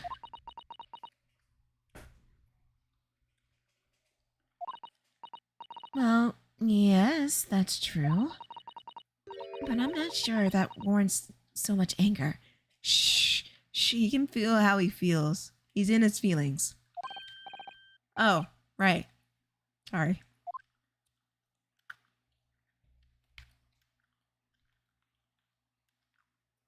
Oh, there's a lot here.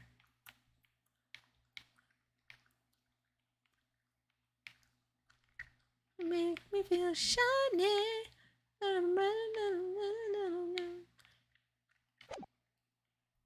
Okay. What now? All that remains is, yes, to speak with the architect of this adventure. The architect? You mean Mr. Draper? It seems quite impossible that he escaped via one of the skylights. Obviously, the man is still here in the room. What? His location should be abundantly clear. If you simply reflect on the journey we made together during this deduction. You know Trevor is somewhere in this room? So, Mr. Naruto, will you do the honors? Yes, of course. Mr. Trevor's hiding place must be the...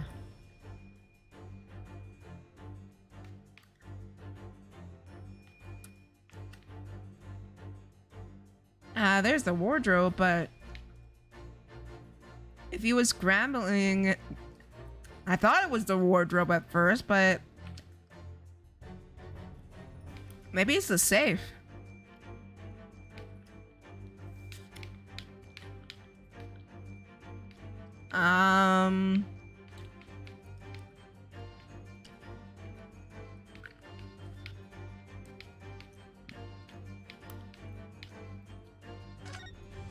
Try the safe. Look at all the mess in front of the safe. Yes, plans and counting ledgers? Almost as if someone was in a hurry to empty the contents in the safe, in fact. Ah, okay. Alright.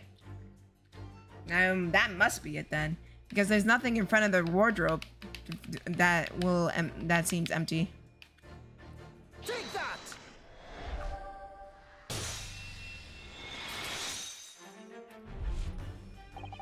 Before we gained access to the back room, we heard a noise from in here, which tells us that the engineer was still standing in the building at that point in time. In fact, he was searching for the combination to his safe. And pressed for time, he had made no attempt to right the furniture he has overturned in the process. From which we can deduce that from his research combination happened very recently indeed. In summary, Mr. Enoch Drebber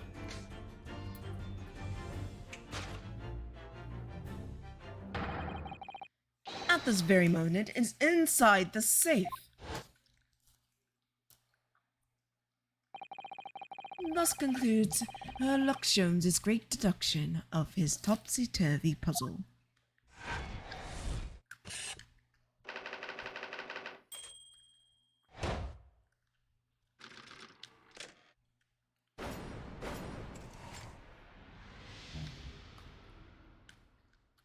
Bruh.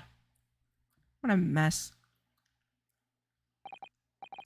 So, Mr. Naruto, I think perhaps it's time we ended this game of hide and seek, don't you? By opening the safe, you mean? What else? Let's see. The combination was 432-582. I knew that! Alright then, don't go off on her. She's just correcting you because you're a dumbass.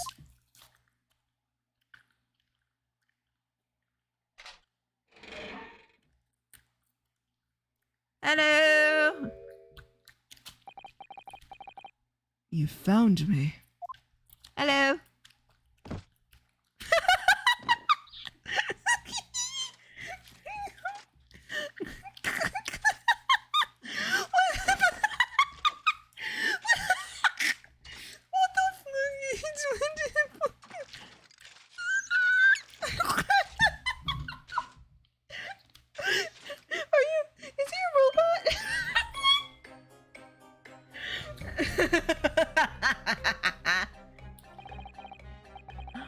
Alright then, sir. Mr. Enoch Drebber, I presume.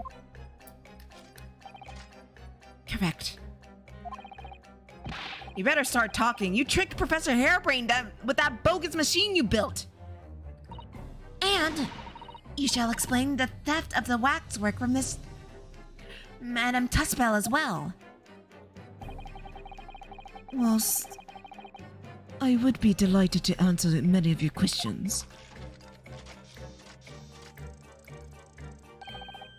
Personally, I would advise that you deactivate my little parcel first. Deactivate? Your parcel? I refer, of course, to the time bomb. I left it in the most prominent position.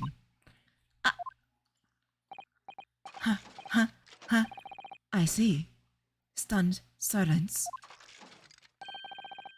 You're all gearing up to die with me then. No! Kick it. Mr. Sholmes! With only 7 seconds to spare. That was too close for comfort. I've got 1 foot in the grave already. Are you trying to help us get a kill or get us killed? Mr. Sholmes' deduction can be Excuse me. completely life-altering, can they? Well, my dear fellows, that was a close shave. The resemble of an anti-gravity device is really quite startling, I would say. Anti-gravity devices don't exist. Tell him. Whew. I wouldn't push him, Mr. Sholmes. Do I get to talk to him? Do I talk to Mr. Robot? Robot, boop, boop, boop, beep, beep, boop, bop. Beep, boop, bop, beep, beep, bop, beep, boop, bop, beep, beep, bop, boop, boop, bop, boop, boop, bop. What on earth happened in here? You found me, haven't you? No need to screw me down any further.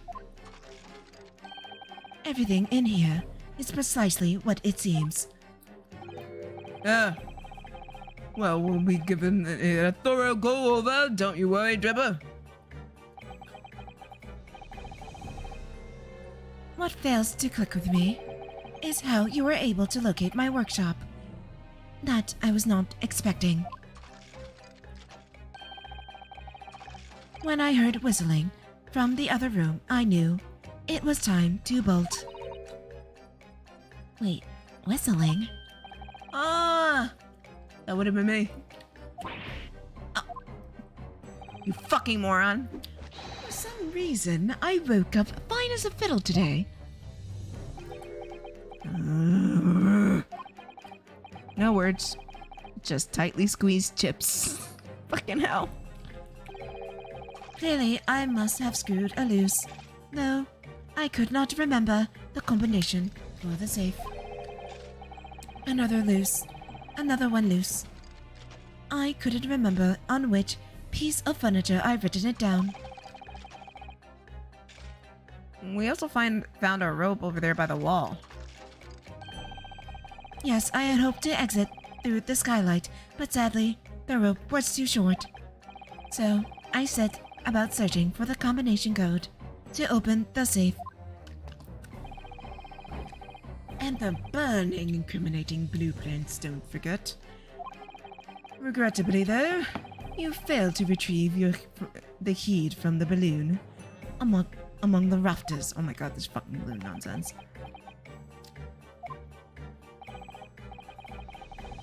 And after that, you hid yourself inside the safe? Having first set this parcel ticking? Well, I had no intention of being nailed by the police. What the fuck? Move. Let me take a look at this parcel. Still can't believe we're nearly blown up. What was that sideways glance for, Mr. Naruhodo? I thought that deducing means from movement of people's eyes was your specialty, Mr. Sholmes. Never mind that now. Let's see what Mr. Trevor has to say for himself. I found a robot, that's what happened.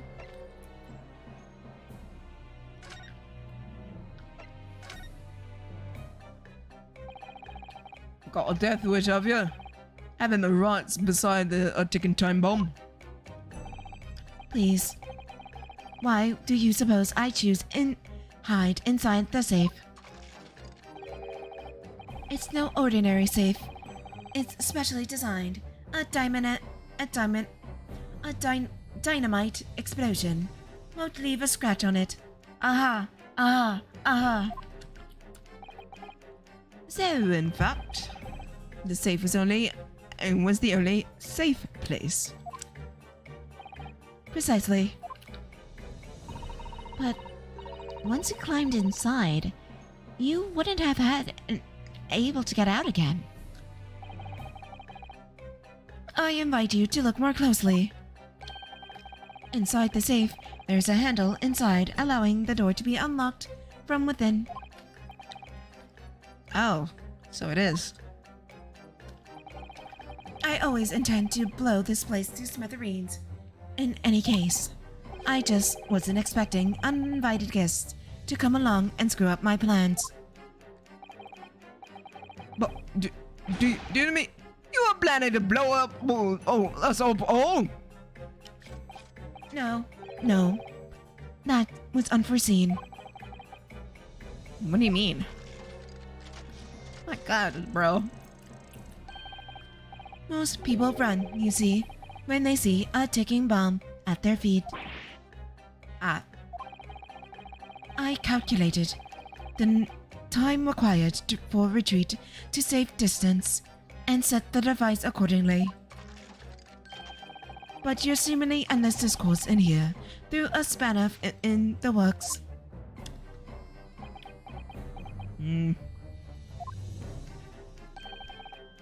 Something wrong, Gregson? do I have something on my face? Besides the usual eyes, nose, ears, and mouth.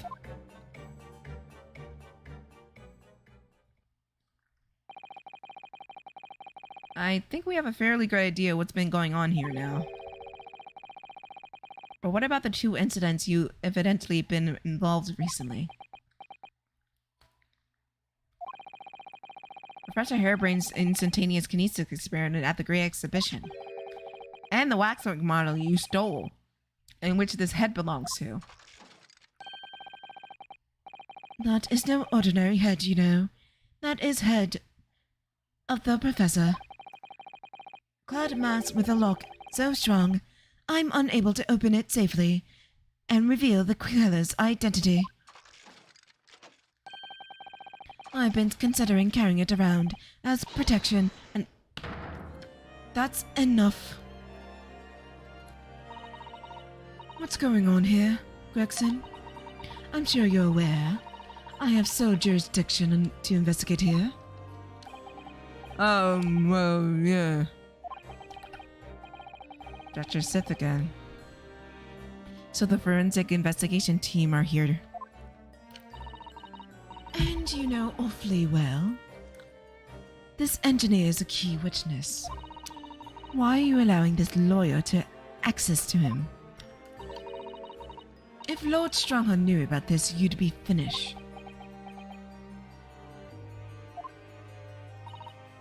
You lot, leave at once. My dear madam, there's no such threatening tone, I assure you. After all, that's no way to greet an old acquaintance, is it, Dr. Sith? Hello, Sholmes went down the bunny trail! Low-key not surprised, but hoping he wouldn't have gotten... You know what I mean. Mr. Sholmes knows Dr. Sith? Or Scythe? I didn't want to say it. If it's protecting the machine next door, that's what's causing such a sour expression on your face, you're quite misguided. It's really nothing more than a shell, you know. Get out. But of course, we'll show ourselves at the door. I see you haven't softened at all. Mr. Naruto? Yes? It would appear that our delightfully entertaining investigation has run its course for the day. But, Mr. Sholmes, let us leave this place in the doctor's capable hands. I said get out. Now. All of you. Wait, were you two fucking? Wait, is the kid that we saw before, is that Sholmes' kid? Oh my god, were you two fucking? He abandoned you when you were pregnant and that's his kid? Do we know the age of that kid? Oh, she's 39 and he's what, 34? I mean, age gap aside, I mean, I'm just saying, it could have happened. Your presence is not required either, Gregson. Understood. I'll just say one thing before I head off. If it wasn't for this lawyer and his companions, we'd never had fun with this place, and this whole workshop would have been blown to bits. There was a time bomb set in here, and this lot disarmed it. Inspector.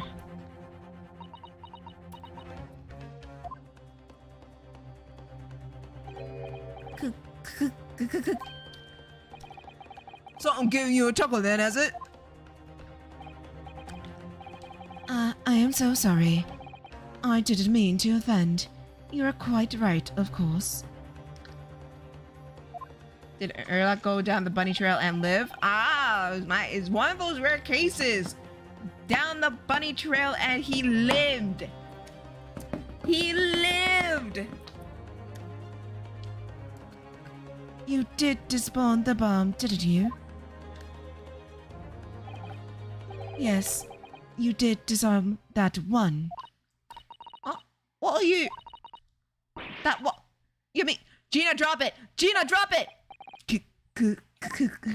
Drop it, Gina! Drop it!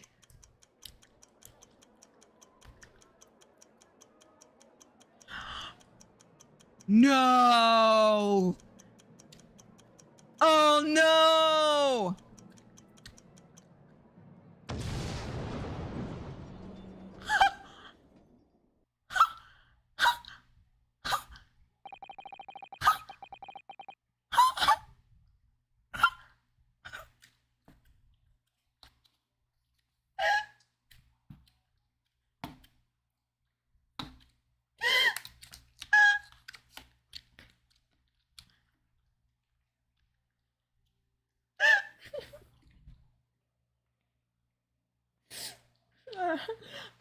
Okay. This is the third case, mind you. And from what I saw, we have 2 more cases after this. This feels like a final case situation. What the fuck?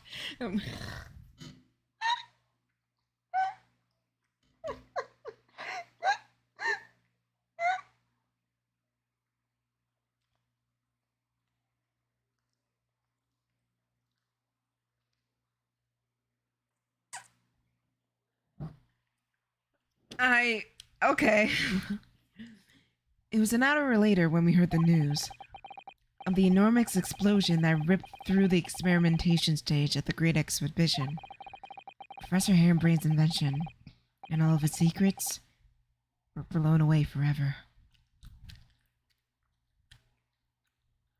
What the fuck? Okay.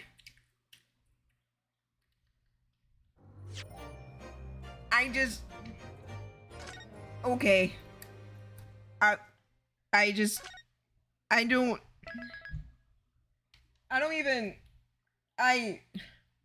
Who are we defending here?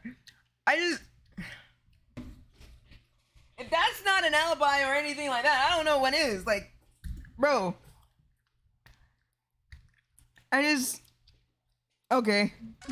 Now let's...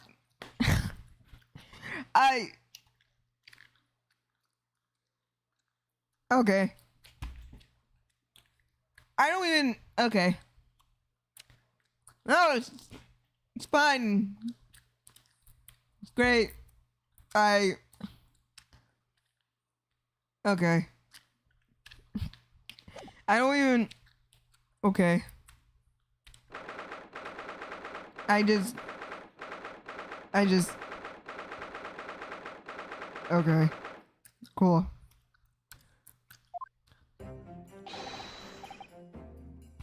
Good morning to you, Mr. Naruhodo.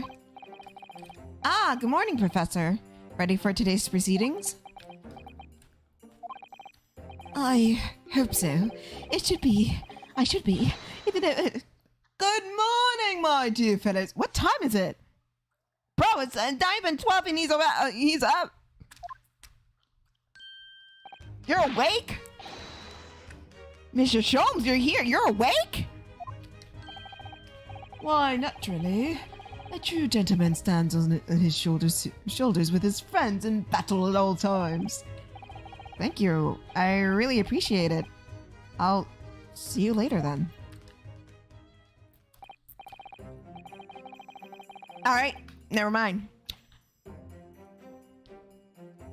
Now, Professor, we really need to remain calm in the courtroom today. Yes. Don't try your hardest not to enter the witness stand uninvited again. Yeah, and shut the fuck up and do not get me into trouble. Yes, I will.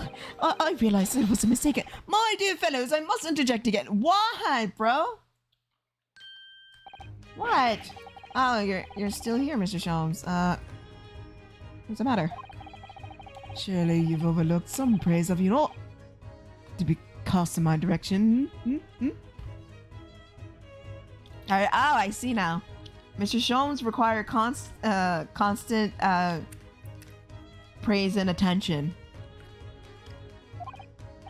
Sorry, I don't follow. Must I spell it out? I, the great Sherlock Holmes, the greatest detective of worldwide acclamation, arose at some ungodly hour to be here now. First thing in the morning. A miracle, you must agree. Well, if I must agree, then... As you know, my suite is quite impregnable. Iris had to employ her full gamut of tactics. She pulled off the covers, shook me, poked both cheeks, punched me, and kicked me from the bed. Then she poured the boiling of a cup of her latest experimental blend on my face, and at last I was bestirred. God damn, dude! I feel like he's like, oh my god, he's like Jessica, because when she was staying over at my old apartment, she fell asleep and I threw a remote at her and all she did was groan and turn around. Actually, she just groaned. She didn't even turn around. Oh my. Iris has been busy. Iris doesn't have it in her to go that far. She's too nice. Ah, a spirited fellow scientist. One who relishes in the infinite possibilities of blending teas. I'm the only one worthy praise here, not Iris. This is my victory. Oh my god, he's a needy bitch. He's a needy one. He needs attention all the time. Sorry, Colin. Oh, Inspector Gregson. Good morning. Gregson, my dear fellow. Why the grim expression at this delightfully early hour? Oh, I don't know. Maybe because I've been confronted with grimmer expressions, eh? Dear me. Are you going to take that insult lying down, Professor? What? I don't know! Poor Professor. Hey, JP. Hey, JP, guess what? There was a second bomb.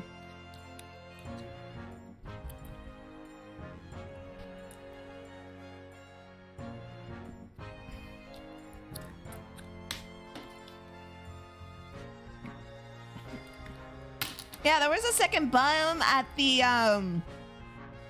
experimentation stage.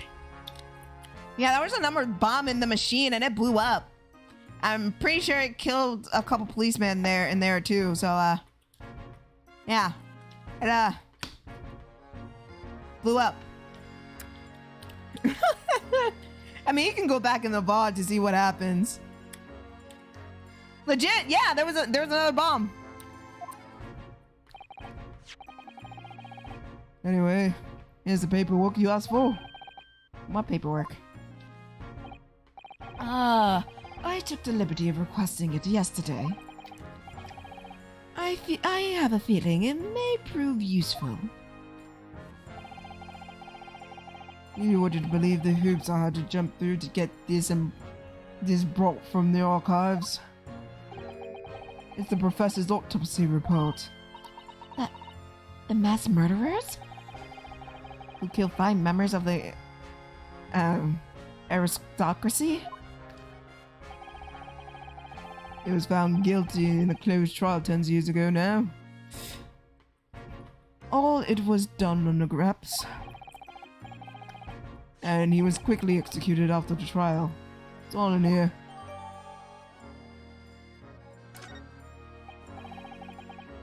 I don't know what to say. Thank you, Inspector. Yes, much obliged, Gregson. I slowly lot at the yard are just doing what we can. In the shadow of the great detective shoes, of course. Let me take a look at this.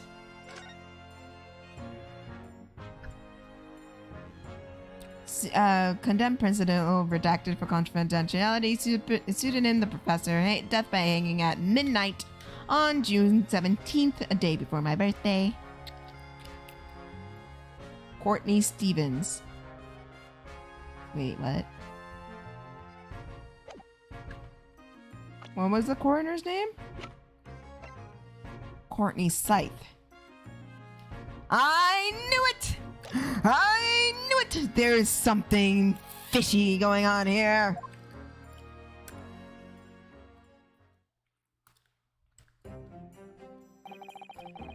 Well then, Professor Hairbrain, this is it. Today we're going to lay it all to rest at last. I wish you the best, Professor. I suppose he'll be in there today, will he? Dribba? Yeah. Yes. We expected the prosecution to summon him as a witness. I'm still amazed you managed to find him in just one day.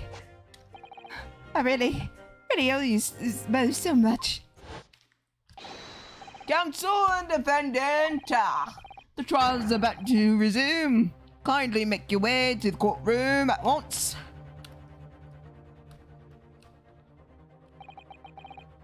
This is it then. The final chapter. Funny, my heart is racing a little. I've not felt this before, actually. This is this strange foreboding. As if something's going to happen in this trial that I'm not ready for. I can't let that distract me from the only thing that really matters. Finding the truth.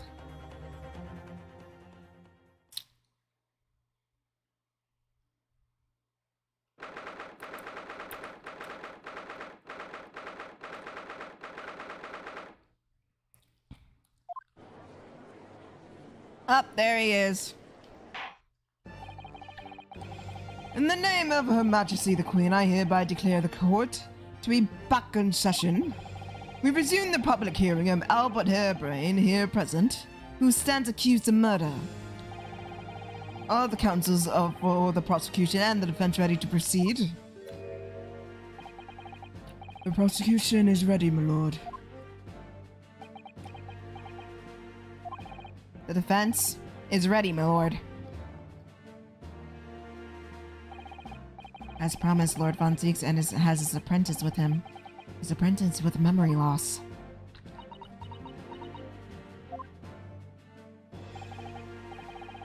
If I may, Lord Von Zieks. Yes, my lord. There appears to be someone standing at your side. Ah, yes, my apprentice and assistant. The prosecution believes today's proceedings will see complexity of this case rise considerably.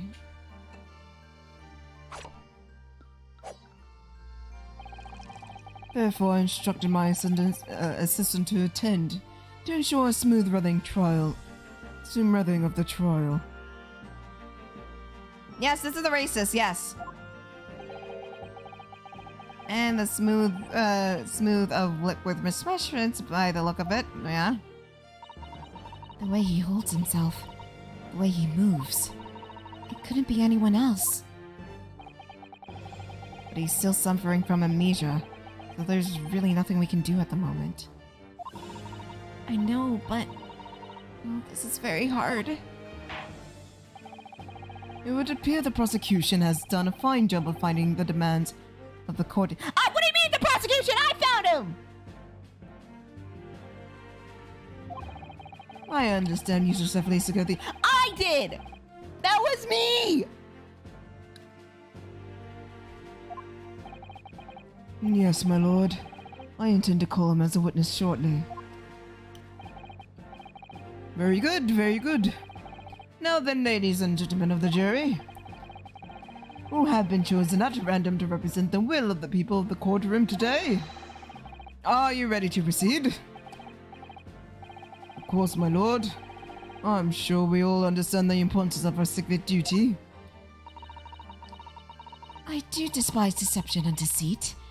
I find it very wearing.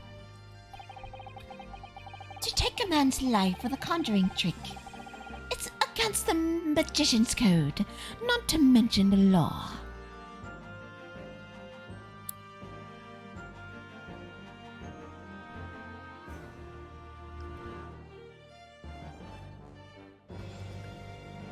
Why don't we have our own objection button? We need one, to be honest. I wish we had one. Any fake scientist should feel the wrath of God, if you ask me. You have to listen to what both sides of the fence and then settle on one. That's it, isn't it?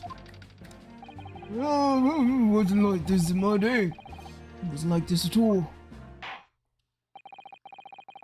If all parties are ready to proceed, you may begin, Lord Von Zieks. Before I do, my lord, there's a report I must read for the court. Yesterday, at the Great Exhibition Grounds, the evidence of the primary importance of this case, a super high voltage instantaneous kinesis machine was installed in the experimentation stage, was deliberately destroyed in an explosion effected by an unknown person or persons. It was— what? Hey, explosion! This is an outrage! You can't even blame my client!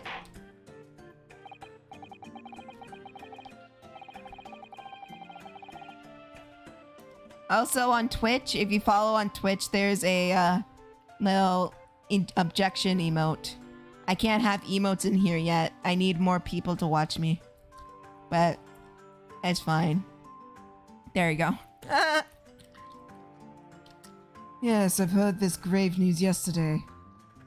Scotland Yard submitted a report to my office in the evening.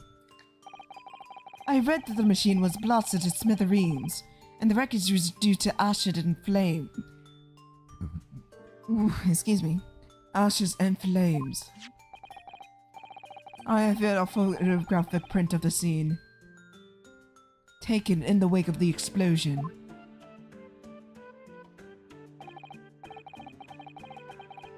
It shows the remains of the machine.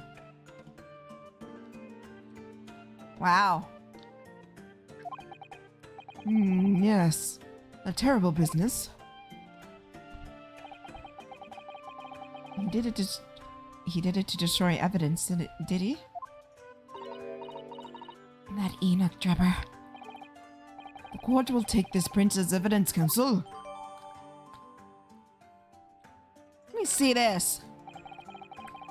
Late yesterday afternoon. Now, shut up. Fucking racist. Huh. Well, you know, there is, you know, the fucking trap door that came off, but huh. Everything else is gonzo destroyed. Y'all wanted to protect this machine. Late yesterday afternoon, the protection afforded to the machine by the special suspension for scientific equipment was revoked. However, before a thorough investigation could begin, the invention was obliterated from existence. As such, this will become very different. A very different trial.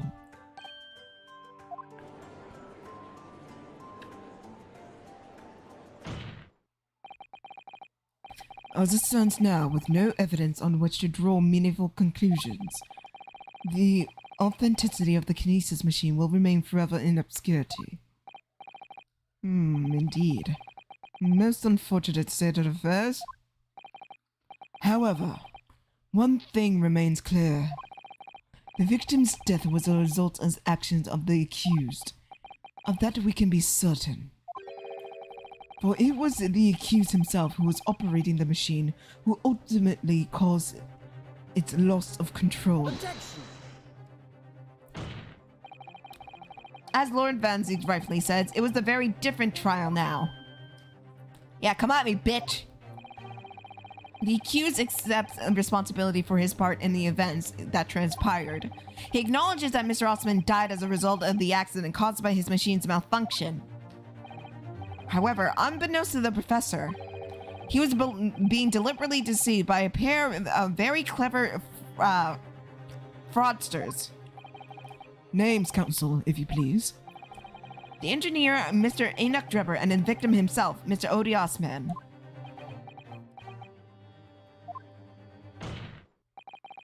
So what exactly are these two up to behind the defendant's back?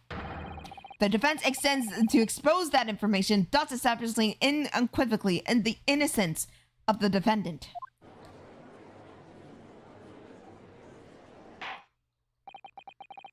Thank you, counsels. The position of the prosecution and the defense are clearly stated. Lord Van Zieg, summon your first witness, please. At once, my lord. The prosecution calls the engineer, Mr. Enoch Drebber, to the stand.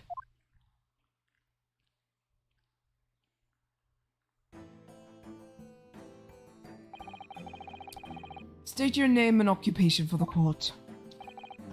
Name, Enoch Drebber. Occupation.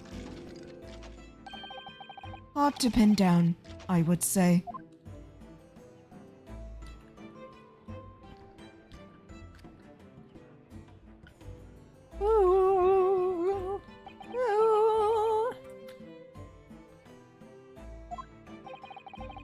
The file indicates that you are currently being investigated with connection with another case. The theft of a waxwork model, isn't it? Is it? Most extraordinary sounding business. But that has no bearing on this trial, I assure you. Leave it from your mind. You're familiar with the public experiment carried out at the Great Exhibition some days ago. The accused super high voltage instantaneous kinesis demonstration. Oh my god, deja vu! Oh my god, holy shit! I feel like I've seen this scene before in a dream. This line, these two, and the, oh god, this, oh my god. Why can I predict the future of good things? This is utter bullshit! Yes, you could say that. I am aware. of it. There was a terrible accident, wasn't there? It was you, Mr. Drebber, who instructed the vast machine used in the experiment. Or so investigations indicate. Can you confirm your involvement? Yes, I constructed it in precise accordance with the blueprints, but that is all.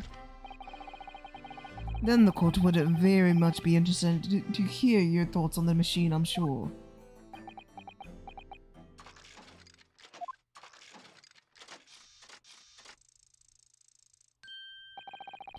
Amazing device, if you ask me. Pinnacle of modern science, making instantaneous kinesis a reality at last. What? Good gracious, do you mean to say that the experiment was bona fide?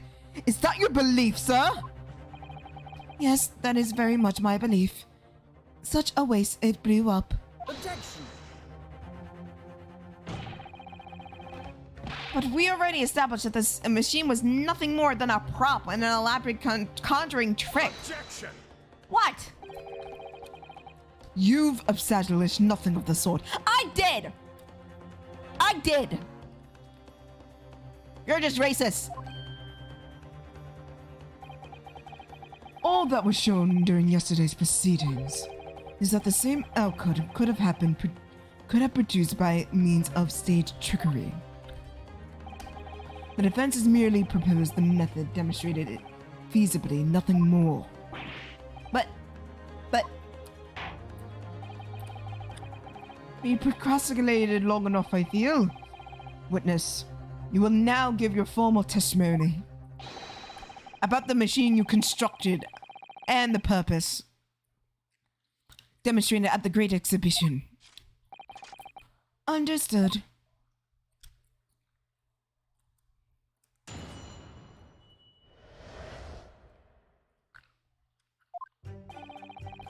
I met the young professor approximately 1 year ago through Mr. Osman's introduction. He provided me with blueprints and I constructed the machine to his precise specifications. There was no trick. If the whole show was a fraud, it would have required a body double. Tell me, did the victim have a twin? All spectators saw the birdcage above the heads when crashed headfirst into the crystal tower. A terrible accident, I grant you. Perhaps the science on which the machine was built was somehow flawed.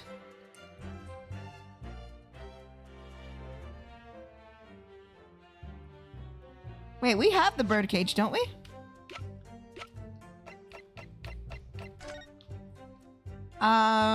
He said it dove head first.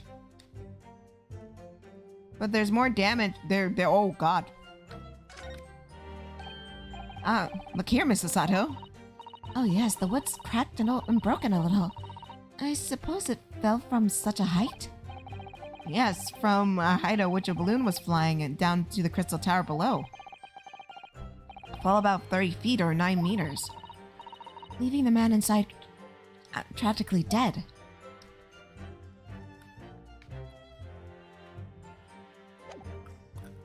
So, if it's damage at the base, how come...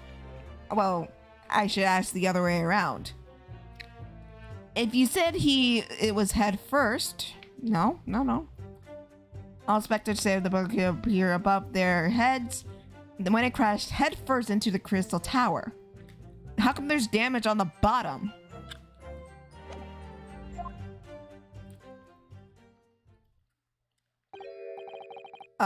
Body double? It goes without saying, surely, to give the impression that someone has moved. In reality, it hasn't. A basic conjuring principle. No deception can be achieved without substituting the original with a fake at some point in the performance. But I would be right in saying you have managed to establish anything along those lines. Incidentally, the prosecution confirmed that Mr. Osman had no twin siblings. It's my understanding that this witness was well versed in conjuring artfulness, but such talents do not indicate that he was actually able to accomplish what he claims. Namely, the construction of what by all accounts must have been extremely complex scientific machine. Whatever do you mean? Yesterday's proceedings brought a true nature of your past exploits to light, Mr. Dripper. Indeed, my lord.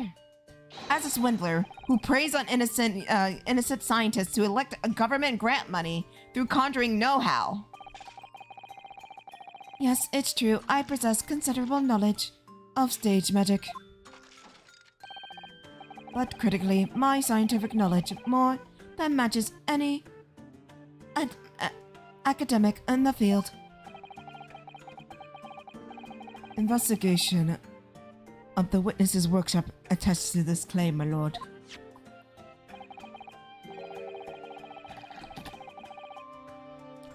As evidence, the police found the Royal Society trophy for young talent in the science there. Yes, that's true. We spotted it ourselves. If hypothesis is sound, it can always be forged in a physical manifestation with sufficient skill. Though I might have sold the secrets to some deceptive wiles to starving talentless scientists in the past. Would therefore thought the explosion of the machine was An unfortunate accident, or, of course, a deliberate act of murder carried out by the misuse of science.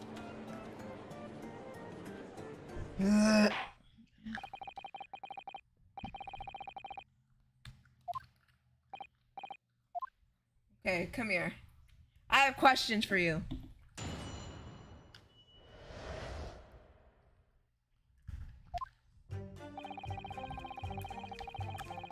I met the young professor approximately a year ago through Mr. Osman's introduction. He provided me with the blueprints and I constructed the machine precisely to his precise specifications. It was no trick. The whole show was a fraud. It required a body double. Tell me, did the victim have a twin? All the spectators saw the birdcage appear above their heads and crash headfirst into the crystal tower.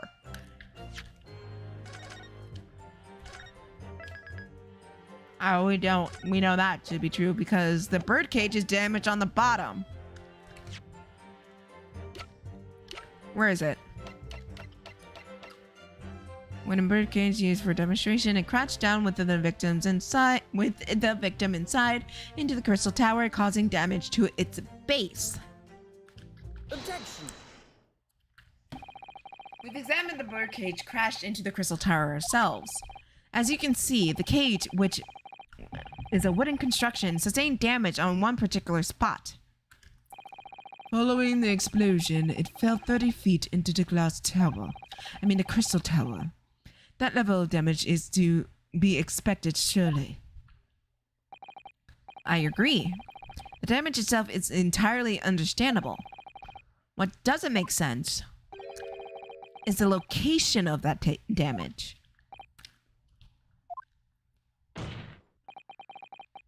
All the breakage in the wood are at the base of the birdcage, not the top. What are you saying? That's the opposite of where it should be. That's right.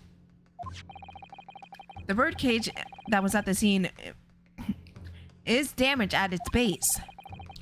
But we have reports of the birdcage falling headlong into the crystal tower. Yet damage is at the bottom. The only way to reconcile the two facts is to accept that there were two bird cages on the day in which at some point switched, during which wasn't a scientific experiment at all, but an elaborate price of stage trickery.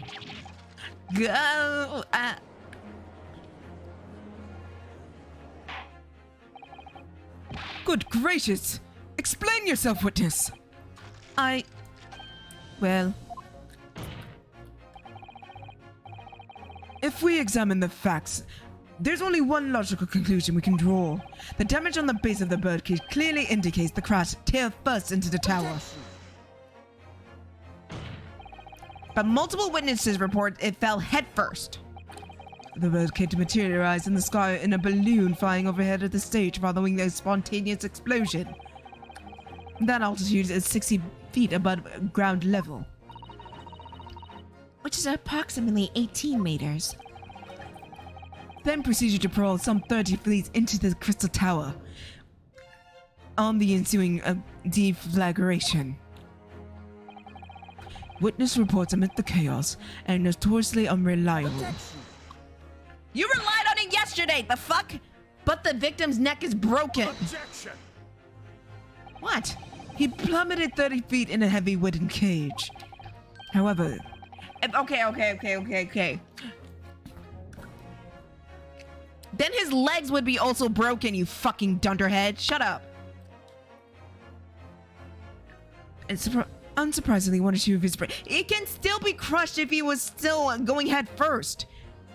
More damage should have been sustained on his legs than his head, you fucking idiot.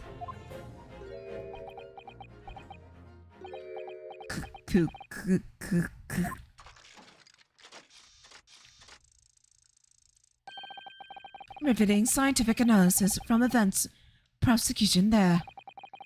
Although it's more rigorous, you would have to say it was only one vertebrae action. What? He wasn't quiet for long. I find it hard to see what's motivating Lord Von Zeeks. This witness is clearly a swindler who's deceived a personal friend of his. If we're going to establish this deception, do it right. Sorry? I feel like that's the undertone here. Yes, there's one more point. The defense appears to have forgotten. Obviously, it wasn't a trick. A certain untruth is very plainly demonstrates. What? Wait, what?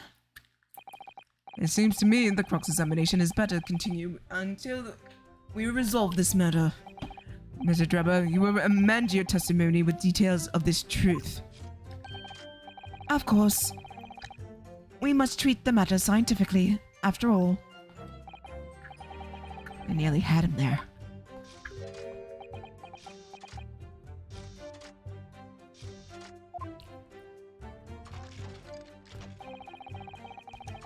Kinesis clearly took place because there was nowhere else 30 feet high for the birdcage to have fallen from.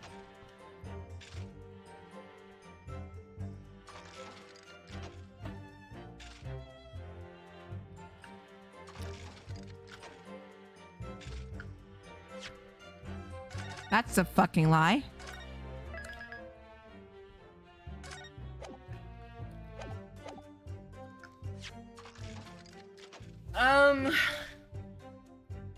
I could show this. But again, they could be no. Because he could have fallen through that hole, but this guy need more something solid. Ironically enough. They could easily say this was caused due to the explosion. And he didn't, there's no proof that he fell through this hole. I need to prove that there was another place that he could have fallen from. Wait.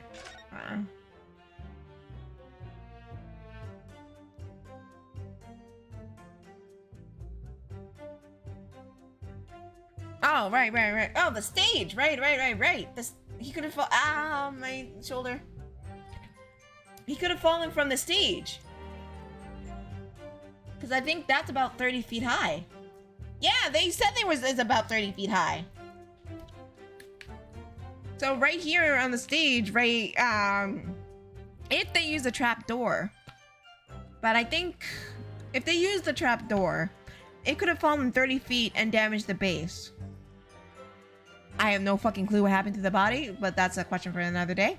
Was there a body? Was there not a body? I don't know. I don't know. I don't know. Bitch does not know. But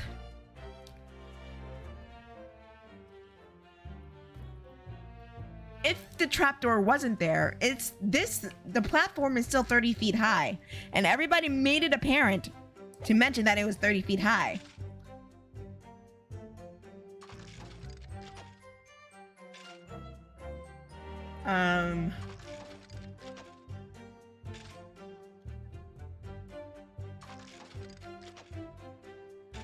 Fuck it. Objection.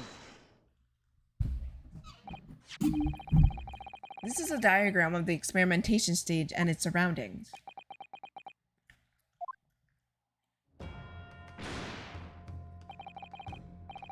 You know, somehow the birdcage appeared in midair before falling down into the crystal tower. A fall of about 30 feet or 9 meters. However, if you examine the diagram carefully, you'll see there's another possible location from which the birdcage could have fallen. The same distance of 30 feet. No. He's a very good actor. Like, he was fucking shocked. Well, it appears the defense has a possible explanation to put forward. Go ahead, counsel. Oh, my fucking... Ow! Ow! Ow!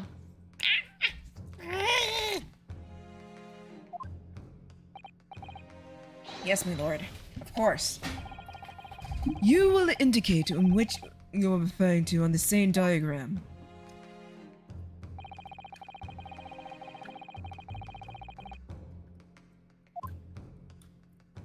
You save. You never know.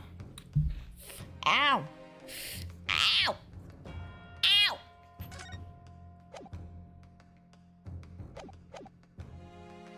Ow! Maybe, yeah?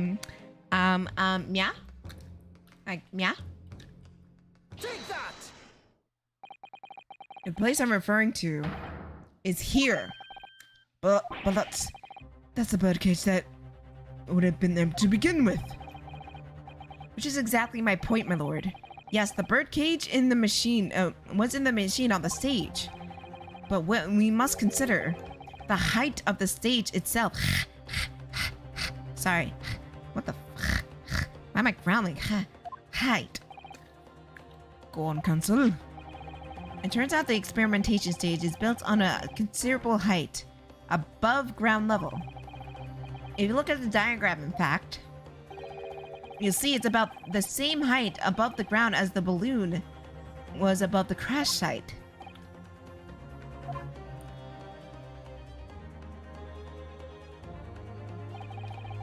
When the experiment got underway, the machine and the birdcage were engulfed in steam.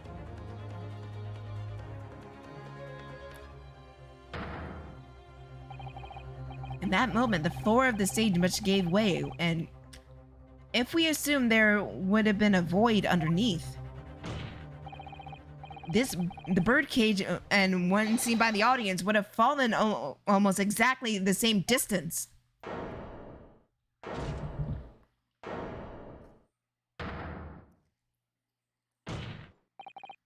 Once again, my lord, this all points to the fact that there was no one in the birdcage, but not one birdcage, but two. Objection! What?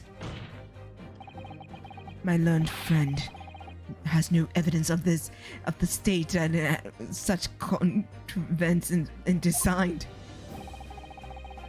Someone is responsible for the criminal destruction of the kinesis machine itself, it's true. However, the stage still stands. And take a moment to look at the photographic print of this scene following yesterday's explosion. Good lord, the metal grill forms a floor! And the machine is undone! Yes, most likely blown open by force of the explosion that destroyed the rest of the machine. The defense calls for the space below the stage to be investigated immediately.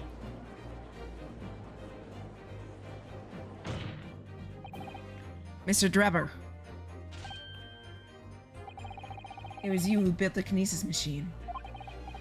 Which means it was you who built the 2 bird cages that were used to carry out this deception.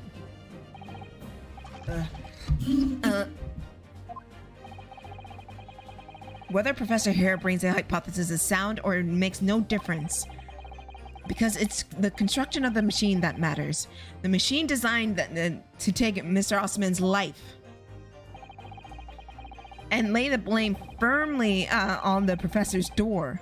Something that could only have been carried out by you, Enoch Drebber.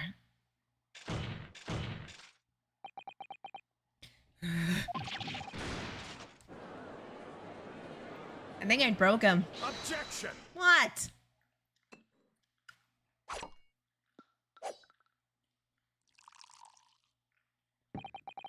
If my learned friend has reached his end of his wild assertions,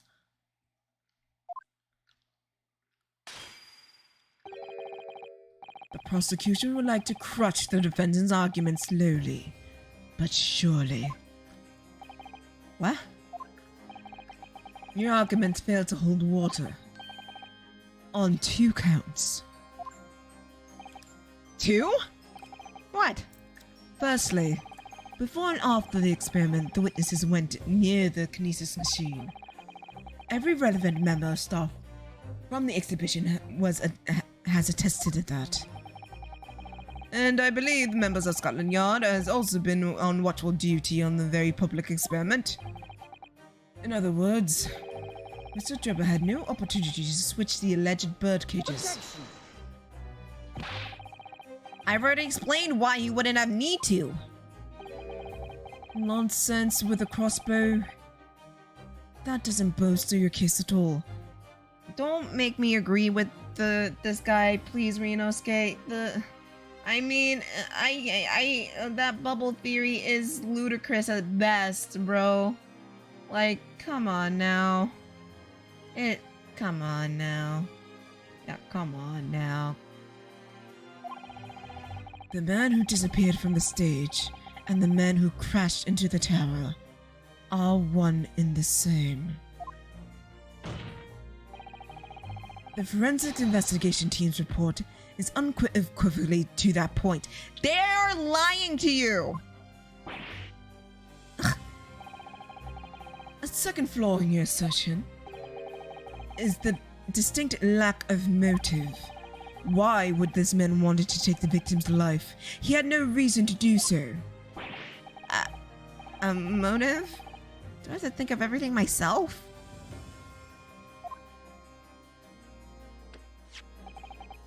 I have here a contract provided by the witness. A contract? What's this, Lord Van Zeeks?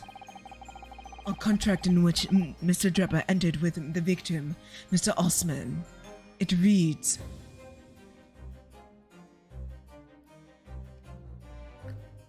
I'm so tired. It's 8:32 p.m. my time, and I didn't work until 7:50. I'm so glad to have the weekend off. I feel that. I'm excited for the weekend. I need a hug. Oh, Mel! I'm sending you hugs from here.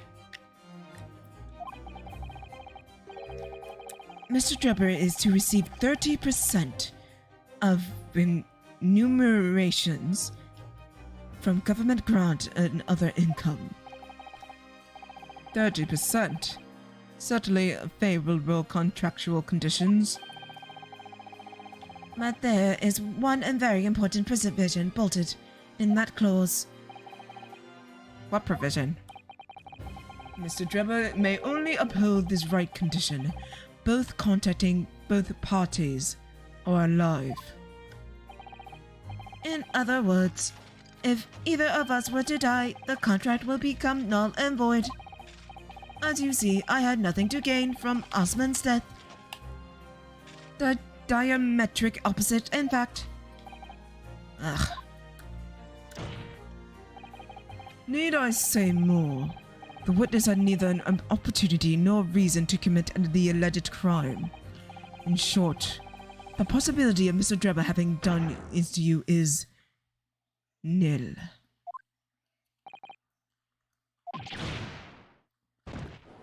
Bro, get up.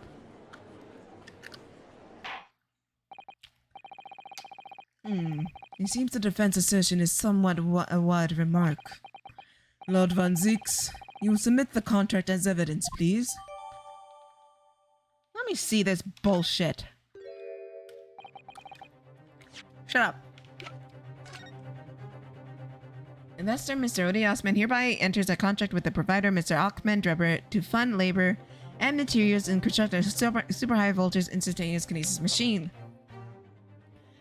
Mr. Drebber is to receive 30% of all intermittent income and other income. Mr. Drebber may only uphold this right in condition that both contracted parties are alive.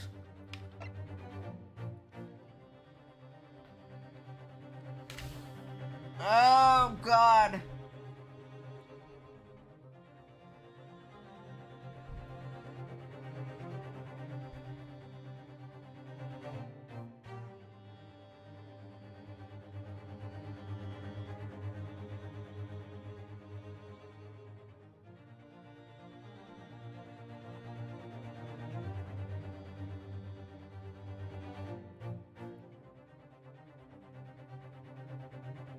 I think I'm right in my assertion. Look at me, I'm talking all fancy. I think I'm right in my assertion where the autopsy report is fake. And the coroner who did the report on this may be in on this herself. She probably wants a cut of the money and everything of that, and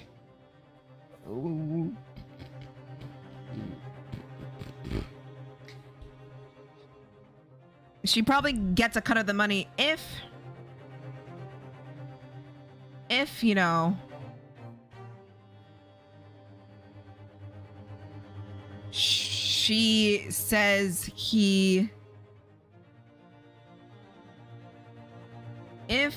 okay. Sorry, let me backcheck. She probably gets a cut of the money if she submits the false autopsy report. And it's her teams who gives us these photos, right? I believe.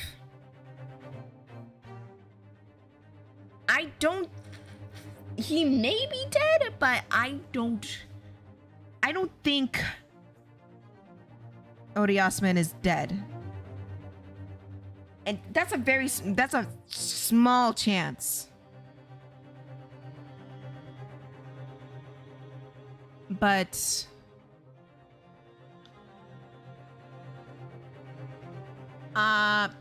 I don't think. I'm getting a feeling that he's not dead and his death was faked. And since the coroner, what's her name? Courtney something? Yeah, Courtney Scythe. She's the leader of the team. And she did everything. I think she's in on it. What's the motivation? Money. She probably wanted more money.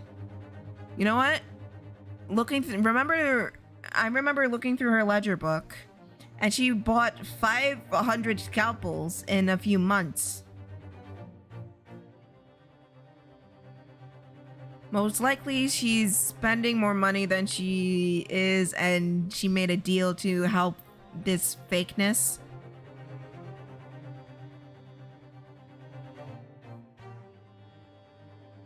One using a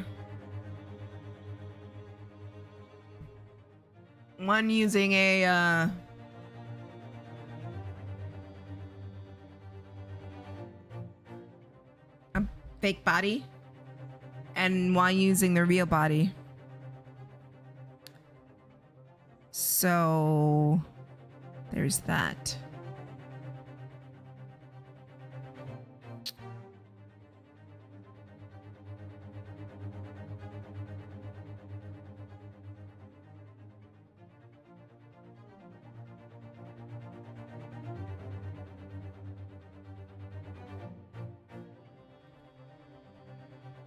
It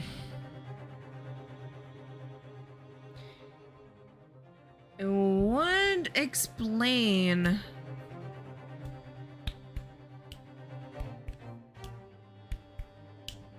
It would explain why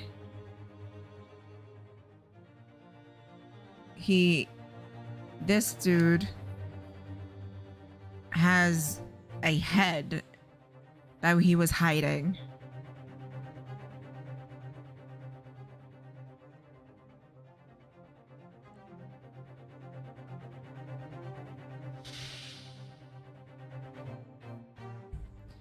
I think that's where it's going.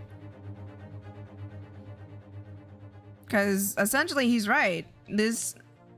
If we were to believe this contract, it's one or two things. Either the contract is fake or the autopsy report is fake. And I think it's more likely the autopsy report is fake because none ever do they name the coroner until now. So I'm guessing the autopsy report is fake, and either Osman is not dead and he's in hiding, or he is dead but they're lying about how he died. It's true. If Richard Drebber had no opportunities to split the blur cages under the stage, one with the one in the Crystal Tower, he couldn't have done it.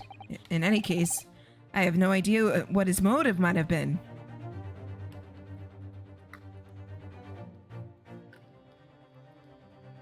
Yeah, I'm more leaning towards the report being fake and the dude hiding. I think that's where we're heading. There's one aspect to your argument that still holds true, however. There were 2 bird cages. The prosecution is unable to deny that. Ah. So I'm sure you're on the right lines, Mr. Naruhodo. There's no doubt there are other aspects to your assertion that are undeniable truths too. Well, it would seem that the defense has no rejoinder to do. No!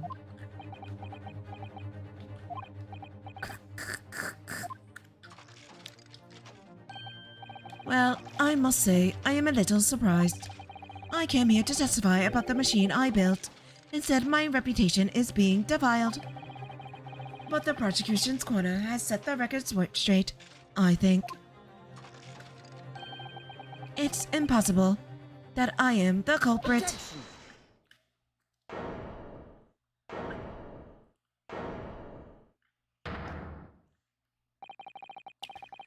At the beginning of this trial, we believed that there was only 1 birdcage.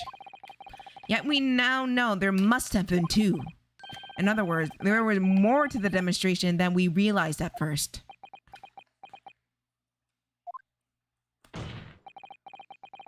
I think it's abundantly clear that the same applies to the culprit.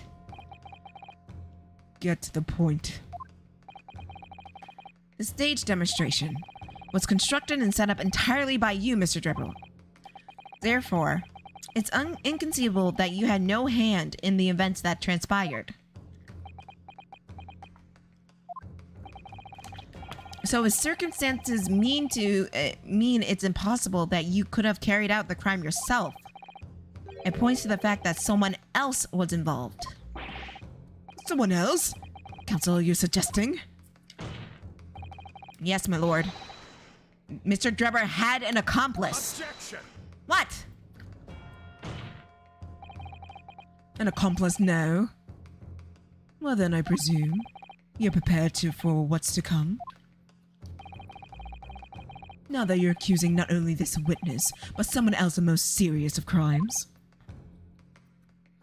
Santa, keep your hair on. I know who could solve this case, Larry. Unfortunately, Larry was not born yet. If these accusations are turned out to be false, then make no mistake, The prosecution will demand an equally serious punishment for your slander. Bring it on!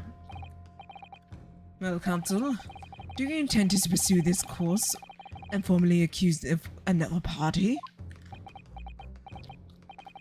What do I do here? At the moment, this is a little more than a hunch of my part. I don't know if for sure if Trevor is an accomplice or even if he's really the culprit here. No, I already got it. I got it. One way or another, I have to make my position clear. As a lawyer, what is my stance gonna be?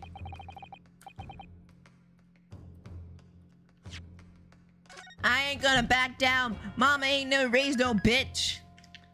No, never back down. Never back down. No, never back down. Keep fighting on. I'll name her. I don't care. Your defense is ready to name Mr. Dripper's accomplice. Somehow the two bird cages must have been switched. Everything points to that. Yet, according to the coroner's report, that's not a possibility. Because it was fake! But that inconsistency itself is a clue. Counsel. Yes, my lord. We have received a stark warning already. If you nevertheless are determined, I must ask you to identify the alleged accomplice by name. So, your answer, please. Who do you claim to be Mr. Drebber's accomplice? This woman. Ah, shit.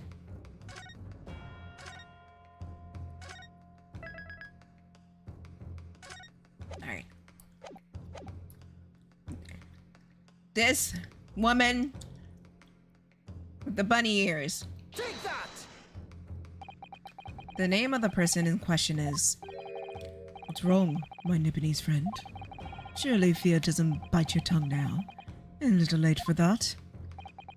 Of course I'm afraid. After all, naming her in this capacity is definitely going to make waves. A lot of waves. I could very well turn every single person in this courtroom against me. I'm sure it'll be alright, Mr. Naruhodo. Thank you, Mrs. Sato. The enemy is always larger than life, but you'll appear exactly the same as to the enemy. Alright then. Here goes. You've kept us waiting long enough. Answer, counsel, no. The person who colluded with Mr. Dreppa in order to carry out this wicked crime is Scotland Yard's coroner, Dr. Courtney Scythe. What in the blazes are you talking about, Dr. Scythe? The head of forensic investigation team and the coroner who conducted the autopsy of the victim. I love stupid people.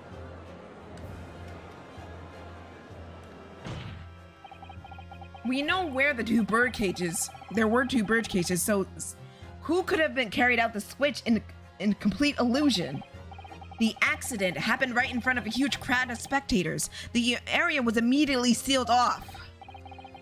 Then everyone, police officers included, were banished to make way for the forensic investigation team.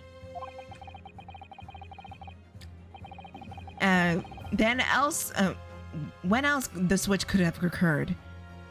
It's only have been the teen's presence.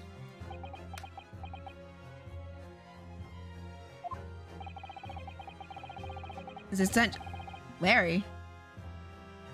I don't like Larry. That's Bionic. Bionic likes Larry. I only like Phoenix. Larry's annoying. It's essential that the court determines exactly what happened following the incident. The defense demands Dr. Scythe to be summoned to the witness stand once to testify.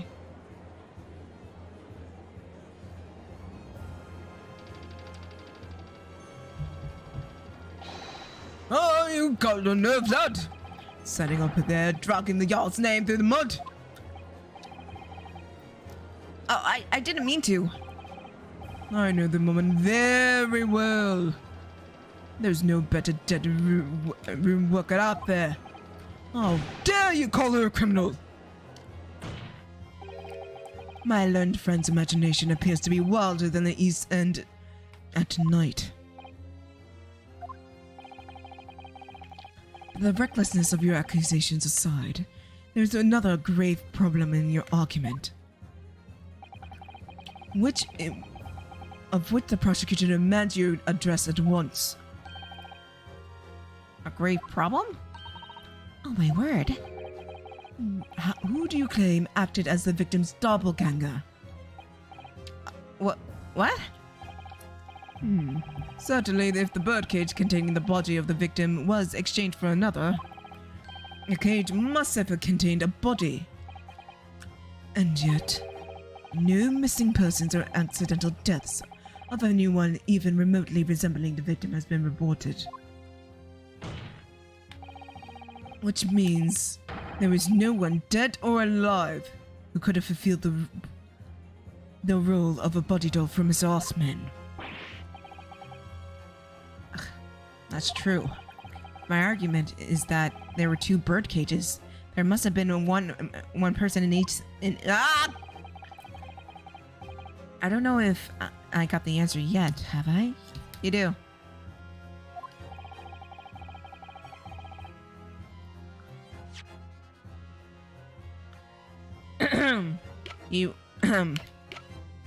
you do. Remember? The wax bodywork was stolen in the exhibit.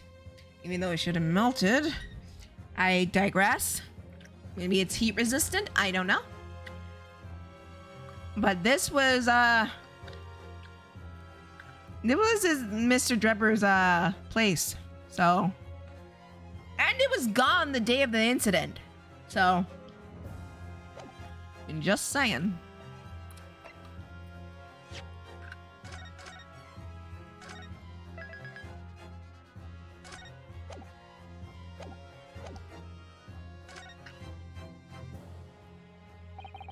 Very well. The defense will address my learned friends concerned. Alright, JP, go sleep. Later. By presenting evidence that reveals the true matter of Mr. Osman's body double. Good gracious, evidence? I do hope this isn't a filibustering counsel. The court is expecting a name. If you think that you have relevant evidence, present it now. Alright. A bottle double and the birdcage were hiding inside the balloon that was floating above the stage. Oh my god, I can't believe we're doing this balloon bullshit. Which mean any witness would, unless the body double was in the balloon. Please say the body double was in the balloon. That's more believable. So who was it that appeared out of the explosion some 18 meters above the spectators? Aha! Oh, thank God. The body double was in the balloon. God, I can't believe they went with the fucking balloon. That's so stupid. That's not how fucking hot air balloons work. That's so fucking stupid. I'll shut up. I'll shut up. I'll shut up. I'll shut up. Take that! We know that the victim, Mr. Osman, was in the birdcage that situated inside the kinesis machine on the stage. Therefore, he couldn't have been inside the second birdcage. Instead, that contained something else.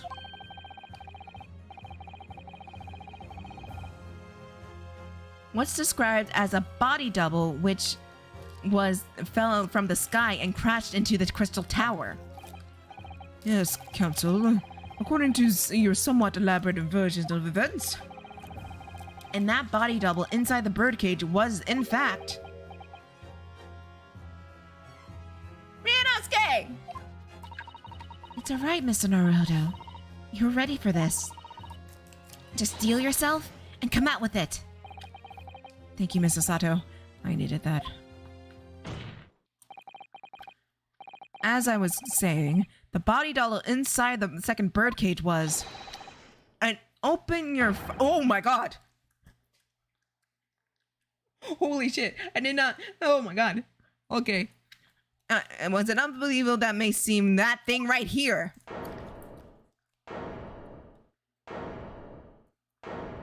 Open your eyes, bro. Oh god, that's still so creepy. Objection! What? Open your eyes and look into my Nipponese friend. God damn this fucking dork, I hate him. Now tell me, what are you playing at? Stand firm now, Ryunosuke. It's time to show your Japanese spirit. As the court will exhort, this is a waxwork model. Come on now. A model, in fact, of the infamous London murderer of 10 years ago, the Professor. Objection!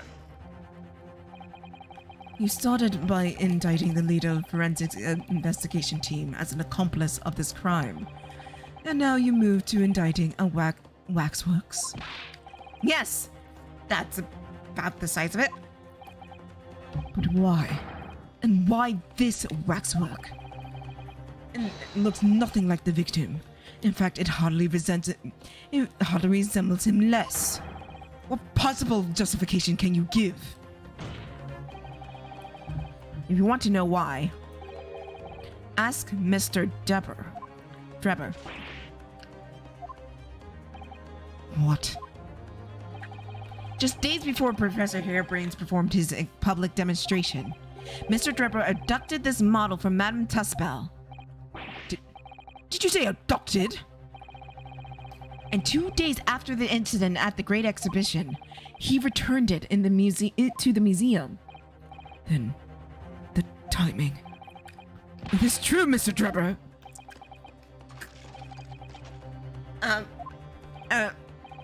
At first, I couldn't see why Mr. Drebber would have stolen that waxworks and then given it back again. But now the reason is clear. He took it so he can put it inside the second birdcage as a body double for us men. Objection! Are you hearing this, ladies and gentlemen of the jury? Here we goes again. Are you hearing the defense's astonishing proposal? The witness has fabricated this vast machine with the intention of deceiving some wretched scientist. But he did in collusion with the country's finest coroner in the public stage in front of a vast audience. And that, to that effect of deception, he used a waxwork model that in no way resembles the victim. Are we really to believe this far-fetched tale? What do you decide? Objection! Wait! Yes, if you put it like that, of course it sounds implausible. My lord! I need to speak, if you please. Ah, crap. Myself and my colleagues have reached an agreement. What? Very good. In that case, ladies and gentlemen of the jury, we will state your leanings of the court here and now. Guilty! Guilty! Guilty! Guilty! Oh. Guilty! Why is there a child? There's a child. There's a legit child. Are you fucking okay?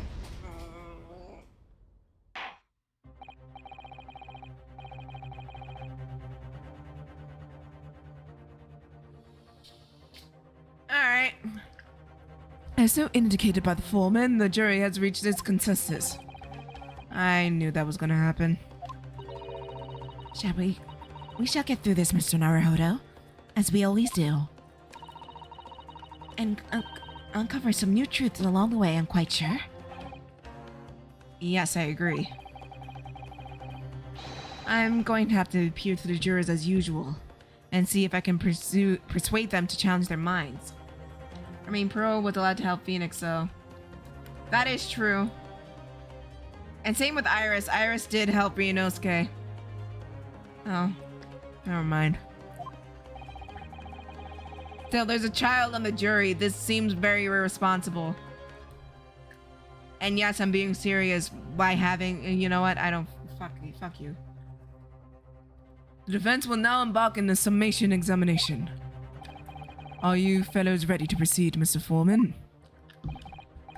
We are, my lord. Very well. In that case, I ask you to state very clearly for all those all present to hear, on the grounds on which you decided the defendant is guilty in which he is charged.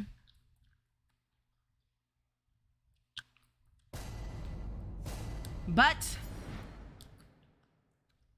we'll get to this part next time. Because knowing me, I'll be here all goddamn day. It's 10 o'clock, so I'm gonna end the stream here. Hopefully Monday. It's been a doozy. Hopefully come Monday, I'll finish this one. Holy shit. Oh god, ow.